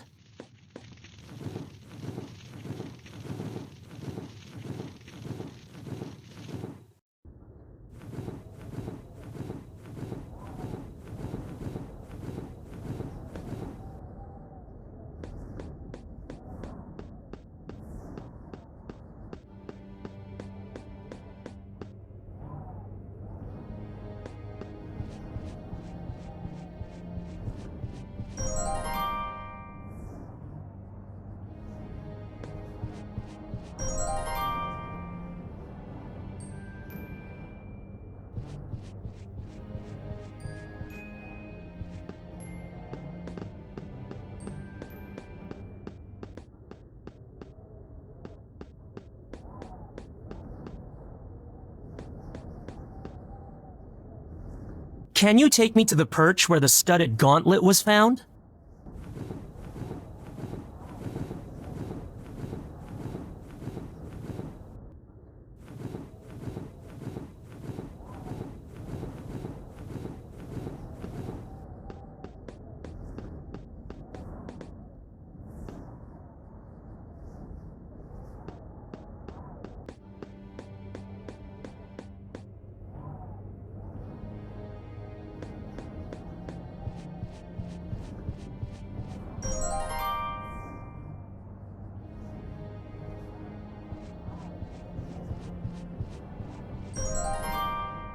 The Flyterians are not vegetarians.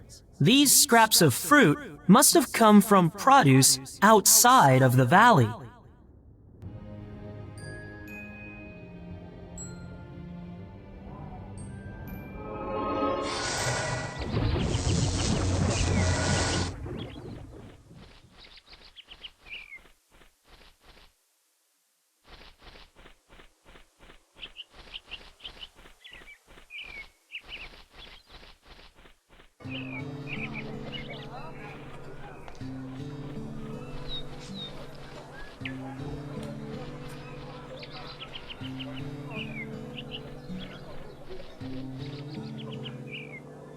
Fruit scraps in the Flytarian village. From my stall, you say? Yes, they were spread across the floor at the scene of a theft. I am short a few apples and a banana, but I'd wager it was those children who like playing nearby. They're certainly fast. May I take a closer look? They went missing from the crate behind me.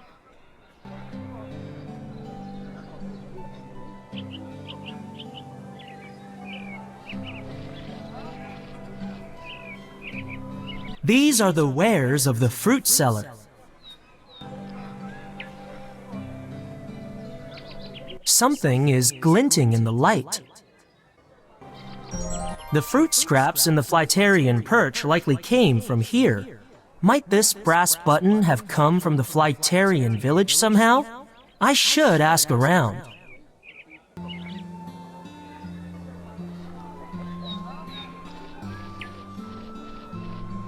I found this on the ground nearby. Did you notice who dropped it? Let me see that. Ah, that's the insignia of Ignore. Anyone enacting official duty on behalf of Lord Magile wears a uniform adorned with identical buttons. Do such important people grace your stall with their presence? Every day. Why do you ask? I'm investigating a theft. I had no idea mages concerned themselves with the trivialities of us lesser folk. They don't. These thefts occurred in the Flytarian village, possibly by lesser folk, as you say. Do you know who might have dropped this particular button?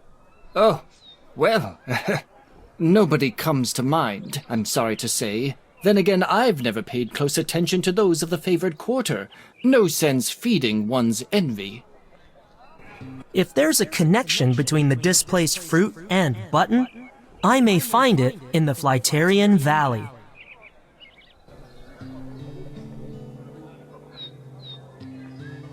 I am not permitted.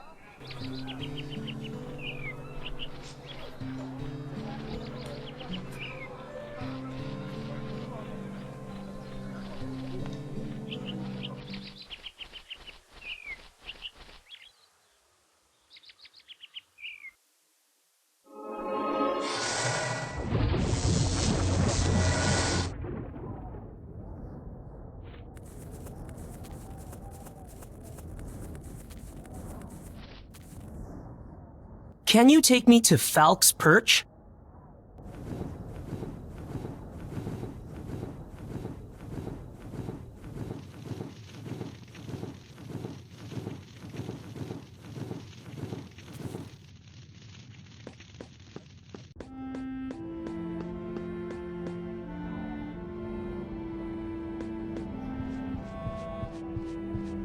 Strange. I've seen something like that in my cousin's perch. Pekon found it there 2 days ago. We thought it might be a coin of some sort from your town. You didn't mention this to your father? It did not seem important. I mean, nothing was stolen. I should take a look anyway. Can you direct me to your cousin's perch? Of course. It is on the western side of the valley. Pekon is visiting the Sharpstone Mountains today, but I can permit you entry. Ask Condor. He knows the way.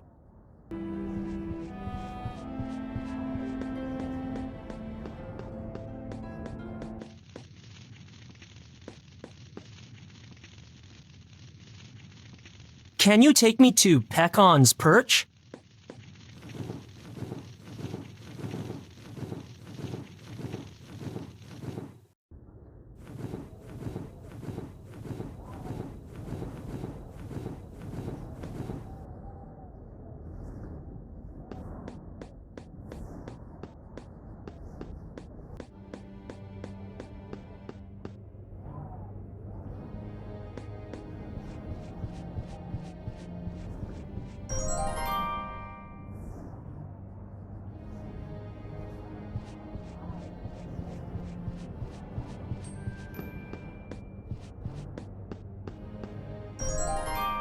These breadcrumbs may have come from the market quarter, just as the fruit scraps did.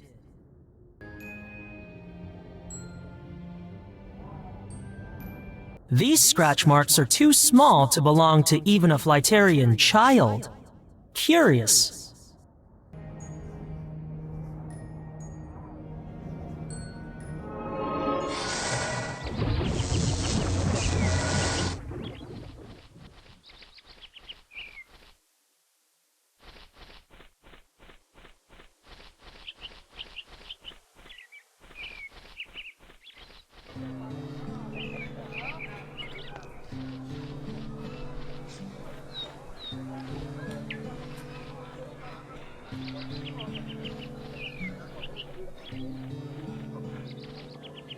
A torn poster. The scrap paper most definitely belongs to it.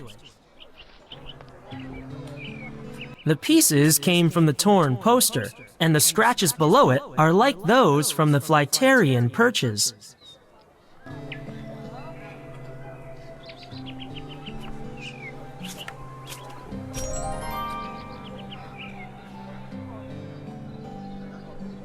Thank you.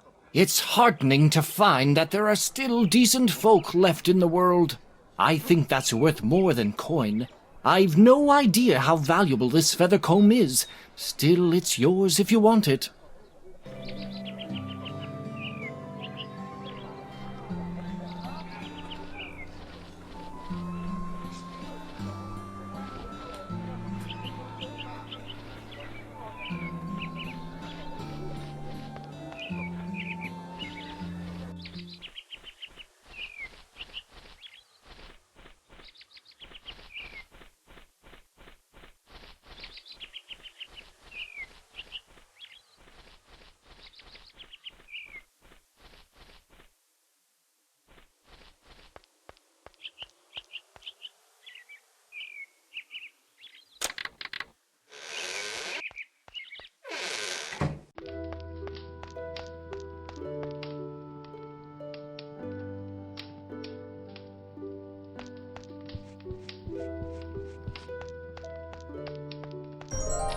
My candle is now burning.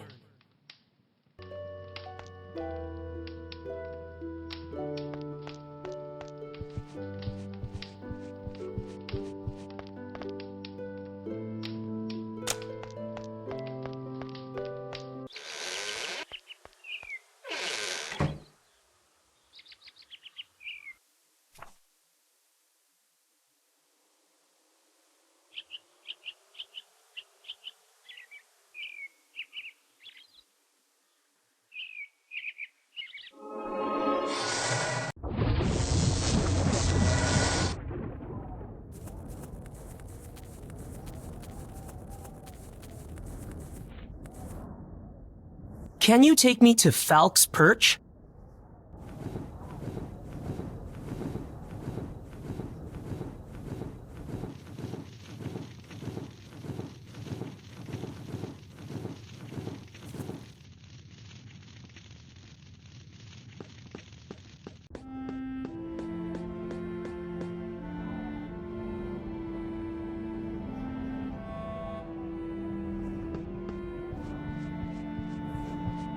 Where did you find that? In Igenor's market quarter. That's more than a little odd. I recognize the markings on the handle. They belong to the widow Parla, but she's been sequestered in mourning for the past month. I imagine you still wish to visit her perch, though. You imagine correctly. Condure can fly you there.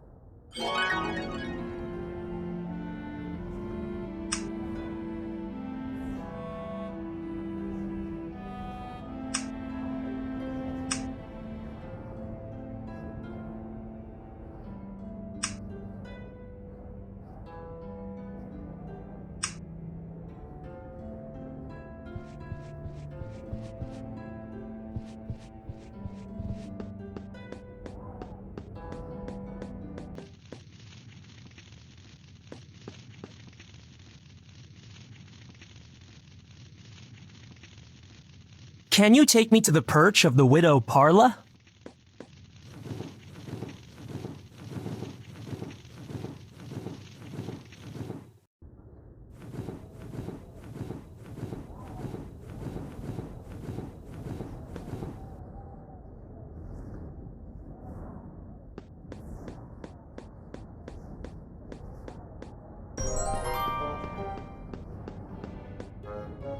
Where are you, my darling? I wait for you.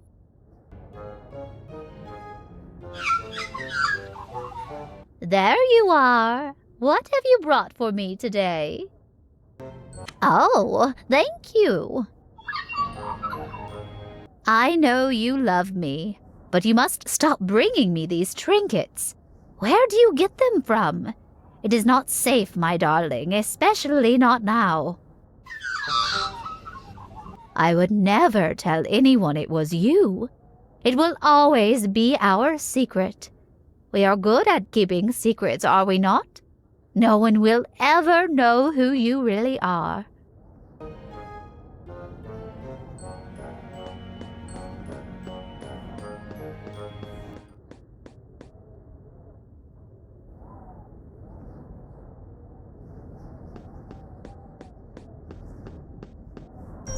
Guard, I believe this belongs to Parla.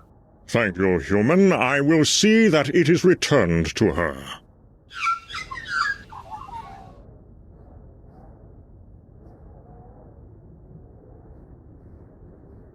Follow that magpie.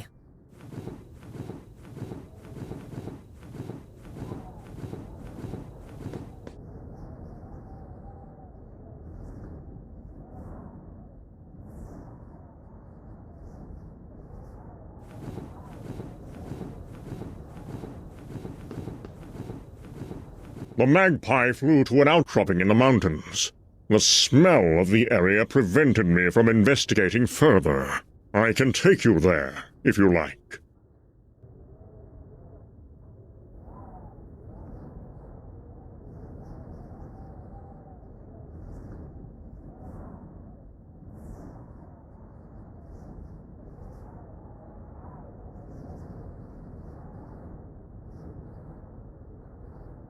Can you take me to the outcropping?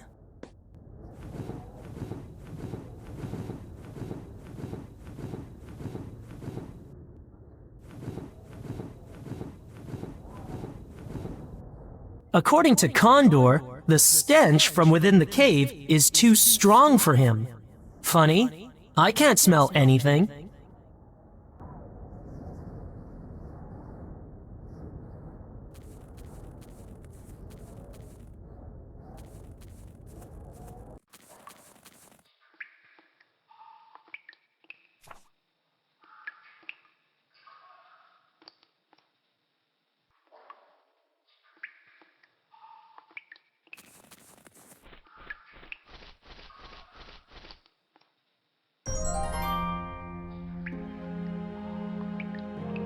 The missing envoys, I presume. The burns suggest they were killed by flame projectiles, like the one that struck Falk. Lord Magail's guards may have been ordered to assassinate them. But for what purpose? Furthermore, why leave them here? And how did the perpetrator move them up here without being noticed? There is another more disturbing possibility, which I had better keep to myself for now.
This envoy wears a single gauntlet, matching the one I saw in Hawkane's perch.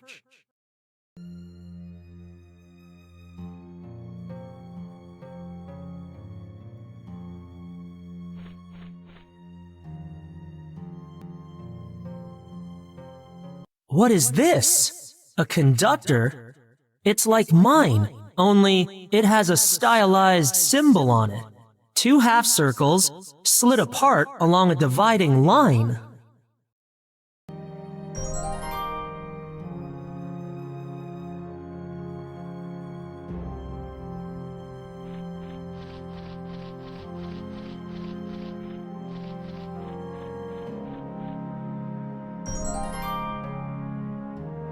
The dead envoy's clothing is ripped to shreds. 2 missing brass buttons have been torn from his doublet.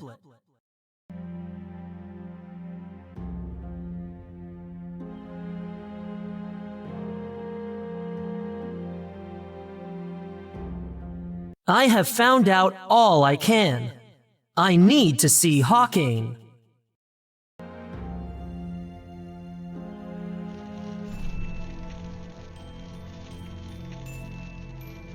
You have shown perseverance in your search for the truth, most surprising for a human.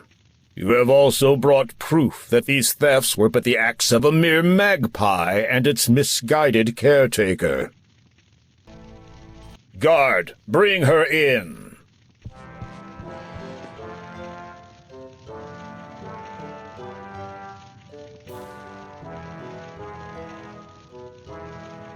You summoned me, noble Hawkane. Your magpie is responsible for the recent plight surrounding our missing property. Failure to disclose this almost edged us into war.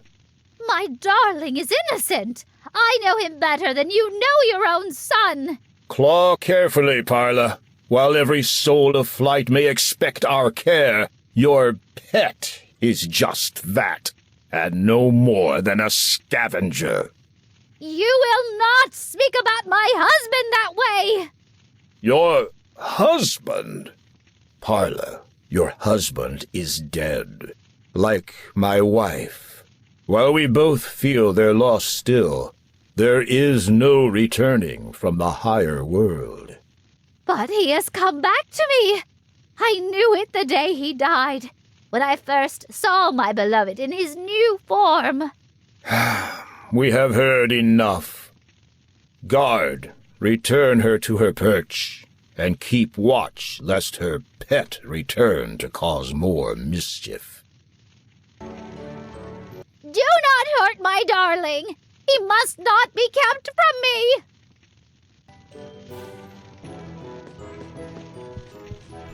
It appears you were right, and that my son's trust was well placed. Falk grows quickly, something I have overlooked in seasons past. He has coped with the dishonor dealt him better than I could have expected. He will succeed you admirably when his day comes. No small impairment can change that. I will tell him you said so. Perhaps I have been too hasty to judge the humans we have protected so long. The discovery of the envoys changes everything. Their disappearance was clearly not my people's doing, though some in Ignor may believe otherwise. Yet I do not comprehend why humans would kill their own in such a manner. I don't believe the assault on Falk was motivated by mislaid revenge, yet I am sure it is related somehow to the envoy's demise. A lot of trouble has been taken to break your long-held alliance. It almost succeeded. The nature of their deaths also disturbs me, for reasons, with your forgiveness, I do not wish to discuss. I promise you, Chief Hawkane, to find out all I can as soon as my remaining tasks are completed. Once initiated, I will have greater authority to investigate on your behalf. I would be grateful for that. Is there anything I can do to expedite proceedings? Yes, my master sent me to collect a single griffin's egg. Can you help me? I can tell you where to find the griffins. They nest in the mountains west of here, and are difficult creatures to approach, let alone take something from. Avoid detection when approaching the nests. Conceal yourself whenever possible. If you should be seen, you can expect an aggressive response. Act as some of our lesser kindred. Duck. Also, know that harming them or their unhatched young would do great dishonor to my people. If you are ready, my guard will take you to the griffins' nests. Farewell. Goodbye, Chief Hawkane, and thank you. One last thing, human. These eyes see more than your kind could ever hope to behold, and see more still when they look upon yours. Hunger is a trait common upon many, for what one wants and cannot have. Be wary of such desires. As we say, to prey upon more than a talon's share is to lose sight of one's horizon. Thank you, Chief Hawkane.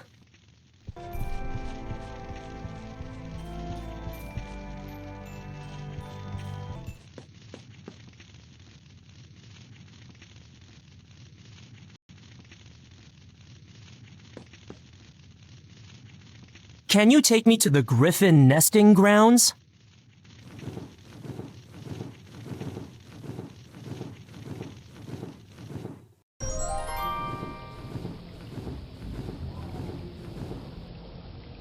Meet me on the western plateau once you have the egg.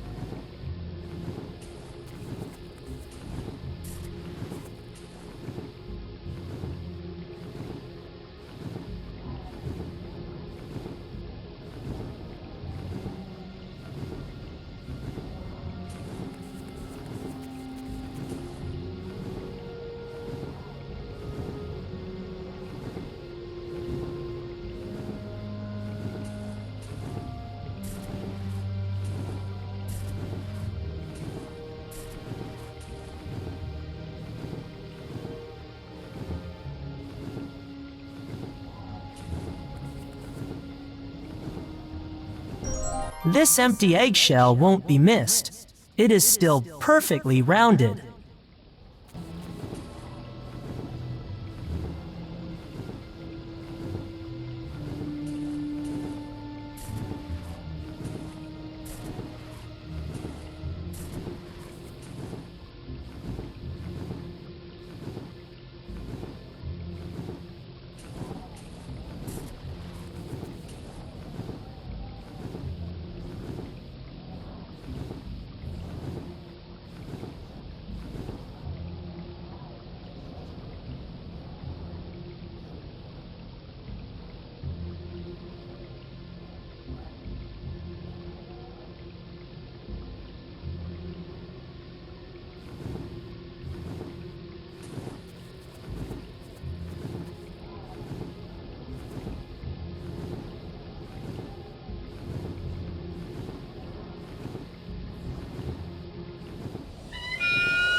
This empty eggshell won't be missed. It is still perfectly rounded.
There, I've exchanged the empty shell for the nest egg. This should buy me some time.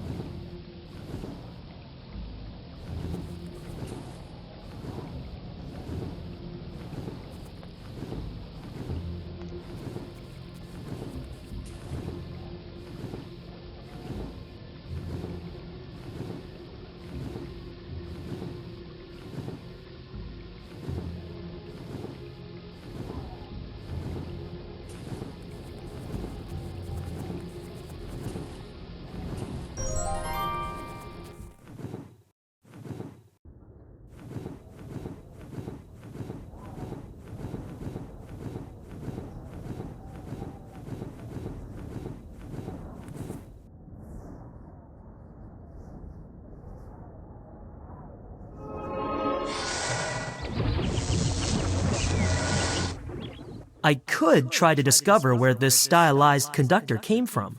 The training hall would be a good start. Or I could just get on with my trials.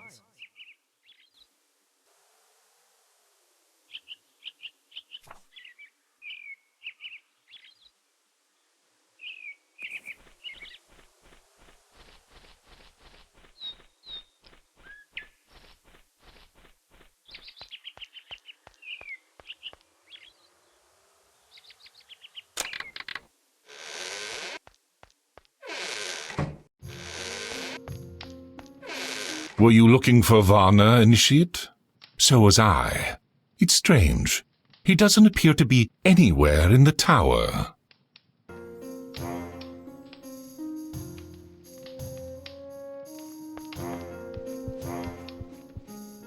That symbol. It looks vaguely familiar, but I can't quite place it. Where did you say you found this? What? Lord Maguile's own envoys? You had better not be fabricating this for your own amusement.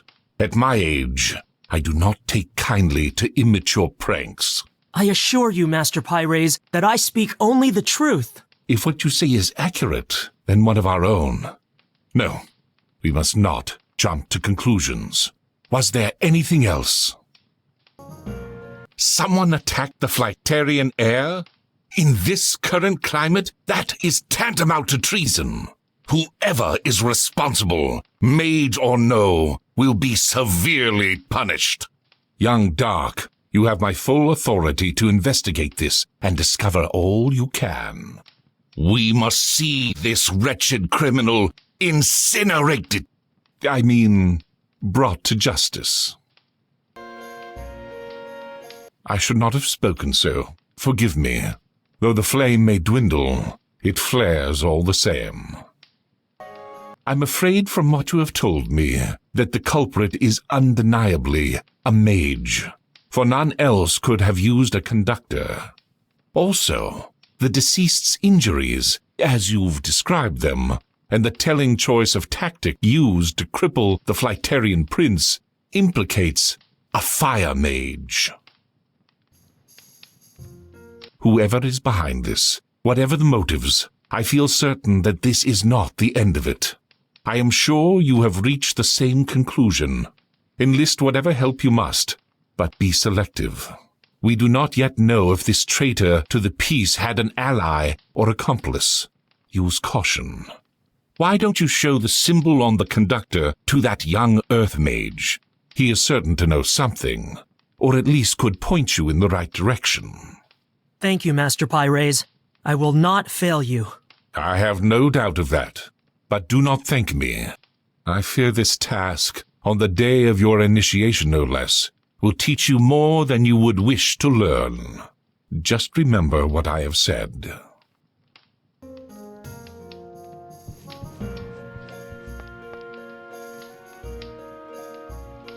Initiate. Do not allow prejudice to blind you, or our killer may yet slip through your fingers.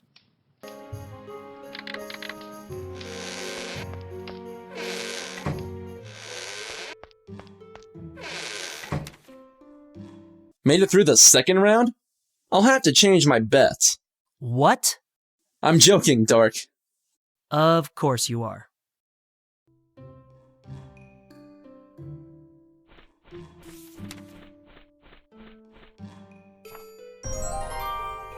Bort, do you know anything about this?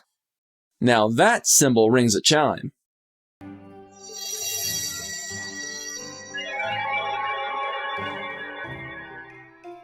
I've got it! You should be able to find the book you're looking for. Go ahead.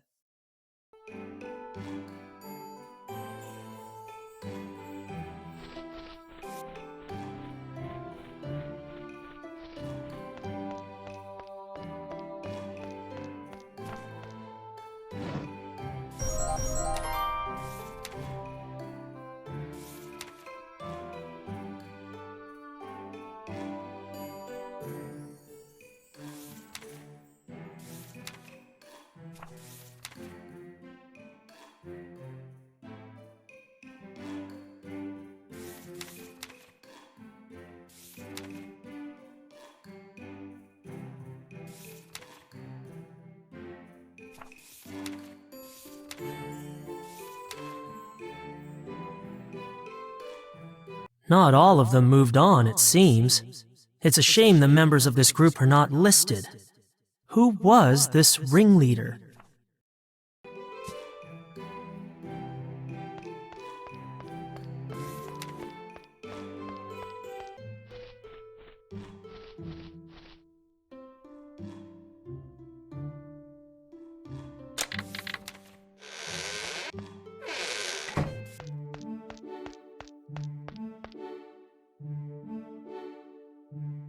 I should think carefully about who I show this to.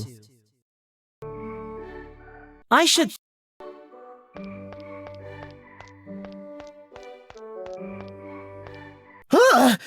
My dear boy, you will never guess what I saw.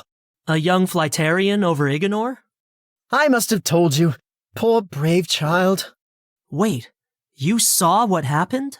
What? Who attacked the Flytarian boy? Why? To start a war. When? Soon. But I must know who. How? You could tell me. What? Who attacked the...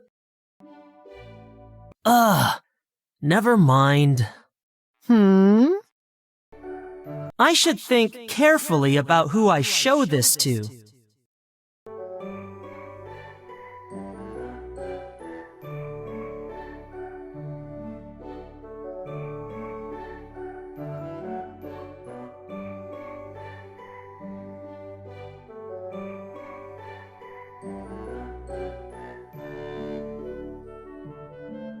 Without a doubt, the best of the three. All those feathers. Ah! Those fine specimens guarding the mountain path take their roles seriously. That may be, but I still need to get past them. A kind gesture never strays upon the wind. What does that mean? Try to win their favor. There must be some way you can be of service to them. I've observed that they seem to take issue with the nearby wasps. Perhaps if you were to remove them? couldn't hurt, I suppose. Well, actually, it could. They can be quite rude if you have the gift of their gab. What else can you expect from foreign birds? Keep your head in the clouds.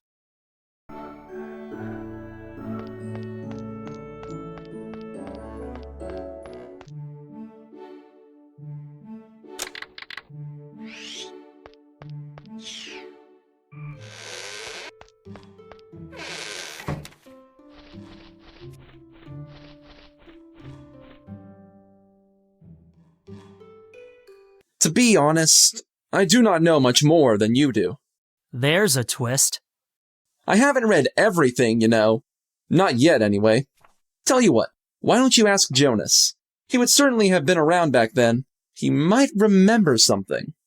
Was that supposed to be a joke? Stranger things have happened, especially in this tower. Sorry I can't help you further. Why the sudden interest in this, if I may ask? You were never this keen on local history. Let's just say it's for personal reasons and leave it at that. All right, fine. If you don't want to tell me. That's just it. I'm not sure what to tell you yet, or whether it's wise to say anything at all. Secretive and enigmatic. Look, I do not mean to pry. If there is anything I can do to help, you know where to find me. Thank you, Bort. Don't mention it. I have mine somewhere. Haven't used it since I lost a bet and had to duel Duggan in the Botanic Hall. Those bruises taught me a valuable lesson. Books beat brass. I don't believe there are any more books in this hall about that subject. You will need to make do with the one I already told you about.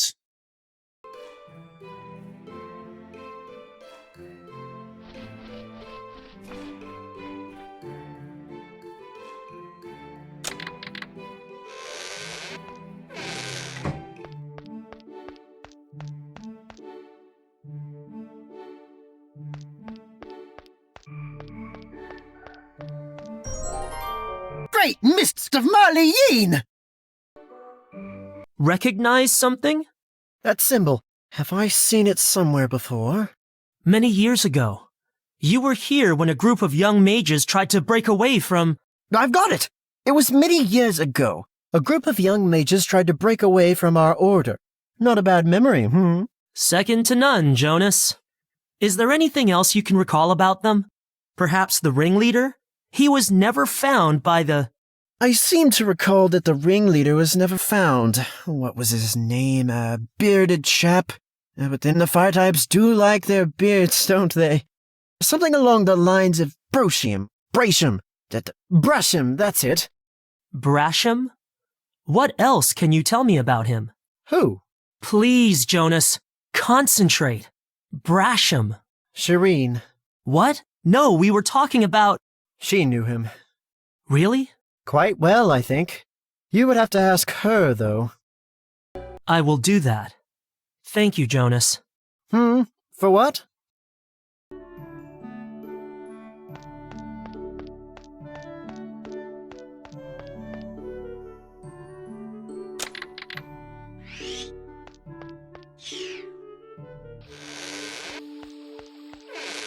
I am glad you have returned safely from the mountains. Jonas assured me you would be all right among the Flytarians, but I was worried all the same. I am fine, Shireen. Honest.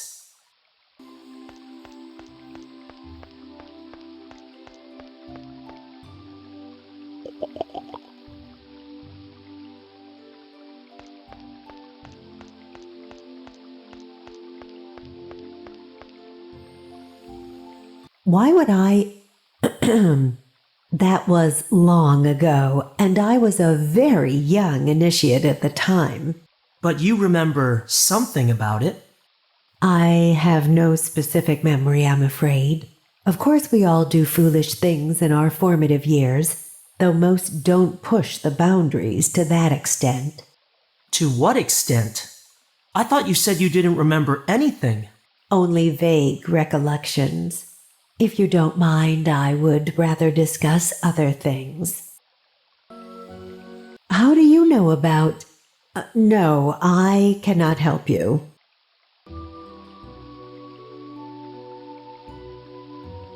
You found this? Where? On the dead body of Lord Magail's envoy. You knew someone called Brasham who led a group represented by this symbol. Do you think he had anything to do with this? No, I do not believe it. Brasham would never. Shireen, I have to know. I am investigating on behalf of our masters. One of us did this. A fire mage, most likely. If you can tell me anything. All right. But you must promise not to judge him prematurely, okay? I have ways to tell if you are lying.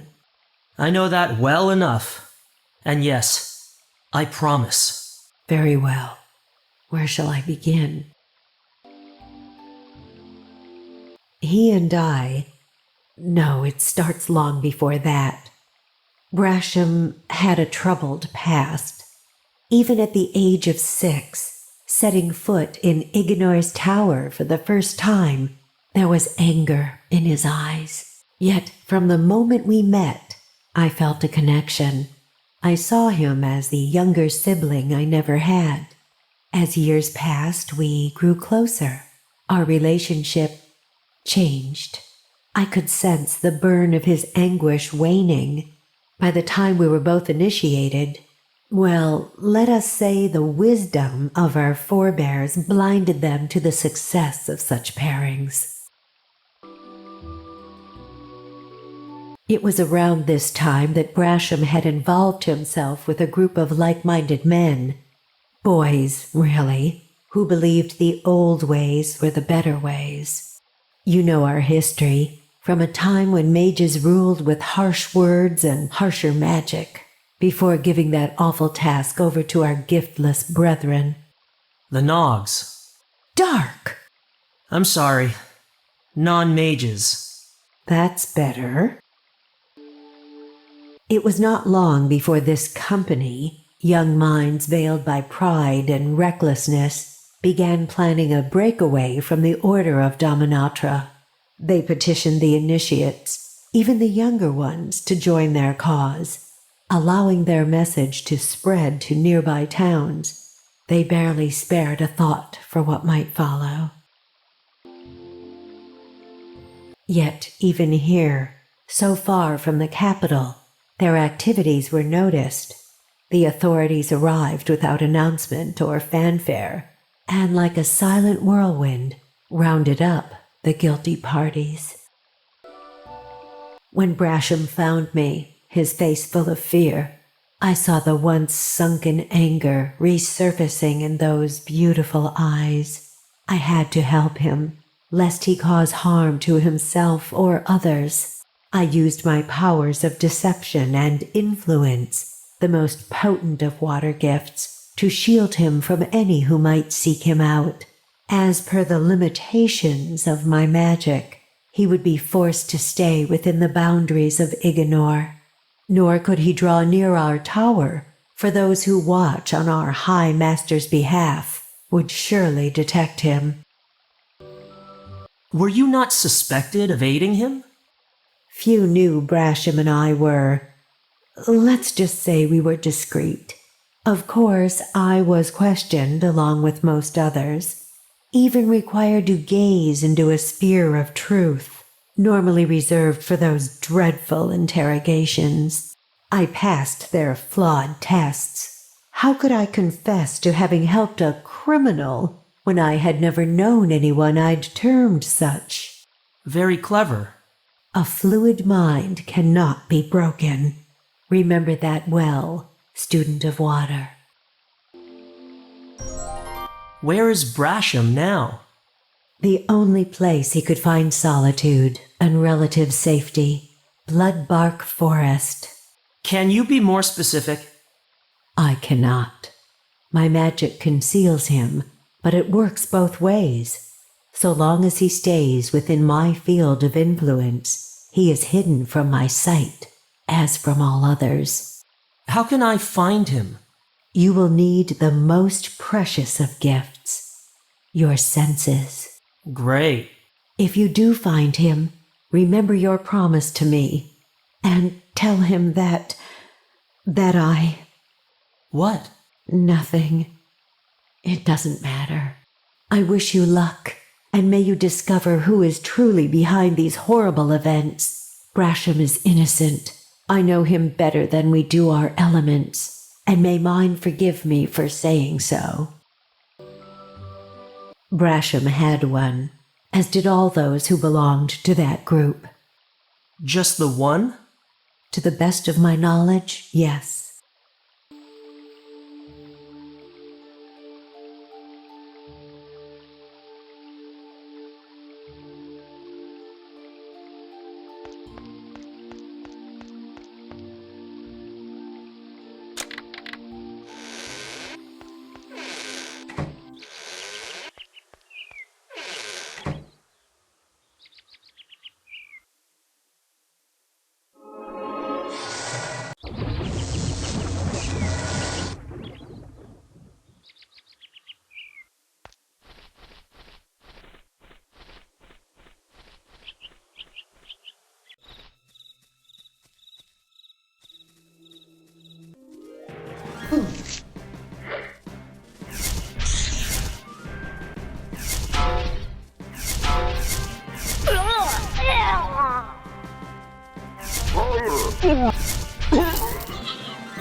A shred of torn blue cloth has caught on the brambles.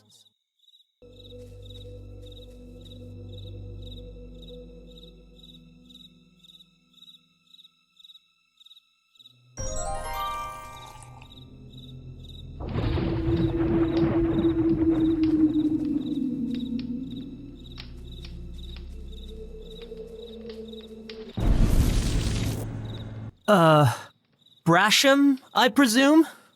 What do you want, boy? 3 of Lord Magail's envoys have been murdered, and there has been an attack on the Flytarian heir.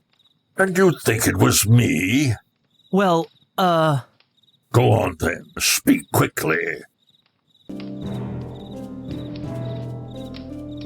You know who I am, so you must know why I'm here. Stop wasting my time. And be thankful I'm the one you found out here. Were it Pyres, this is my home, and has been for many years. Too many to count your age against. They leave me be, and I them for the most part. For your frivolous initiation, I take it? Sounds like something the masters would concoct. You may be out of luck, though. The Redcaps have been busy. Your trials are irrelevant to me. They have no regard for what they perceive as lesser creatures, so I don't mind returning the favor. Speak poorly of her, and I will roast you from the inside out. Were it not for Shireen, I would be rotting in one of the High Master's dungeons, or dead. Do not think I'd grant you as many choices. I have reason to believe a fire mage attacked the Flytarian heir. Was it you? I have no love for those creatures, but that's no proof I have harmed one. They did not meet their end at my hand, and I care nothing for your opinion on the matter. Did we plan to divide ourselves from the fold? Yes. Do I regret it? Not for a moment. The mages have embraced passivity. In time, it will prove our downfall. There was a time when we were a force greater than any this world has ever seen. We may have been brazen in the old days, even brutal, yet there was order. No mage would dare attempt what you suspect me of. The Nogs feared us, but we ensured their safety and prevented them from repeating their mistakes. Now they resent us for it. They do not understand our abilities. Of course not. Nor do they comprehend how easily they can be led into the trap of progress. Ungrateful vermin, every one of them. Do not think for a moment that there aren't those that will again try to pull humanity to the brink of elemental destruction. When that happens, you can be sure even our kind will not be spared.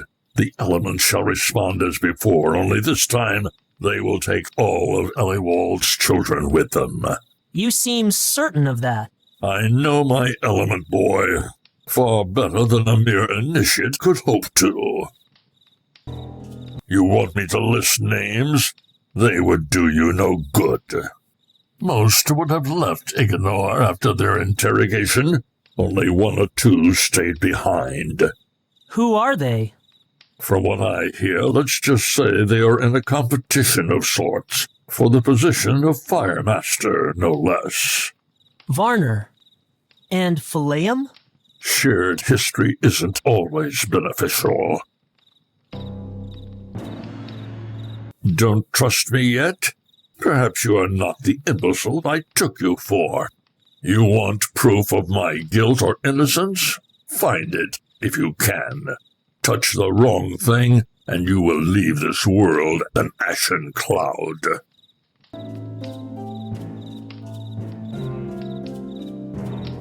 It isn't mine. Take my word or leave it.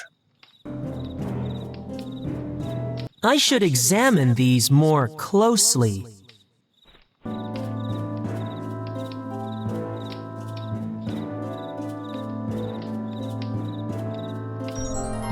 Brasham still has his stylized conductor. The one I found on the dead envoy likely belongs to someone else. All the same. So, boy, your conclusion? That conductor might be yours. It could also belong to someone from your old group. I need more evidence. Ah, a second spark of intelligence. Here's an idea. Try asking the victim I allegedly attacked.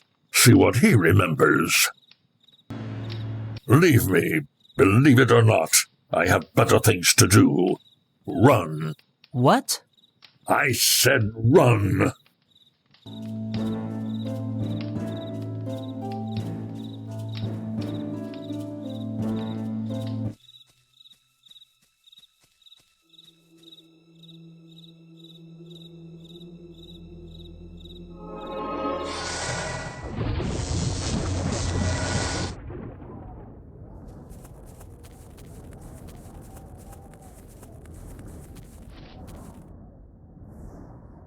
Can you take me to Falk's Perch?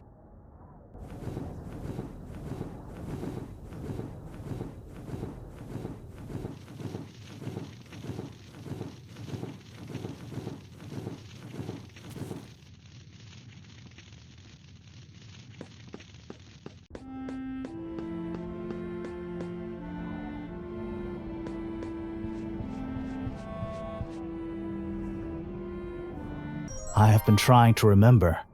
As I made my pass over the town, I thought I saw something shiny just beyond its walls. I swooped lower to get a better look. That is when I was struck by the airborne flame.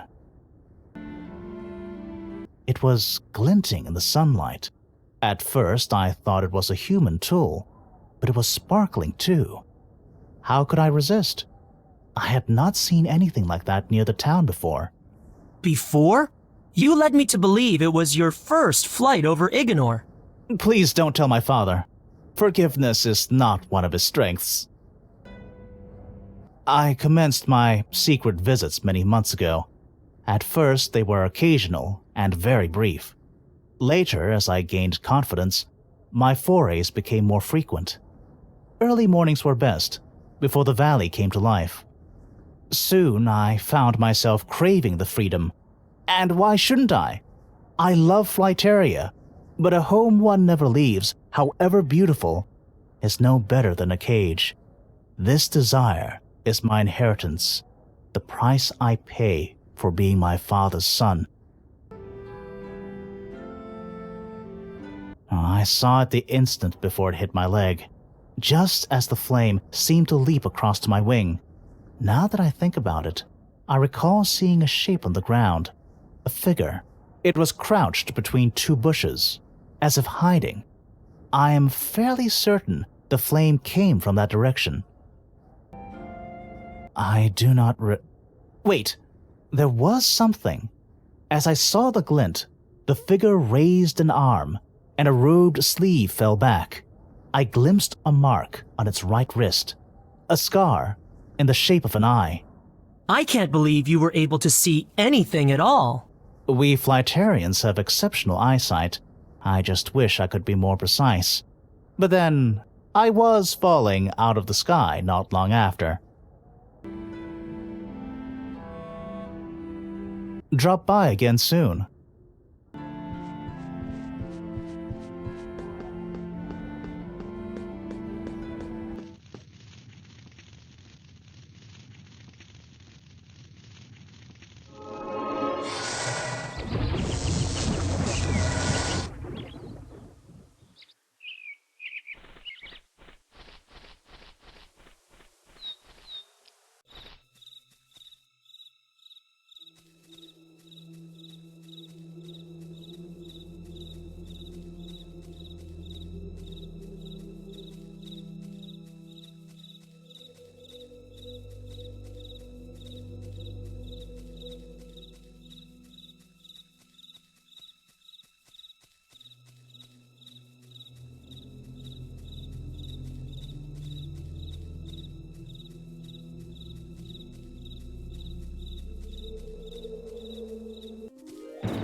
Falk's attacker had a scar. On the right wrist, in the shape of an eye. How did... The mark of the flame. The what? It is the branding received during a fire mage's second initiation. Do you have such a mark? See for yourself. Nothing.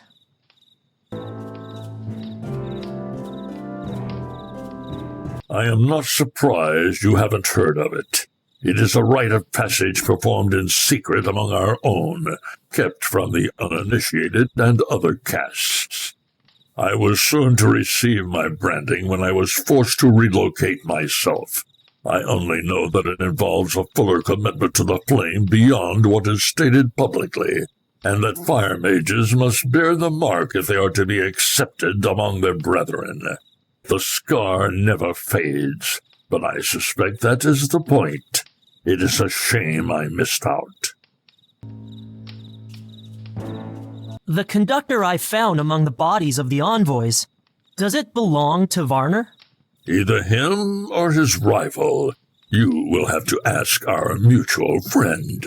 I intend to. You should be careful.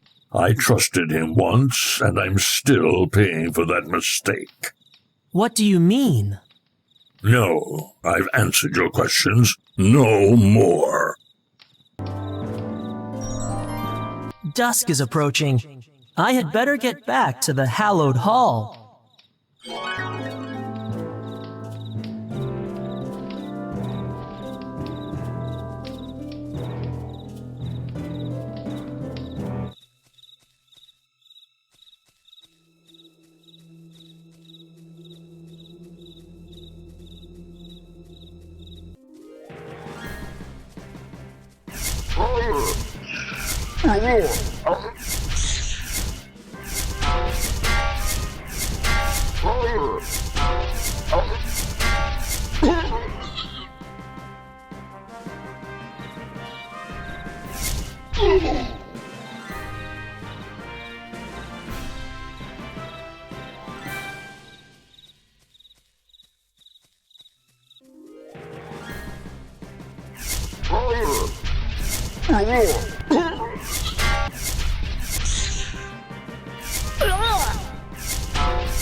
There's no loot.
I see.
There's a certain dampness.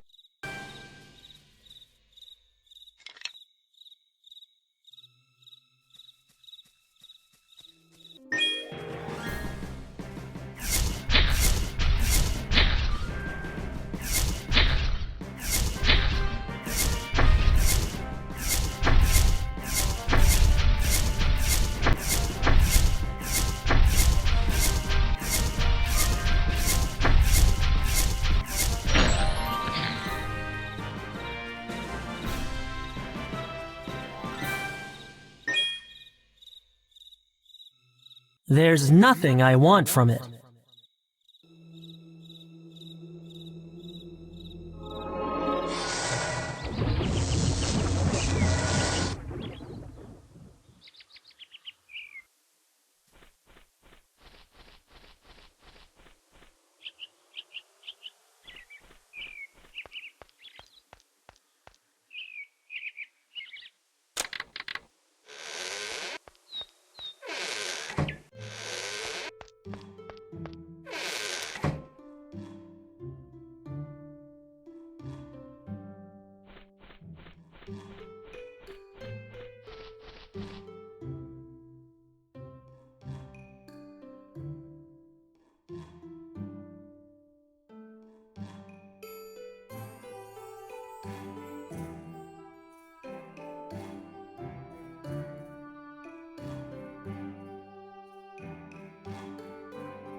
You have succeeded a second time, Initiate Dark. It is evident that your mentor's faith was not misplaced. Your compassion and diplomacy will hold you in good stead with the Flightarians for many years to come. The Griffin's egg, as precious and sacred as that which mothered it, will be returned to its keepers at the conclusion of your trial. Care for it well. It is time to look to the forest where your most difficult and dangerous task lies waiting. Let your element guide you.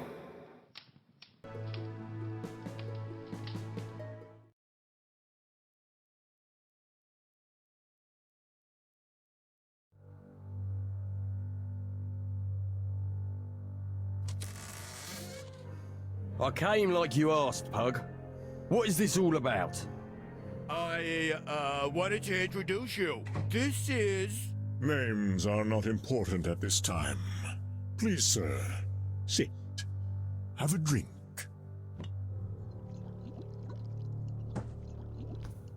What is this, then? Want to know how real men have a good time? Ah! The ale's boiling! Ooh, so it is.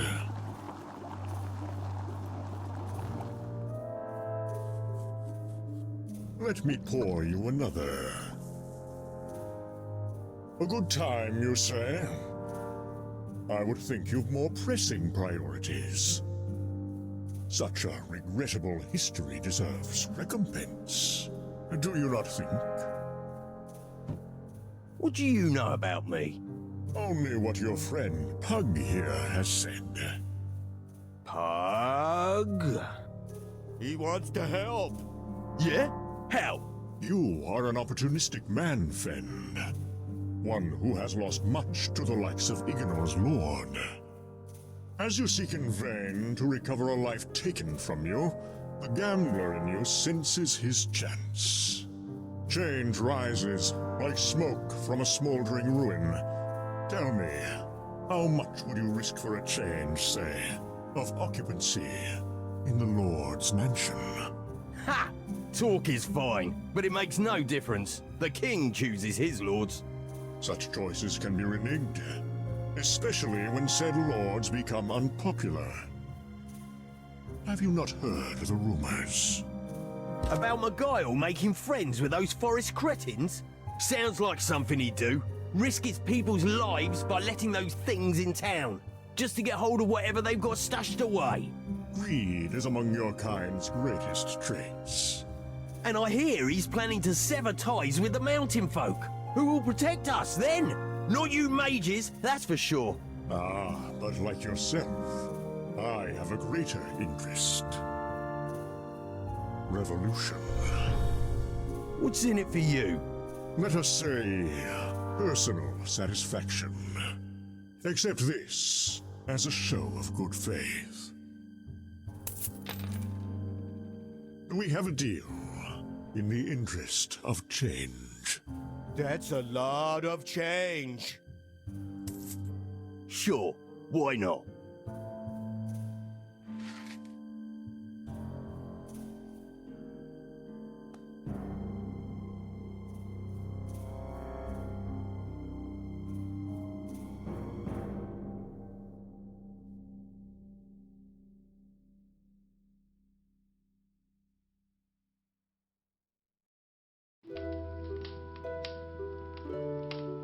It's getting late, and I still need to collect that trinicorn horn from the forest and return to the tower before sunrise.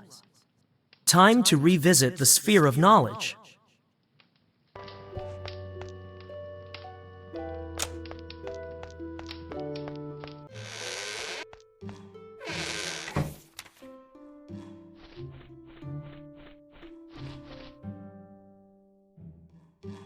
There is a proposal before the High Earth Master of Dominatra to have the official color of our tunics changed to brown. It would save a lot of scrubbing after gardening. A squirrel told me Jonas went to visit Shireen not long ago. They had a lengthy conversation, for Jonas anyway, and he left looking very pleased with himself. A shame that by the time he returned to the observation hall, the whole thing would have slipped his mind. Ready for round 3? What do you need to know? Something about the forest. I know just the thing.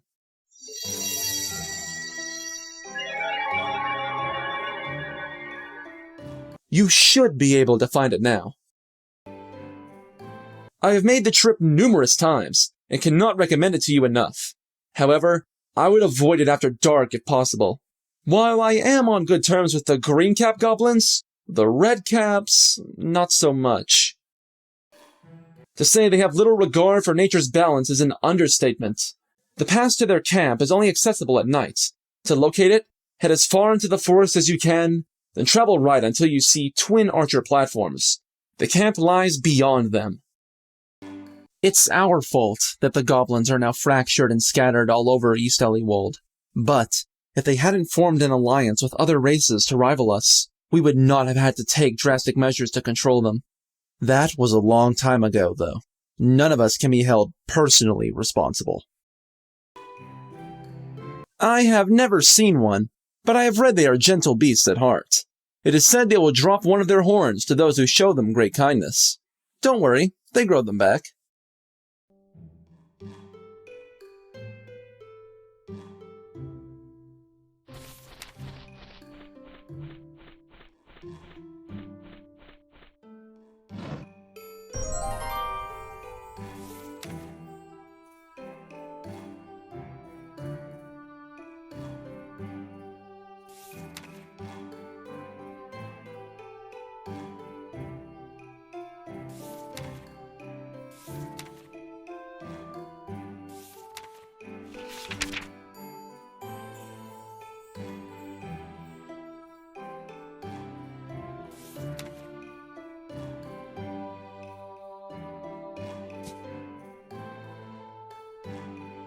A book lies on the ground.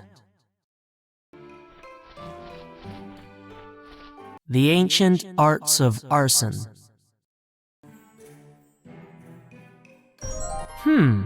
There's a note sticking out.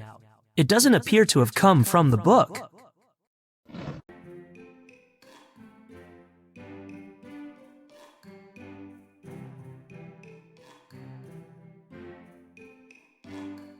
better leave it where I found it.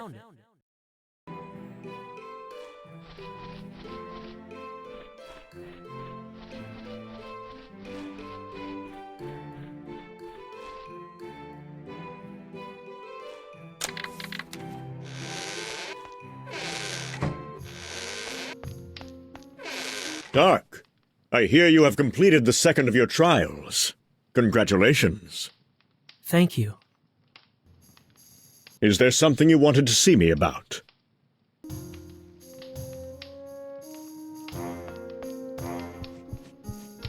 I have to show you something. My conductor? I haven't seen this since... Where did you find it? You are certain it's yours? Without a doubt. I lost it in the market some months ago. I've had to borrow one from the relic hall. It doesn't work anywhere near as well.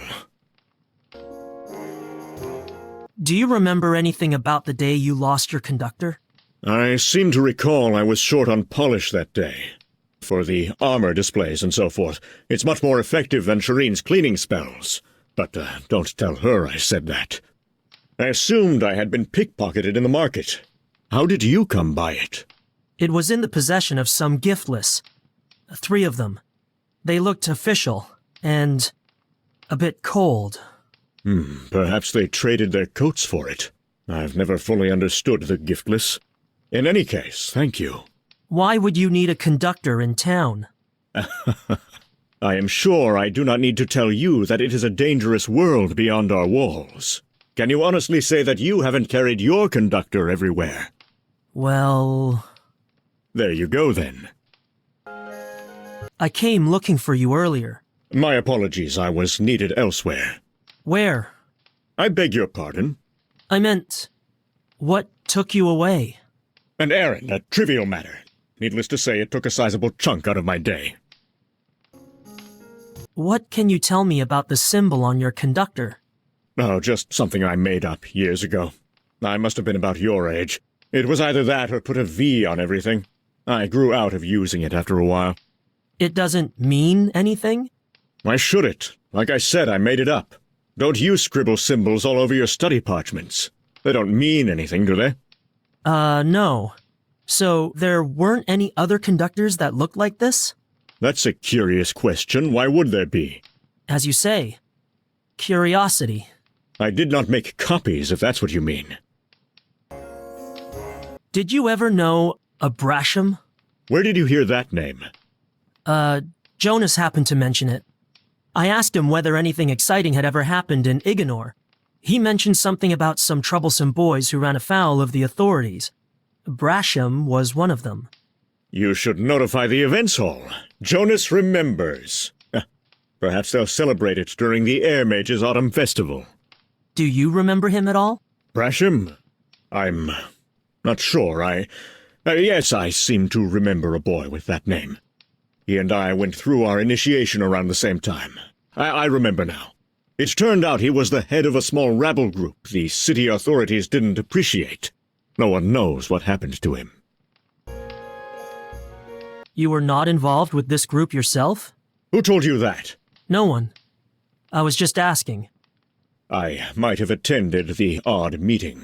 They spoke of our history mostly. At the time I was interested in the subject, especially around the time of the Fourth Rulership. It's a fascinating period. I can recommend a number of excellent texts if you'd like. No, thank you. I've studied enough for 1 decade. I don't blame you. You weren't in trouble when the authorities came? For participating in group discussions. Hardly. It was Brasham they wanted. I heard the group was doing more than having meetings. They were planning a breakaway from the Order. Perhaps they were, but I can assure you and your source that I had no part in that. Why do I feel as if I am being questioned by the authorities again? My apologies, Varner. I have to say your interest in all this concerns me. Are you entertaining similar thoughts? Thinking of starting your own order? No, just... Because if you were, it would be disappointing to the Masters, wouldn't you agree? Yes, you're right. I won't say anything more about it. To anyone. A tactical decision. You are improving.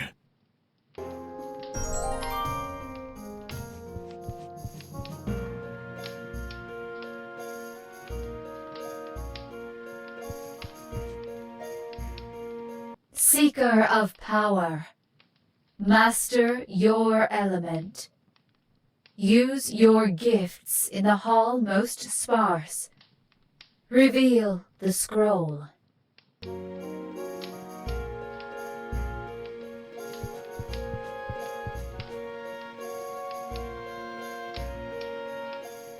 Should that mean something to me?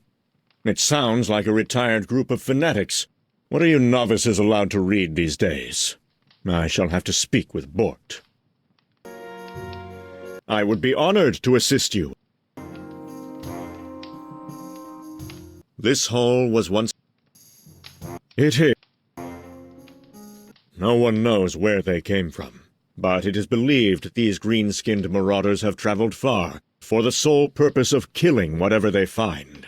Should they find you, it is wise to dispatch them quickly, or retreat beyond the reach of their scythes.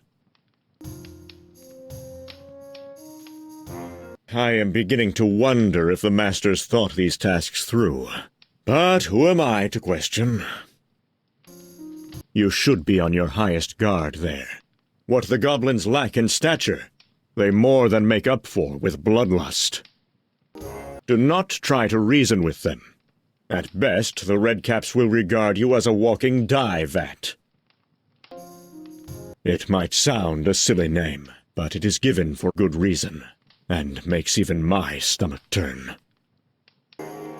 Alongside the Flightarians, we have kept the goblins at bay since they took refuge in the forest centuries ago, following the wars. It is part of the reason why this tower exists.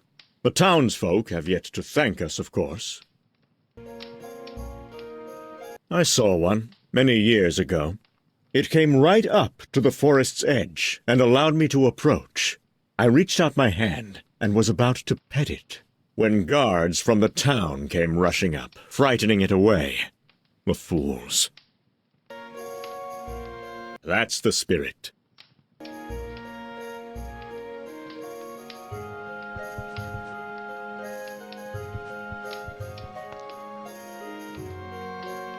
Was there something else? No. Not right now. You seem tense, Dark. Perhaps you should rest before continuing your trials. No. I'm fine, thank you. See you soon, Varner.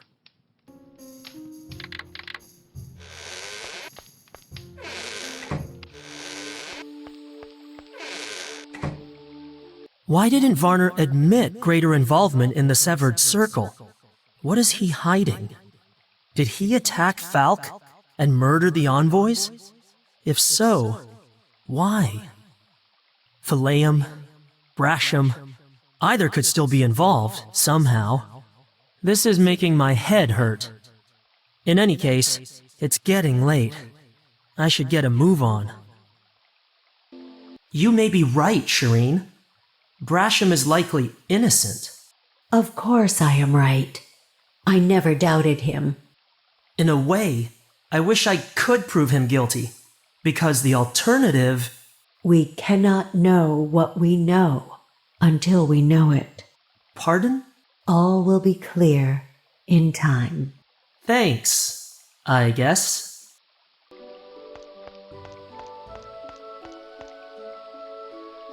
My sister from Stray Mist's tower is soon to step down as Watermaster. Elements tend to run in the family. The Masters have yet to decide who shall replace Pyres. That is the official word. In all likelihood, they have already made their choice. So it has come to this. Hold fast, Dark. You will soon join the ranks of your brethren and the pool of your caste. I have little love for the forest, but there is much to be learned from it, even by the students of water. They were once an intelligent race, creative, resourceful, but their once grand path has since split into tiny tracks. Now they dwell in splintered groups, deprived of their strength, their unity, and their purpose. Their practice cannot be condoned, but we are loath to interfere. So much has been done to the goblin race by our hands, or rather our ancestors, that few are willing to sully them further. There has long existed a tension between our forest neighbors and this tower. It is an old feud, and one that cannot be resolved easily. I regret to say, we have much in our distant history to be ashamed of. I'm afraid I have little knowledge to impart, except that their numbers have declined in recent years, as have many forest species. There is little doubt who is to blame.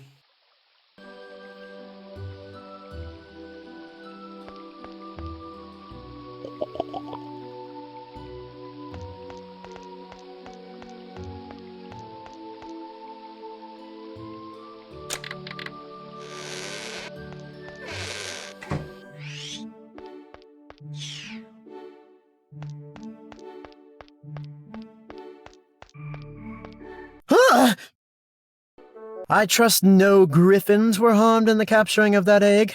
Of course not, Jonas. You know me. I do? Excellent!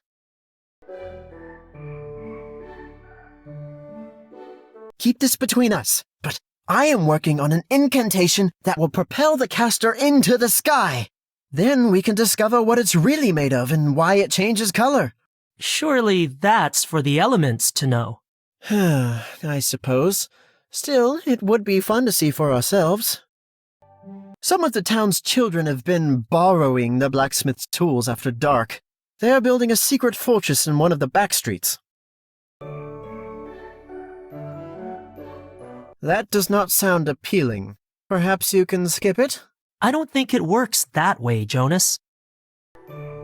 I've never seen one up close, but I hear they respond to the sound of a maiden's voice. Can you sing? Very funny, Jonas. The forest fowls may be a little uncouth and tend to throw their young out of the nest before they're ready, but you won't see a more honest, hard-working flock. Despicable creatures from what I've seen. Why in the winds would they call themselves that? Those goblins are always mad about something. Have you ever spotted a trinicorn through your telescope, Jonas? Can't say that I... Wait, is it a large animal? Fairly. With a unique 3-point horn? Yes. And those nasty goblins enjoy hunting it? Unfortunately. Then no. Not today, anyway. Where? What? Where did you see the trinicorn? Past the 2 forest towers that those little green archers like to shoot things from. Here, I'll show you. All set.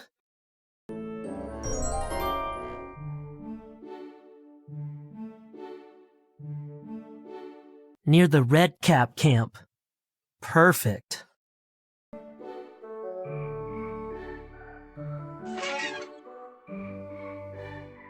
Keep your head in the clouds.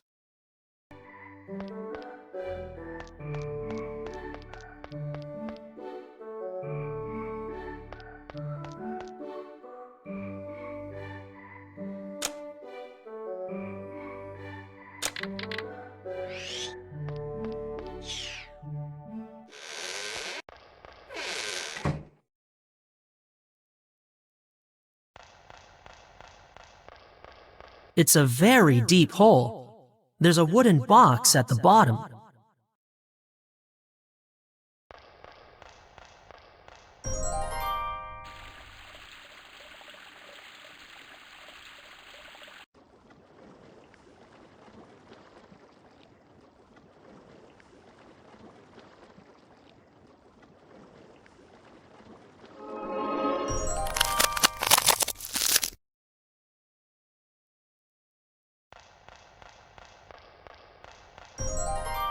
There's another scroll inside the box. Apparently, this hall has a function after all.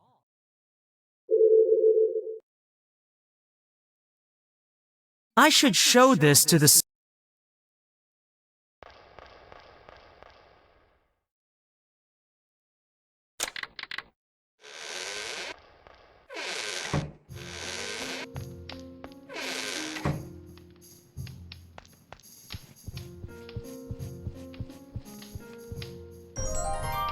Receive your power.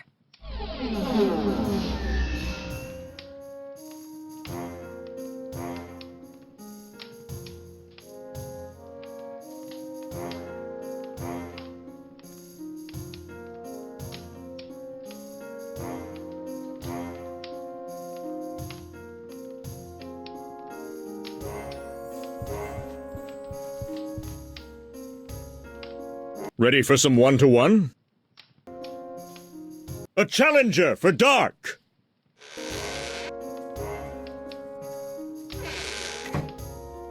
When this is over, can I have your private hall? Clear the hall!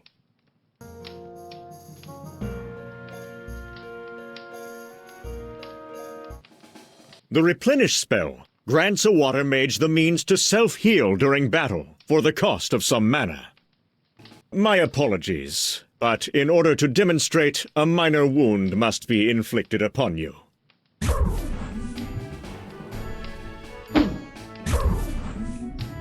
Now, cast Replenish on yourself.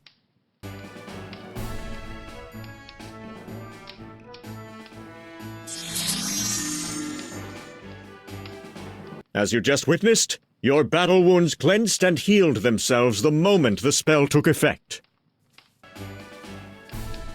Wave is perhaps the strongest water spell the Sphere of Knowledge can teach you. A surging tide rises at your whim, pounding your attacker with the unforgiving force of the sea.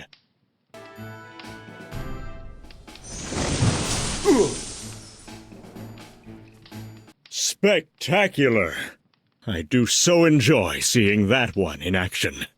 Now that we have covered everything, would you like a one-on-one practice session?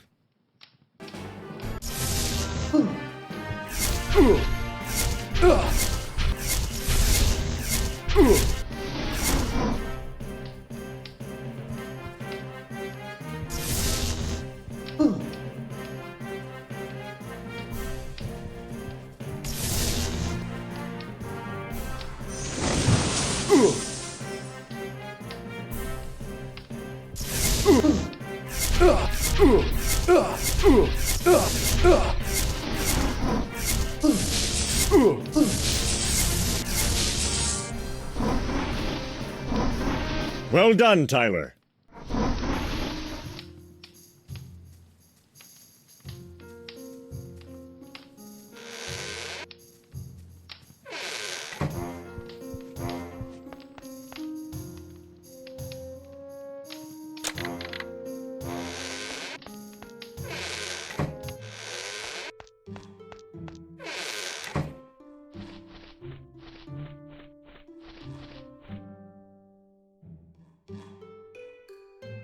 How can I help? I have never seen.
I am fully stocked and have no quest for you, young initiate.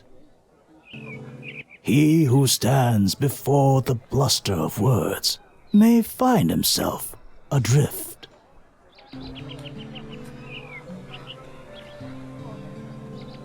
My instincts tell me that offer is too high. The world below has disciples above.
Do you think Minnie will turn up tonight, Fend? Why don't you say it louder, Pug? They didn't hear you in the manor. Do you think Minnie will turn... Pug!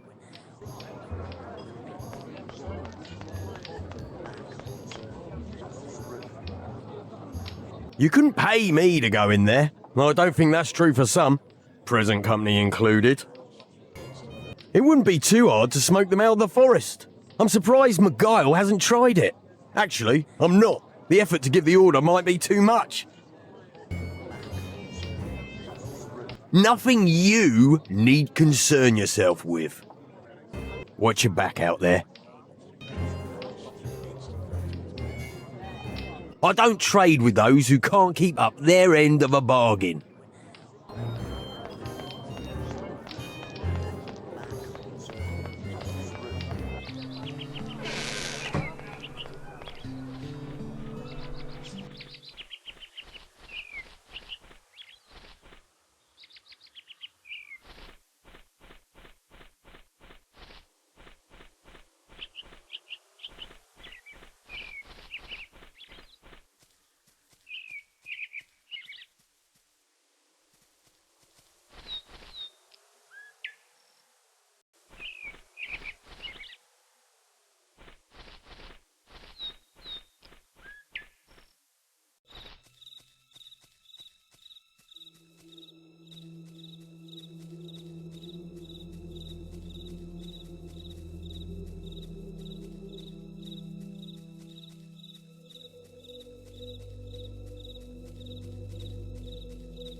Help me! My legs! If I can't get away, the grumps will get me! Grumps? Or something. Help!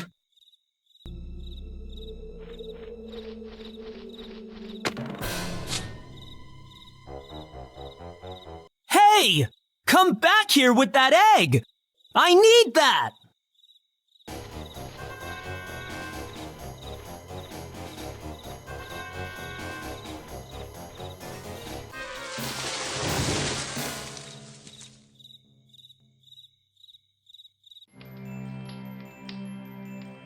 Seeker of power, your deeds have proven you worthy.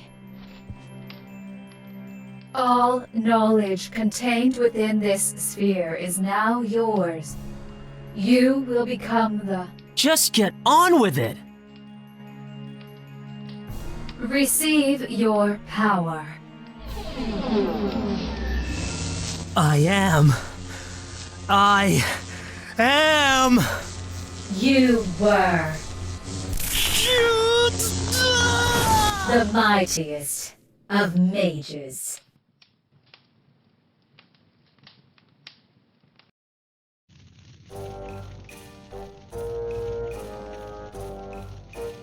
But why not use a trinicorn?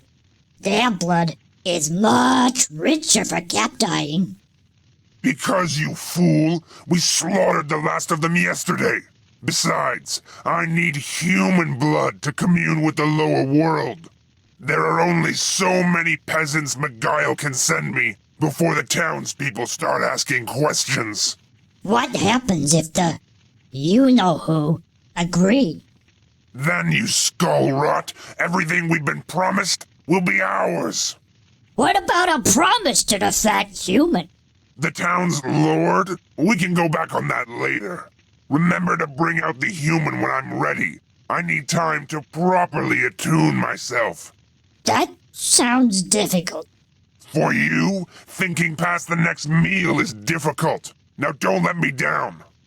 Yes, boss.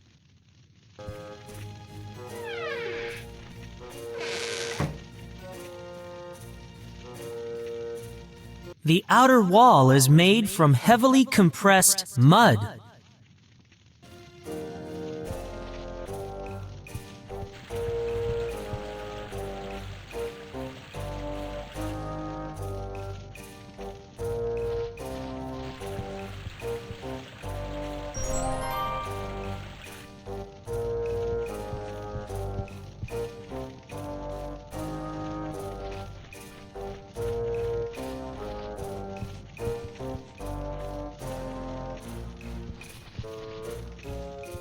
The mud has dissolved, leaving a gaping hole in the wall. It leads directly outside.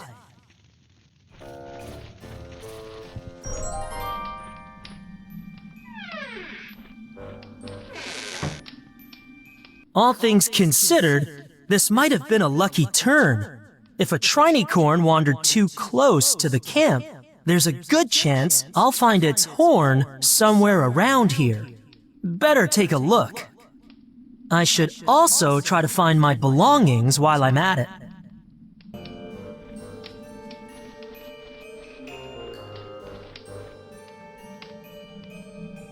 A pentagram, a magical symbol. Some giftless consider it evil, but it comes down to the intent of the caster. That wooden box might be large enough to hide behind. That wimpy goblin guard is still in there, and he believes the same of me. I would rather keep it that way.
Dirty.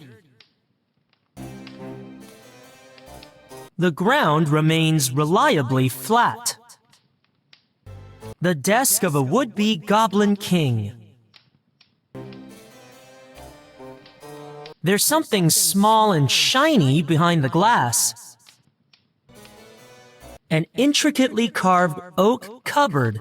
It almost looks too clean for this camp.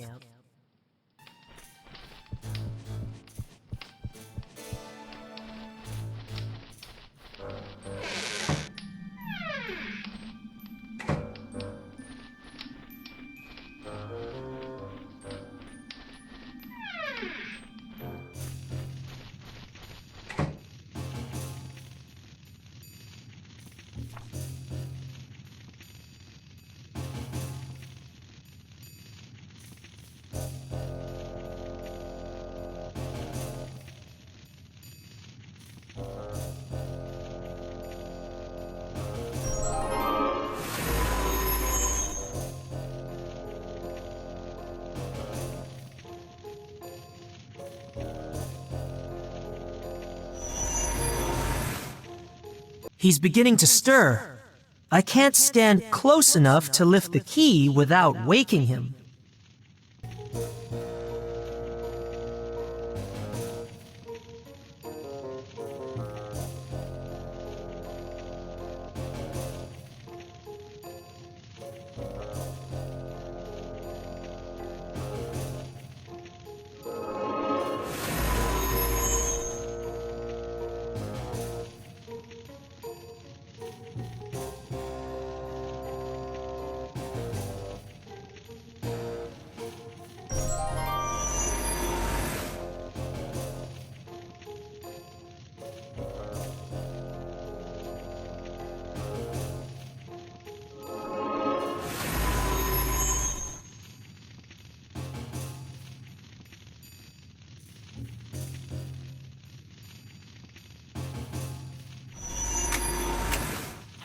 Success! The lock has yielded.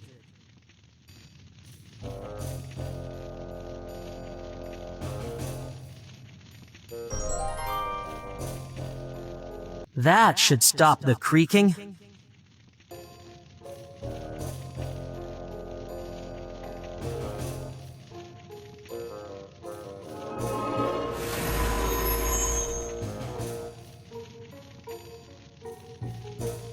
This looks like the master key.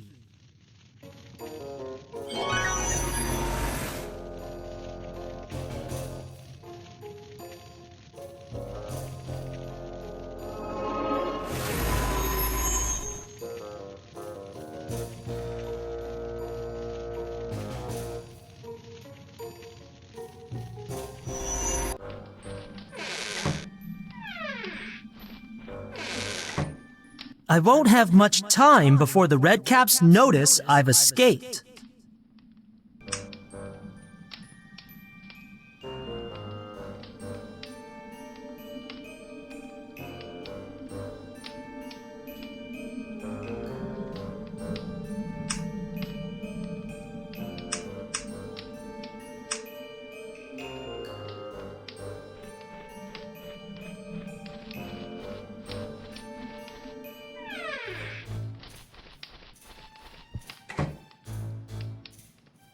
I need to get closer. I need to get closer.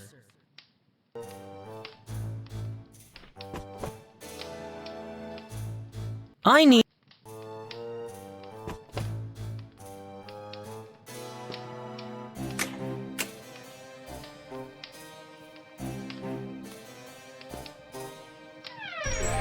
The cabinet houses a small ruby brooch. It reminds me of the one that Cray sought.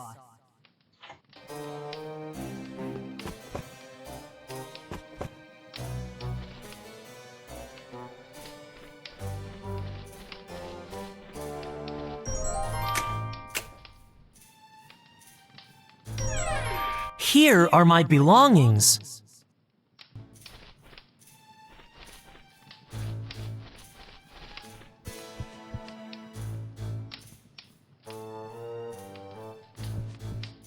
There's nothing worth concealing there.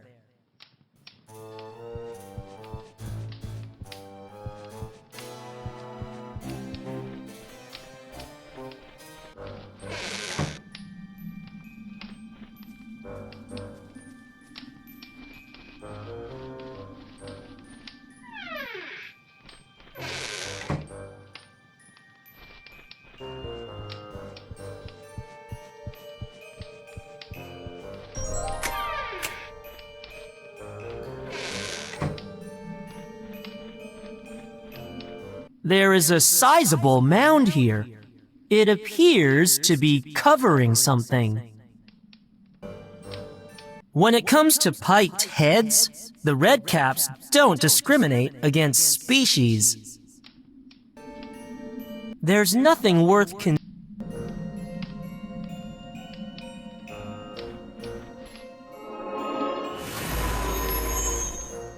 I can only conceal one thing at a time.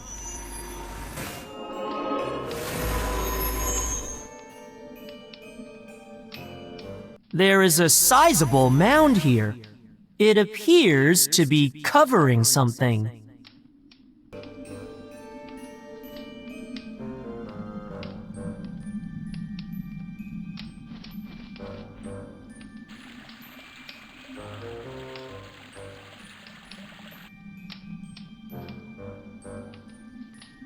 Looks like a rotting carcass has been covered by a mound of compost.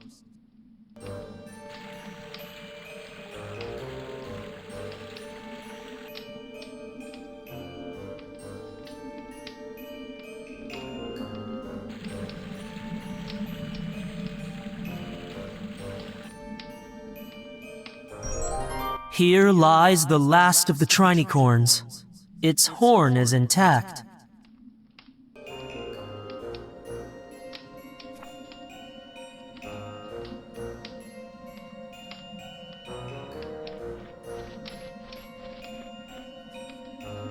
Sharp times 3.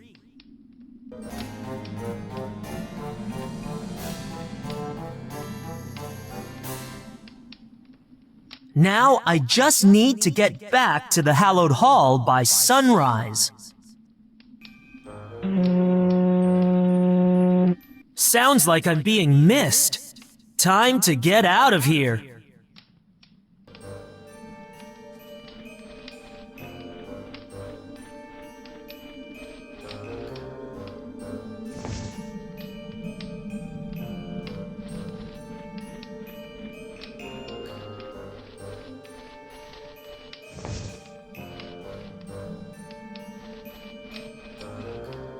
Here goes nothing.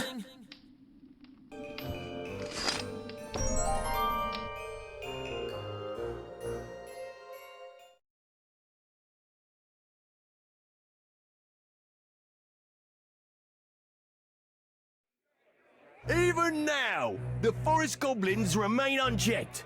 And why? Because our Lord knows fear will make you pay every last coin for his protection. I say we remove that miser from his manor and replace him with someone who cares for the people of this town.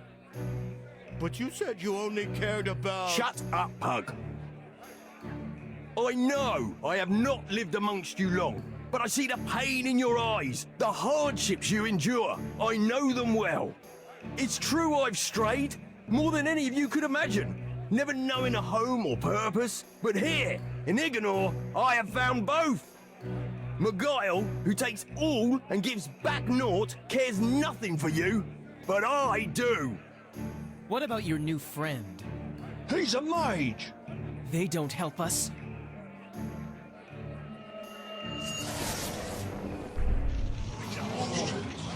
Is that the help you're looking for? Who's had enough of this so-called lord, putting his own pockets before the welfare of your loved ones? Yeah! Who thinks Ignor deserves a new lord? Yeah! Who will help me become that lord? Yeah! Friend, friend, friend, friend, friend, friend, friend, friend, friend, friend, friend, friend.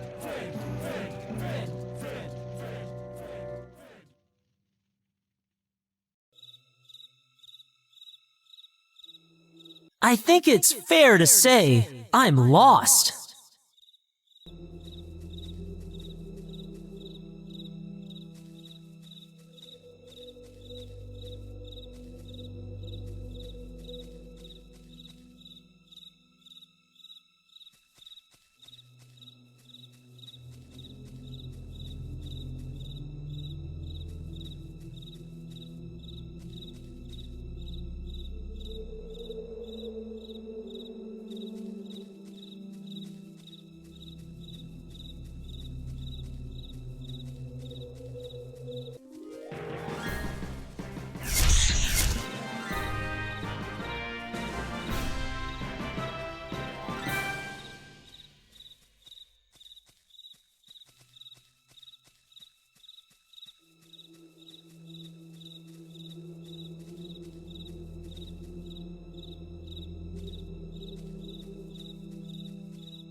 We apologize for dragging you here, literally, but we couldn't be sure of your intentions.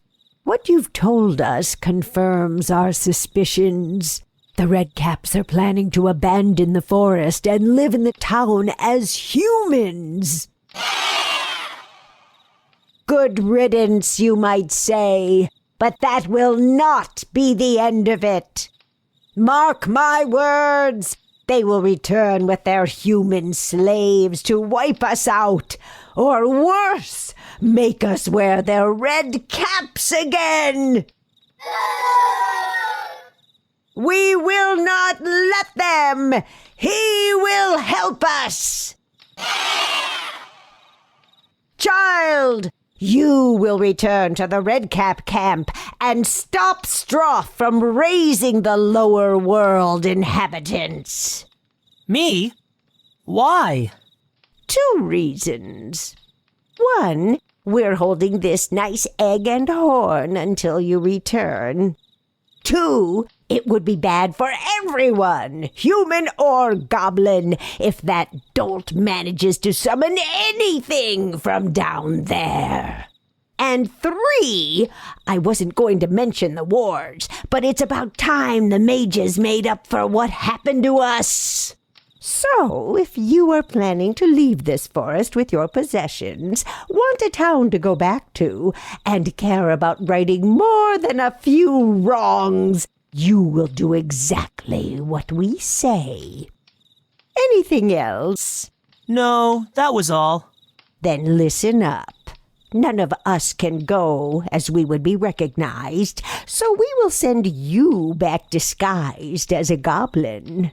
A little trick we picked up from a mage who wandered into our camp a few years ago. He wanted a green cap for an initiation or some such. Luckily for him, we only dip ours in leaf juice. Take this and drink up.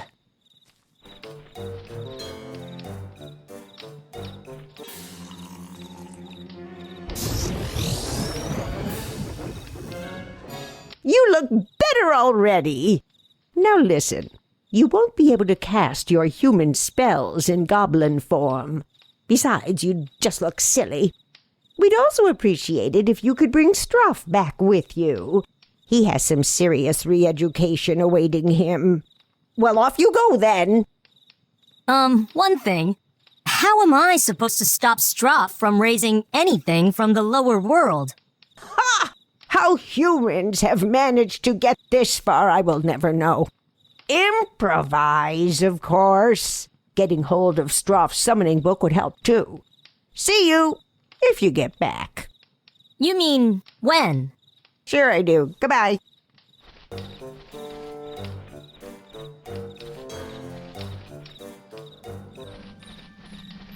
Wait, I do not know you.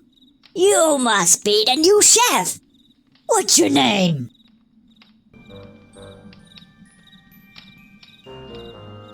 Slugboar Treaclewood the Third. Good. We were wondering when you were going to arrive. Struff has been waiting for his new chef forever. So, can I see your leader? He's busy getting ready to, commune with our friends. You know the ones. Down there. I thought you needed human blood for that. Hey, you are smart. Our last supply got away, but we found some more wandering about near here. Must have been lost. If you wait a little while, you might get to see them. Have you seen them before? Yeah, I try not to look though. Struff is braver than I am. He wants them to stay above ground with us. Do they want to stay above ground? Not sure. Struff says they'll come up for good if they can trust us. So, we're not allowed to make any commotion. But you don't have much time. Struff wants a recipe made. It's for the summoning after party. I was supposed to prepare it, but, What? I can't read good. I'll see what I can do. Go to the cooking hut. You should find everything you need.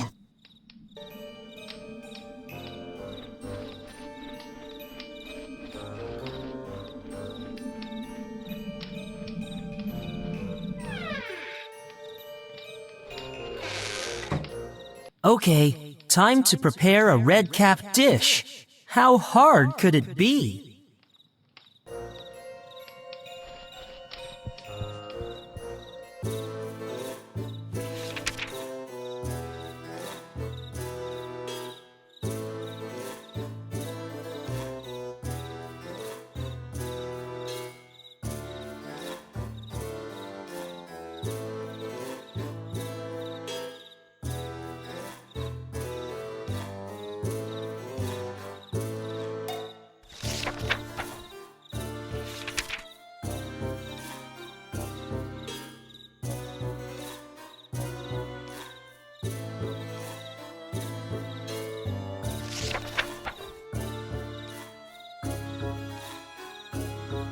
Feels normal.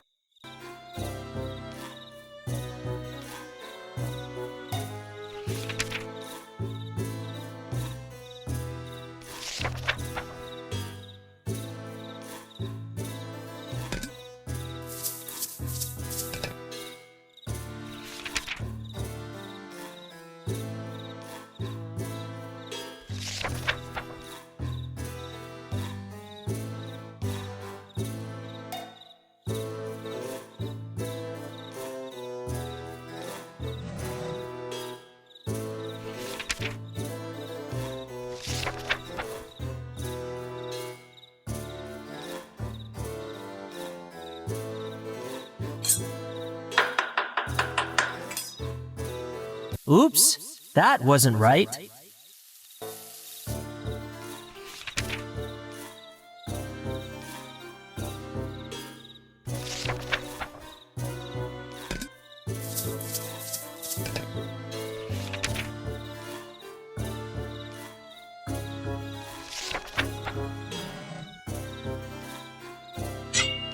Feels. Feels.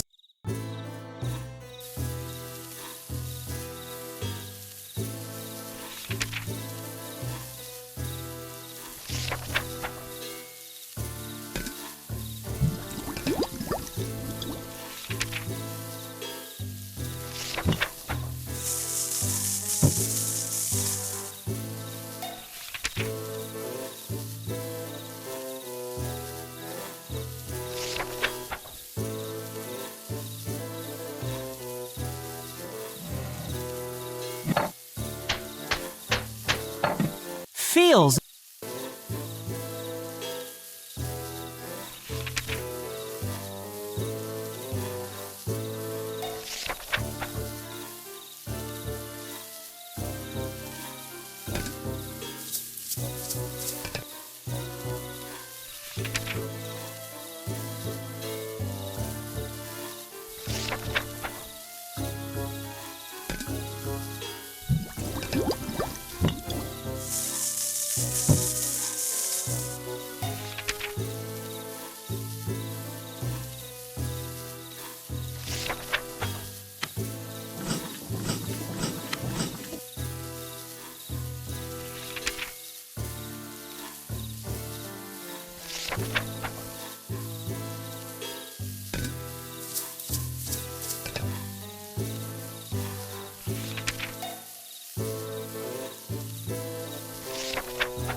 There, one awful smelling meal, unfit for human consumption. Hopefully I've earned my goblin stripes now.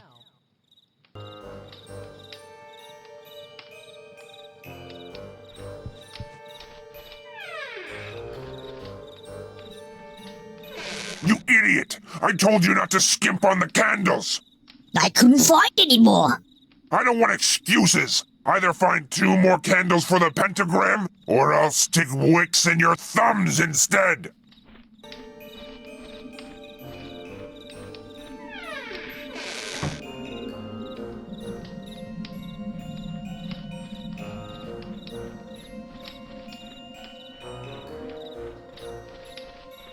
What's the problem? I've looked everywhere in the camp. There aren't any more spare candles. Strop will have my thumbs. Can you find me some? Where should I look? Try the human town. If you're quick, they won't see you. And if they do? Then Stroff won't get his candles. We can't have that. When you have them, place them on that pointy thing.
I'd better return to the Red Cap camp with these.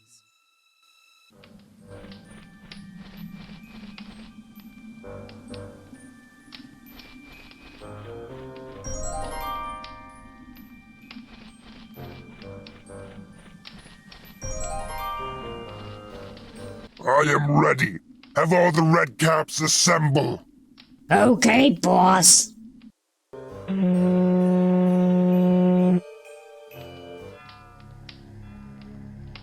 Hear me, O mighty ones of the lower world.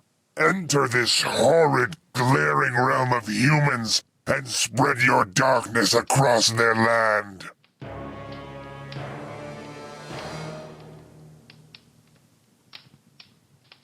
We wait for you, O magnificent shades of the lower world. Join us, so together we may conquer, pillage, and so forth.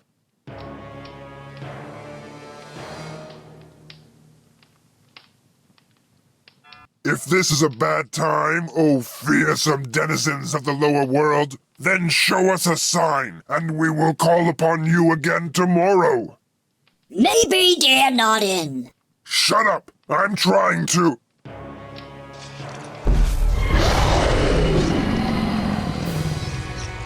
I feel strange. I think the tonic is wearing off. Melad sepogaraka riwaldua. Shonogesh bofagara bepai makito sarma.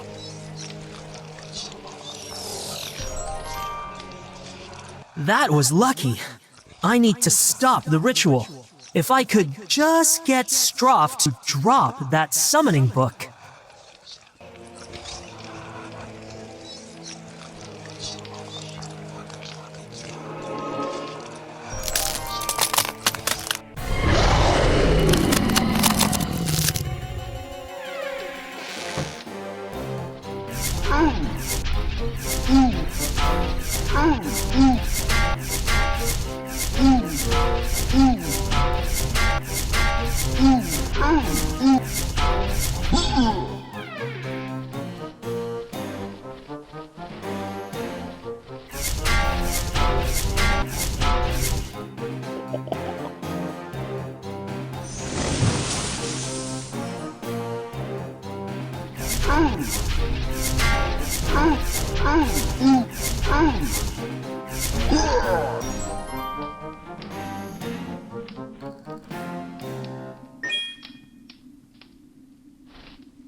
Dark.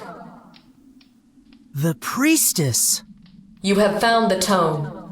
It is time to receive your power. Stand upon the most magical of signs.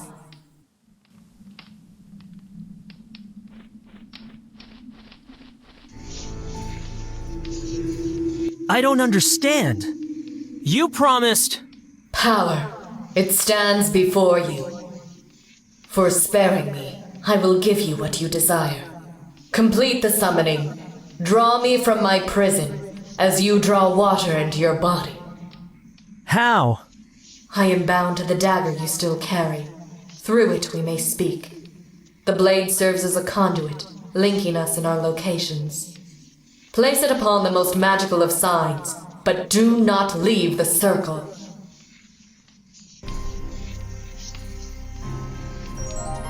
The dagger just shattered. What are you doing? It is not worth it to unleash someone as treacherous as you upon the world. You stupid child! No!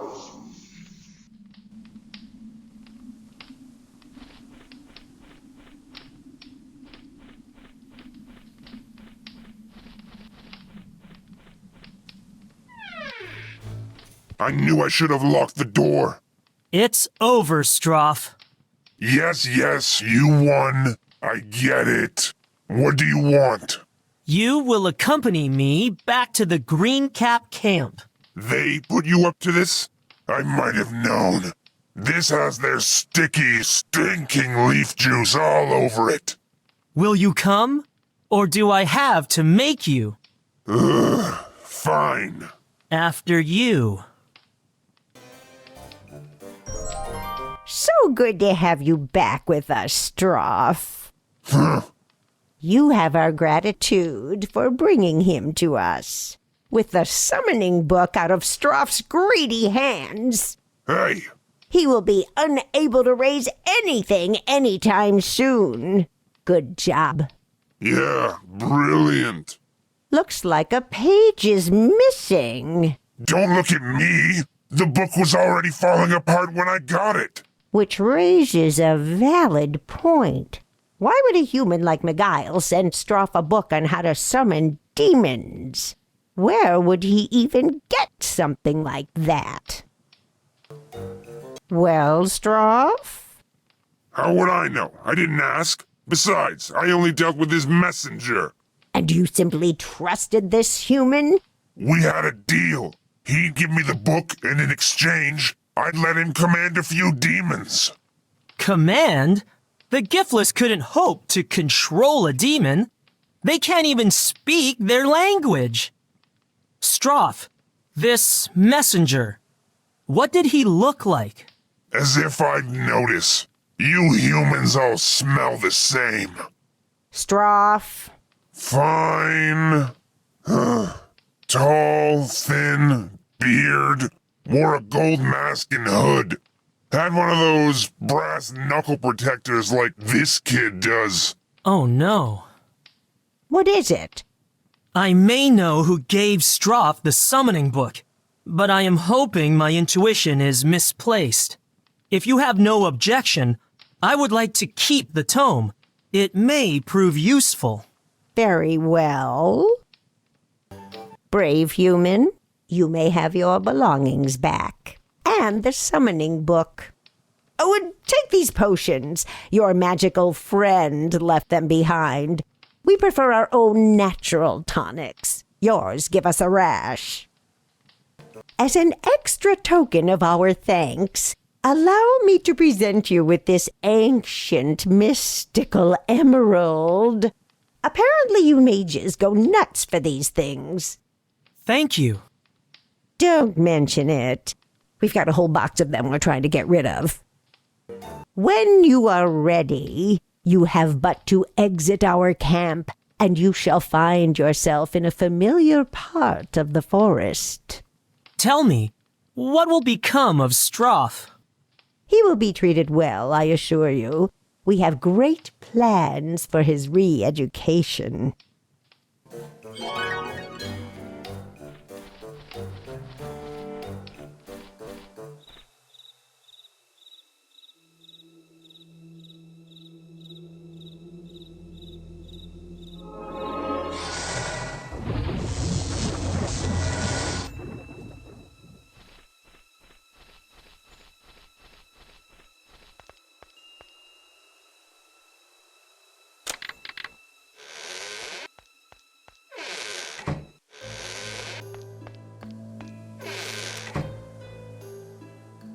Ah, hello, Dark.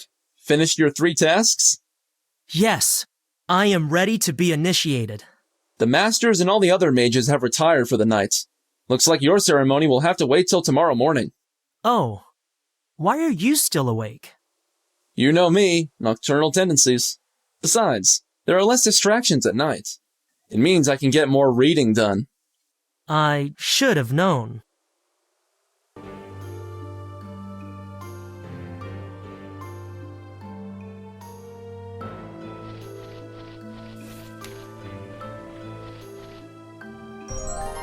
I need to know if this book came from the reading hall.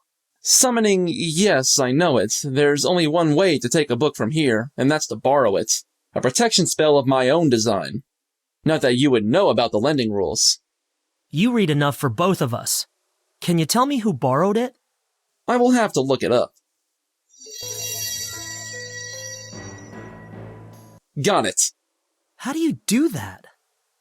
I attune myself to the records stored in the archive hall. It's like having a massive index inside your head. Care to try? No thank you. So, who borrowed it? It was Varner. Why? Is it important? Do you know where he is? It is getting late, but he might still be in the training hall. If you're lucky.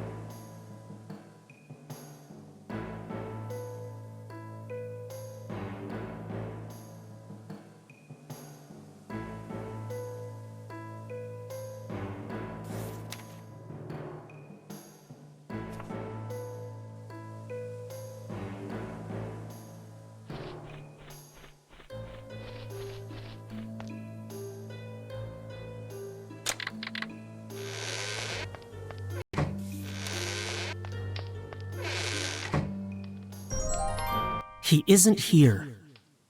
I can't wait until tomorrow. I need to speak to Varner tonight. Hear him explain how this is all a misunderstanding. I'm going to need help locating him. I just have to convince Bort.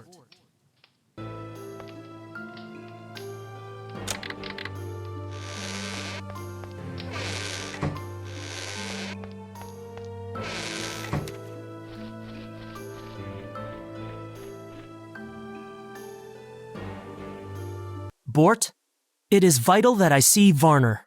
Tonight. May I ask what this is about? I don't... It's difficult to...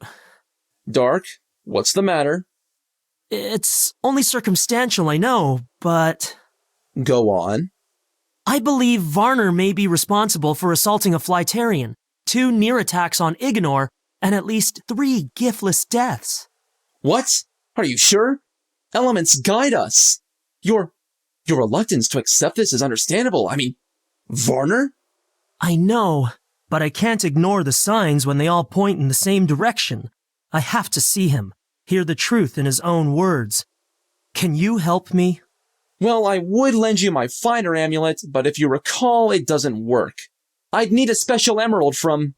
I might be able to help with that. Here. That's fantastic. Only one problem. The emerald will need to be fitted properly, and it's fiddly work, to say the least. How long? Not sure. I'll have to check the installation instructions, dig up the tools from my private hall, and then research the right words to activate it. I can't wait around for Bort to fix it. There has to be another way to locate Varner. Is there any way to find out the combination to a private hall? Only if the person assigned to it tells you. There are very strict rules about... Bort? If you're asking me whether I know Varner's combination, I don't. What I do know is that most mages choose their own private hall combinations, so it's a question of knowing Varner well enough to... Guess? That's not helpful, Bort. Maybe not. But this might be.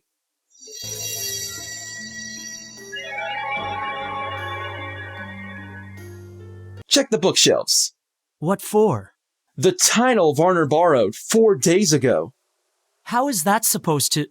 Wait, isn't that when all the combinations were changed? It was. I know it's a stretch, but I distinctly recall Varner paying close attention to the spine.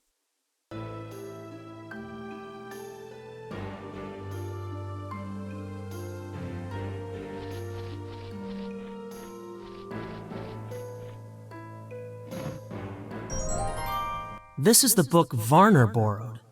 It's filled with sonnets and short poems.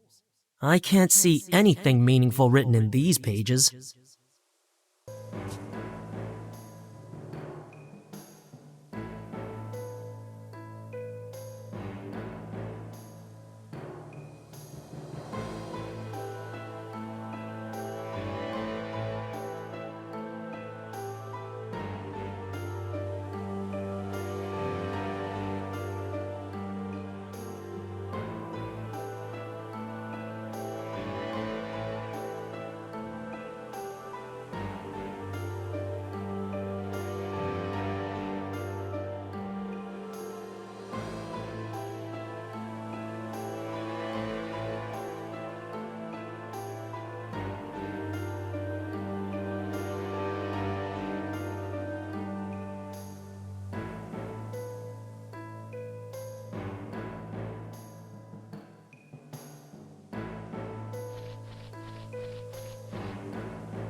I hope there's something in here that will disprove my theory.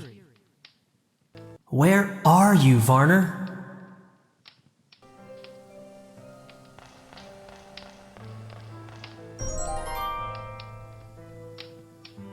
What's this? A diary? Did Varner drop it?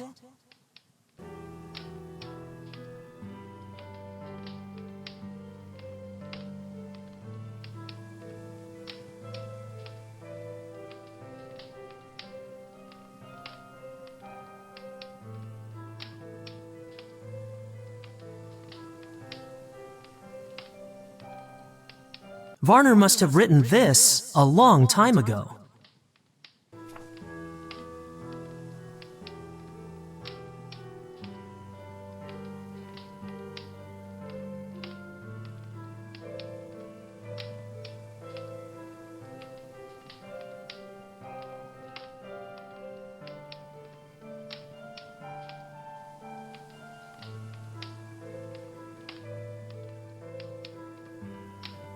This part of the journal consists of many similar entries. I'll skip ahead a bit.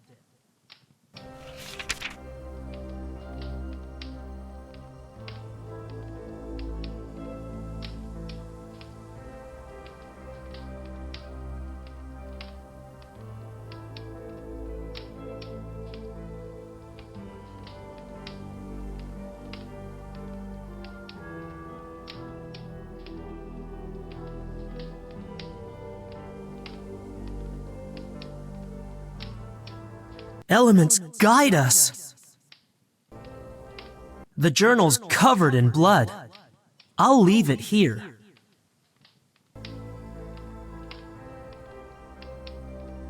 It looks like blood.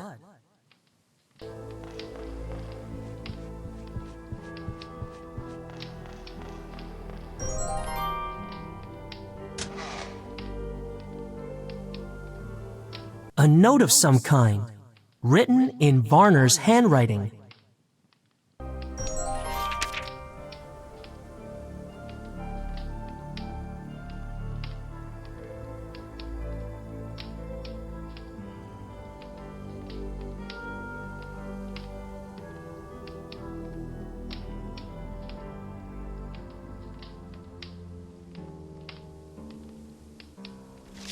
Looks like Varner was a member after all. Not only that, but a co-founder. He must have let Brasham take the blame for the group's activities. Varner lied about his involvement, to my face no less. To think I trusted him. There's Phileum's name mentioned as a witness. He was a member of Varner's old group, just as Brasham indicated. Did he have anything to do with this? I'm loath to dismiss any lead, but I'm running out of time. The pendant has a unique design, which matches the markings on Varner's conductor. There can't be too many like it.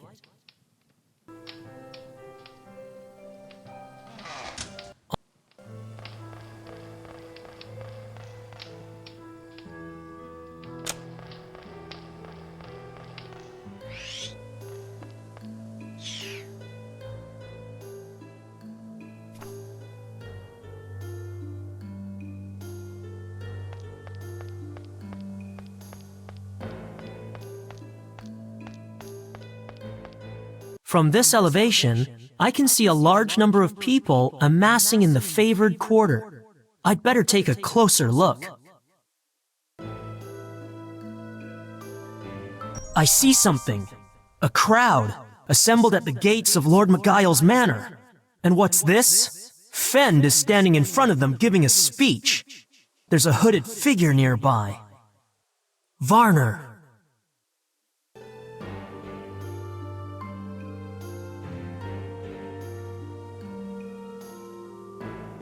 This tower has no alarm system like some of the newer ones.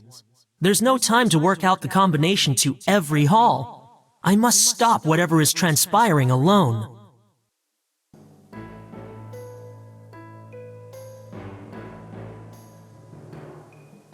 I'm already at...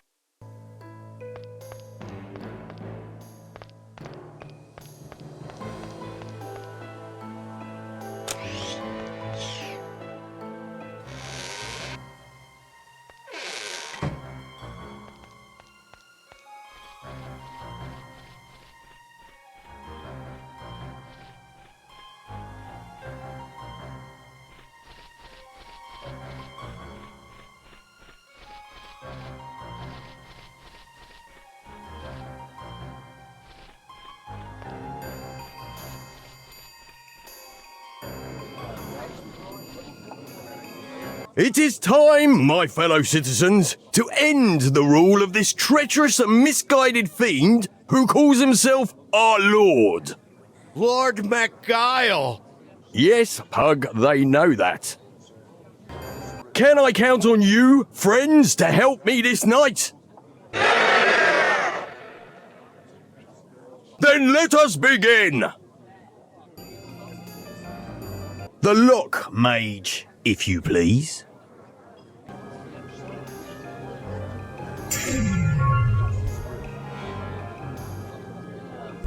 Follow me! And me!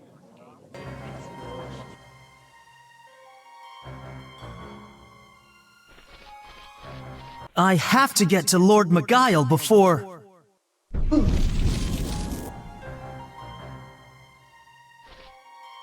Well, well, of all the mages I considered a potential problem, you never made the list. Varner, you have to stop this! Varner? I suppose the ruse was effective. Who are you?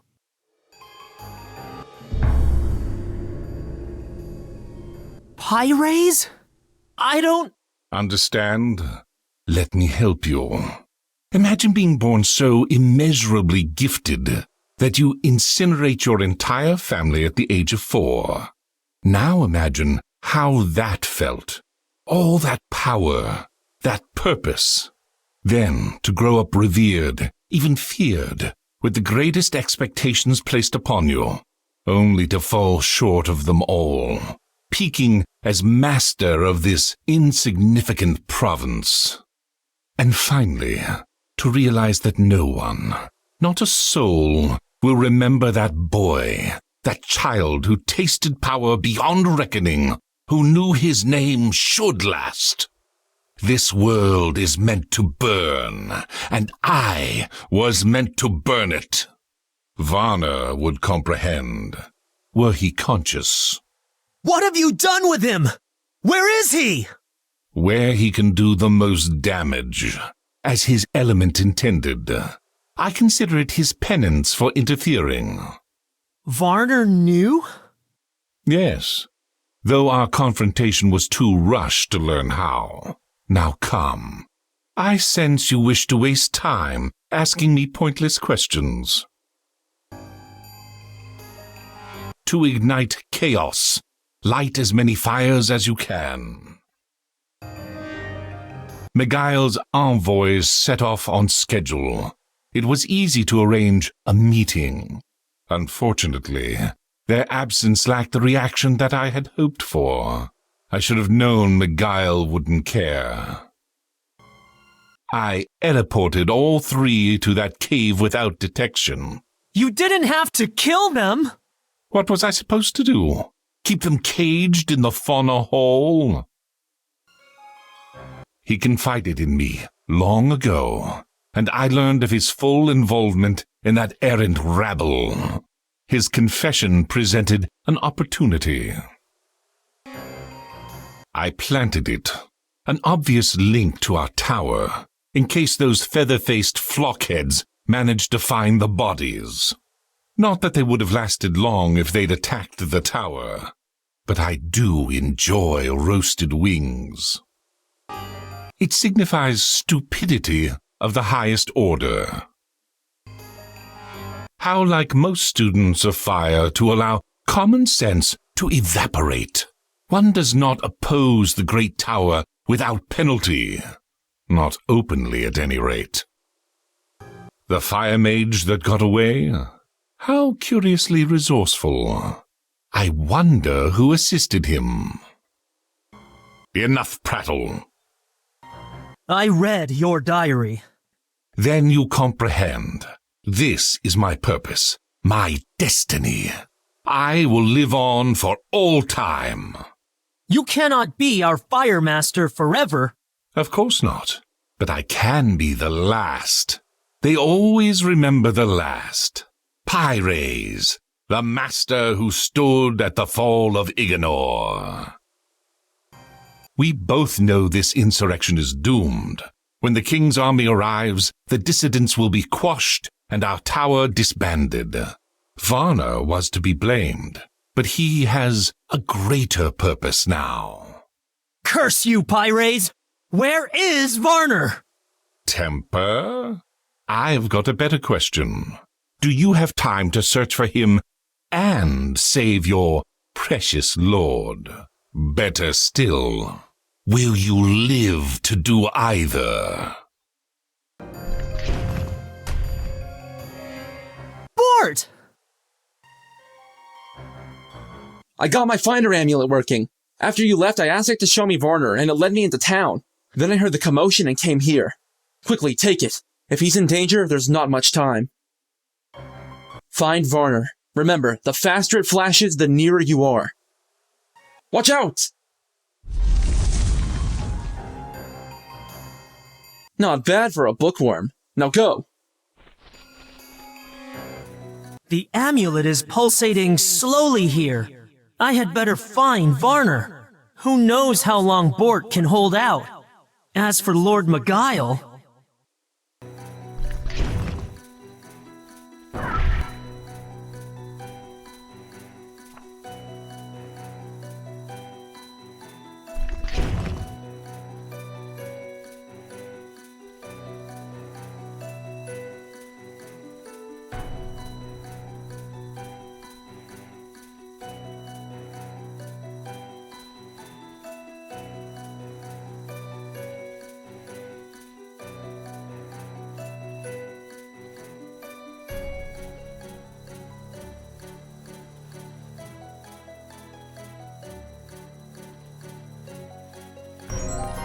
The amulet is at its brightest here.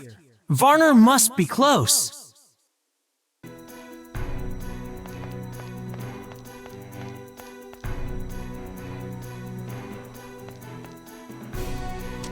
It's not locked. That's a first.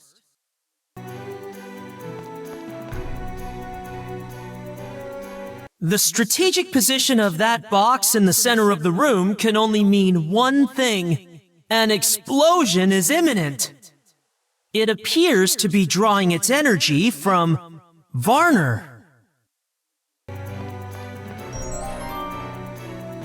I have no idea what this is, but I have a strong feeling I need to get rid of it. Now!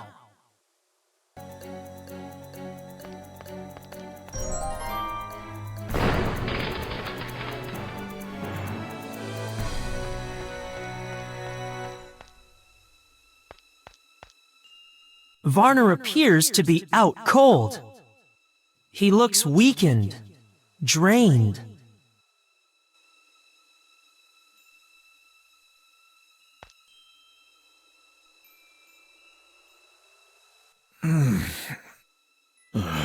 My head. Dark. What is going on? Our Firemaster has gone mad and has set the townspeople against their lord. Now Bort is fighting him and... Pyres. Yes, I remember now. How did you find out? Jonas. He saw the Flytarian heir being shot down with fire, and managed to tell me before he got sidetracked. After several hours searching the records hall for absentees with no success, I noticed one of the entries had been altered. Difficult to spot, and only a master could make such a change. When you showed me my missing conductor, I realized you must have uncovered something yourself. I arranged to meet Pyres. Our Firemaster tried to assure me that it was an error, but he could tell I was skeptical. You can guess what happened next. I must go to the Earth Mage's aid. Do what you can to stop the mob. The situation must be contained. What is it? I should have seen this. Water mages are supposed to possess a clarity to thwart deception. Yet neither Shireen nor Master Estream were able to. You may not understand given your nature, but there is good reason my element is considered the most dangerous. No one can know which way the blaze may burn, not even those who are bound to it. Dark, before you go, there is one more thing. I am sorry I lied to you. My past, I am not proud of it. I behaved recklessly in my youth, betrayed friends. It is only fitting that it has come back to haunt me. I cannot change what I have done, but I hope you can forgive me. And Brasham? Will you ask his forgiveness? I will find a way to make it up to him. Somehow. Quickly now. We must hurry.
Hey, you! You're needed at the front gate! There's some riffraff causing trouble! Get a move on!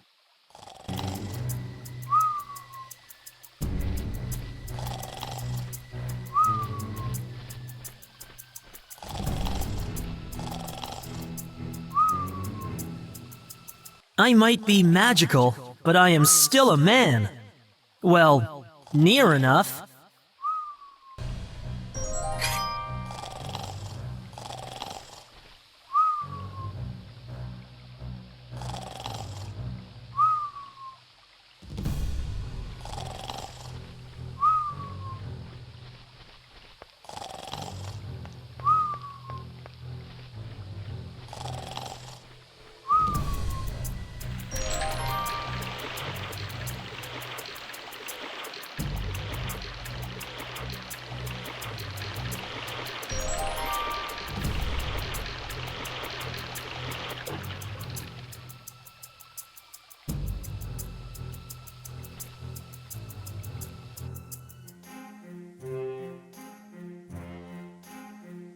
Who are you? What are you doing here? My name is Dark, my lord, and I am here to— You're a mage! I didn't send for your motley lot. No, my lord, but I thought you would appreciate the help, seeing as there are a large number of your people downstairs who would like to have you thrown out. Literally. If you are referring to that rabble below, I assure you I am quite safe. My guards trained with the king's army. They are no strangers to quelling pithy insurrections. My lord, do you have any idea why they are coming for you? How the devil would I know? The peasantry are so fickle. One cannot keep track of every minuscule complaint. The price of beans one day, taxes the next, ale shortages, though I might sympathize with that one, thieves, disease, the weather. They think you have turned against the Flytarians and are in league with the red-cap goblins. Why in the lower world would they think that? Well, because the Fire Master has been spreading rumors to that effect. One of yours? What for? It's complicated. Then I suggest you go out there and uncomplicate things. But surely you should— Go on! You came here to save me from a mess your lot started, so get on with it.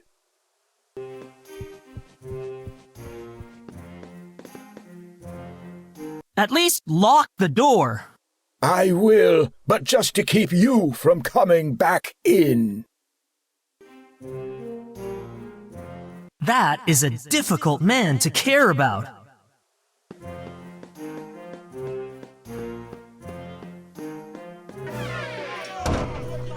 The guards are barring the mob at the main doors downstairs. Trained or not, even they cannot hold those numbers for long.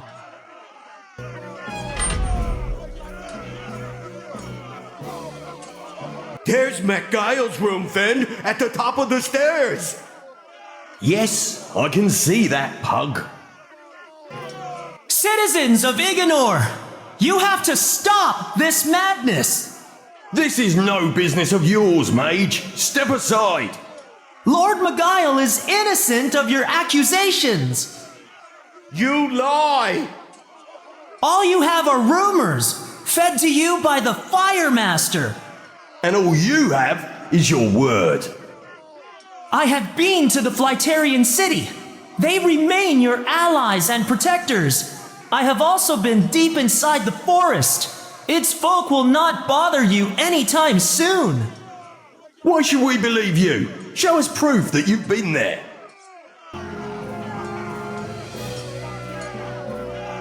This is a griffin's egg. I would not have been able to obtain one without the Flytarians' permission. It is a sign of their friendship. That only proves you're in one of those places. Which still leaves one more. Yes, Pug, he knows that.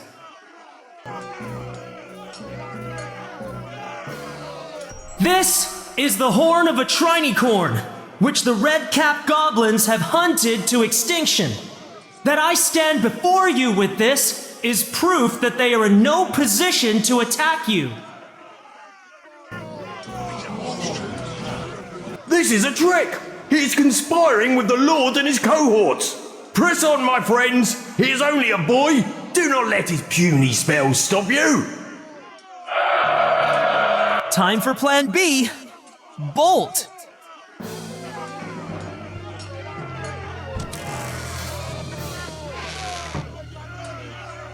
That could have gone better. I hope McGuile's door holds out. Mine too, for that matter. I can't use combative magic. I'll have to think of something else, quickly.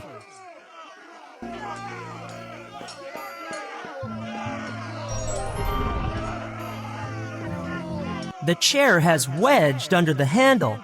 Nobody will be entering through the door, but I won't be leaving that way either. It's jammed, Finn. Forget about him. It's McGuile we're after. Get over here. That flimsy lock on the door to McGuile's bedchambers won't last long.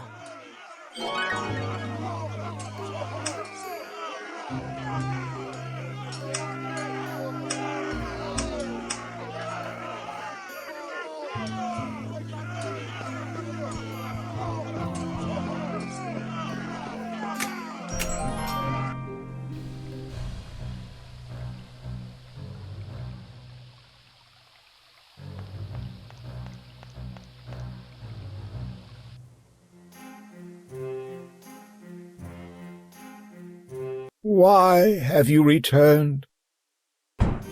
They are trying to break in. We need to block these doors from the inside. You do, you mean?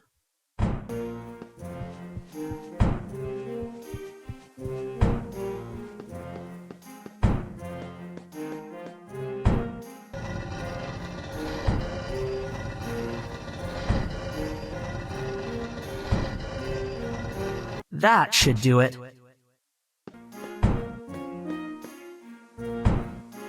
Just how am I supposed to sleep with that incessant pounding? Go and make it stop immediately. Expel that rabble from my house. I can't get back into the main hall. Here is the key to the ground floor. Well, don't just stand there. Come and take it.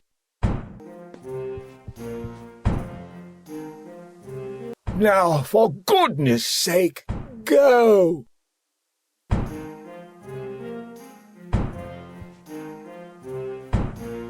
They're useful, I suppose. Never see much of them. Suits me fine, really.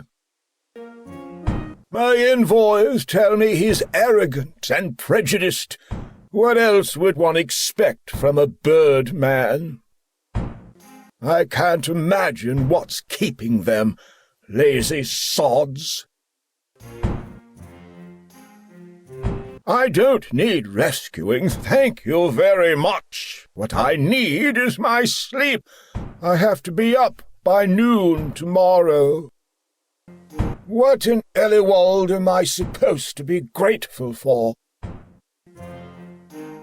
The title suits me. His Majesty thought so too.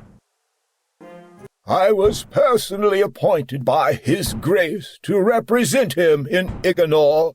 So, in effect, you are speaking to him.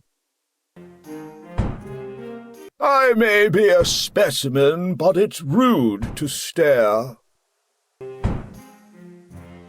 Exactly what is it you do in your tower all day? Never mind, I don't care. I've been meaning to petition your superiors in Dominatra. It's high time your lot moved elsewhere, and don't forget your tower. I grew up there. Most lords-to-be serve on His Majesty's council for a time.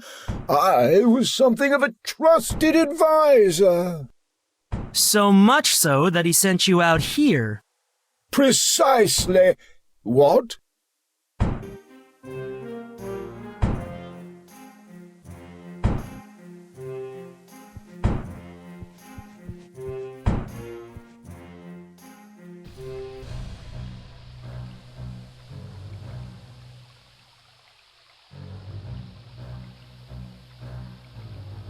I can't do that from up here.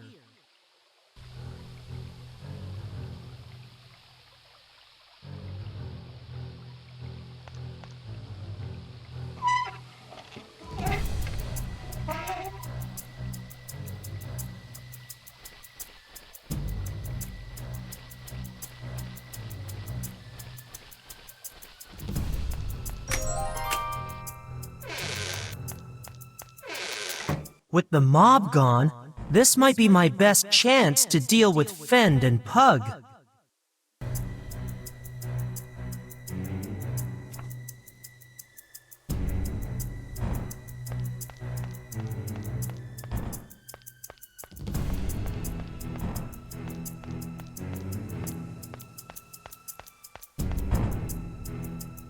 You said you could take care of the door yourself, Pug.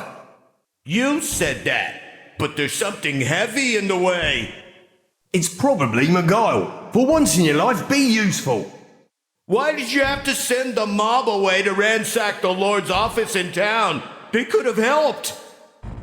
Because this is my moment. When I toss that ponce out on his ear, I don't want a bunch of rowdy imbeciles spoiling it.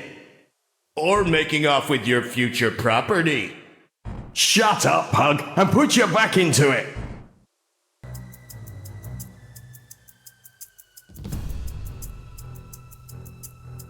I can't use that item there. Hey, Pug! Catch! I thought I smelled something. You seem to have lost your friend, Fend. I have lost more than you could ever know, boy. Keep it down out there. I'm trying to sleep. Tell me, do they teach you about pain in that tower of yours? About death? Whatever troubled past you've had, it doesn't justify this. Quiet! I've already asked you once. Have you watched your entire family fall to sickness while those with the power to help do nothing?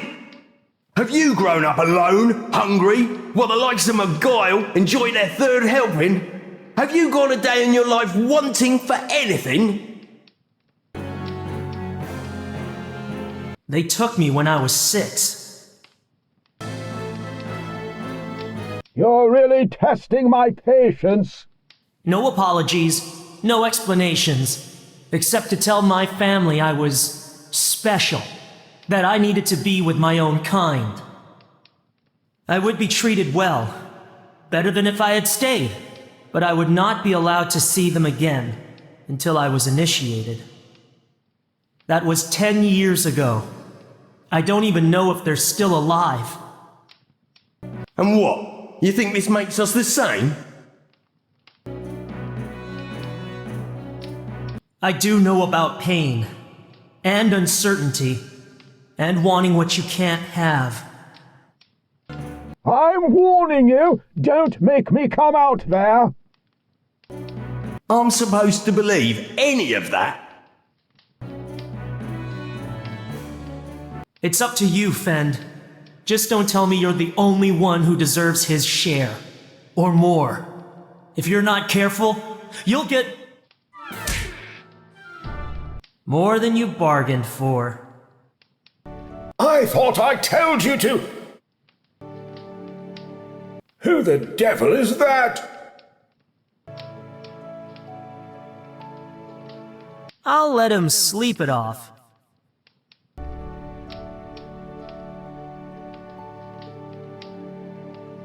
He's out cold.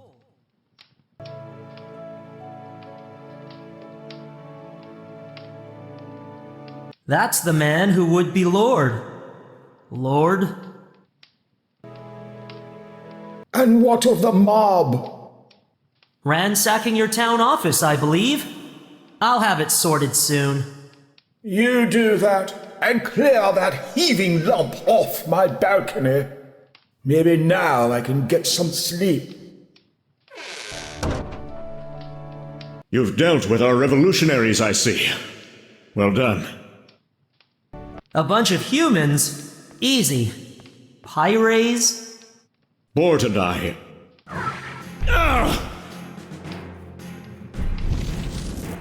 Do continue, Varner.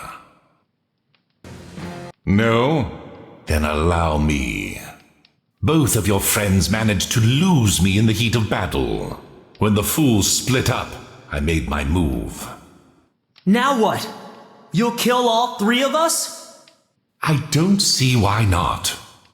You would murder a boy, Pyres. Have you no compassion? My dear Varner, always the idealist. I'm more of a practical man. In any case, my nature was decided long ago. You didn't mean for your family to die. It was an accident. You were only a child. The elements wish it. They wish for you to go on killing? They wish for me to survive, if only in name. No one will remember you, Pyres. You're just a common madman. History will swallow you whole. Fool! Speak for yourself.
You won't kill me. I've sensed the hunger within you. You've dreamed of greatness, as have I. Of power exceeding even that of the High Masters. It can be yours. I can help you attain it. You can be everything you desire. You are right. I have craved more power than I could ever hope to wield. Dark, no. Then you accept. But I have seen what such desires do to others. The priestess, whose lust for dominance did not abate over 5 centuries. Stroff, who saw himself equal to a demon lord. Fend, blind to the futility of his ambition. And then there's you. No, I will have what the elements see fit to grant me. Nothing more. Then you are just another fool. I can live with that. Are you okay? I've been better. What happens now? I think Pyres has an appointment with the dungeon hall. We have a dungeon hall? We will. Soon. If either of you are wondering, I'm fine. Take your time.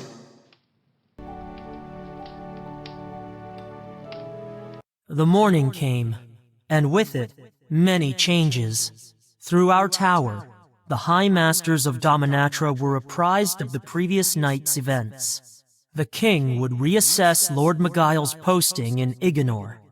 Measures would be taken to ensure nothing like the threat Pyres posed would happen again. As for the former master, he would spend his remaining days in our dungeon hall. For myself, I had saved both Bort and Varner. Blessed with their gratitude, I eagerly awaited my impending initiation.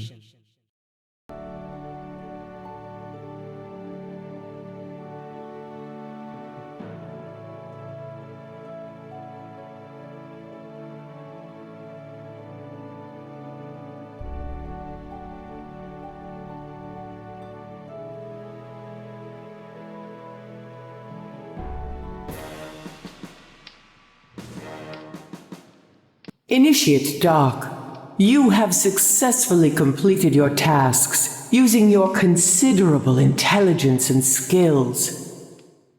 You have shown great competence in your abilities. More importantly, you employed them to protect the township from the Fire Master's vile machinations. As a result of your good judgment, the priestess remains imprisoned in her island palace. We will see to it that she remains undisturbed, until such a time that she may be useful to us again. On behalf of my people, not least my son, accept our congratulations and thanks. Your name will be spoken in our realm with honor and reverence for many years to come. Your handling of the goblin situation prevented a serious breach of the natural law. Thanks to you, the inhabitants of the lower world shall remain where they belong, in the beliefs and tales of the human mind. If I may be allowed to speak, this initiate has performed above and beyond any who have come before him. His actions saved my life, enabled Pyres' defeat, and protected Ignor from a political firestorm. As the new Fire Master, I extend my endless thanks to him. So noted. Come, Initiate Dark. Kneel before us. We all have a beginning.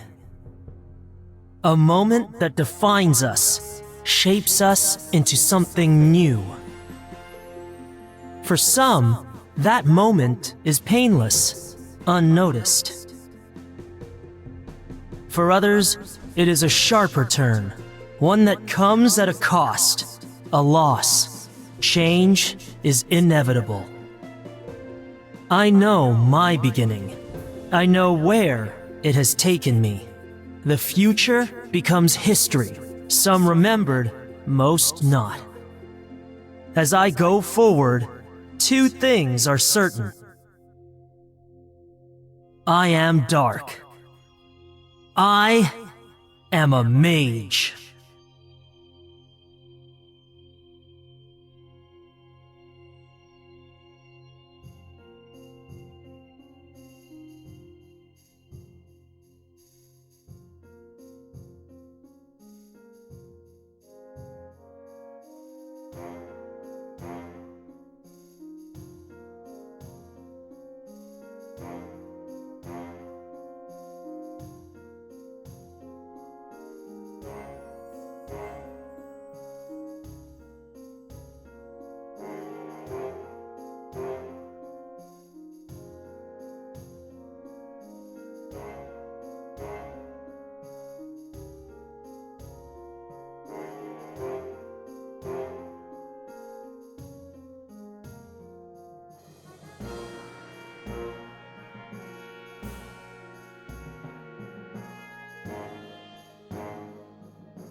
What took you so long?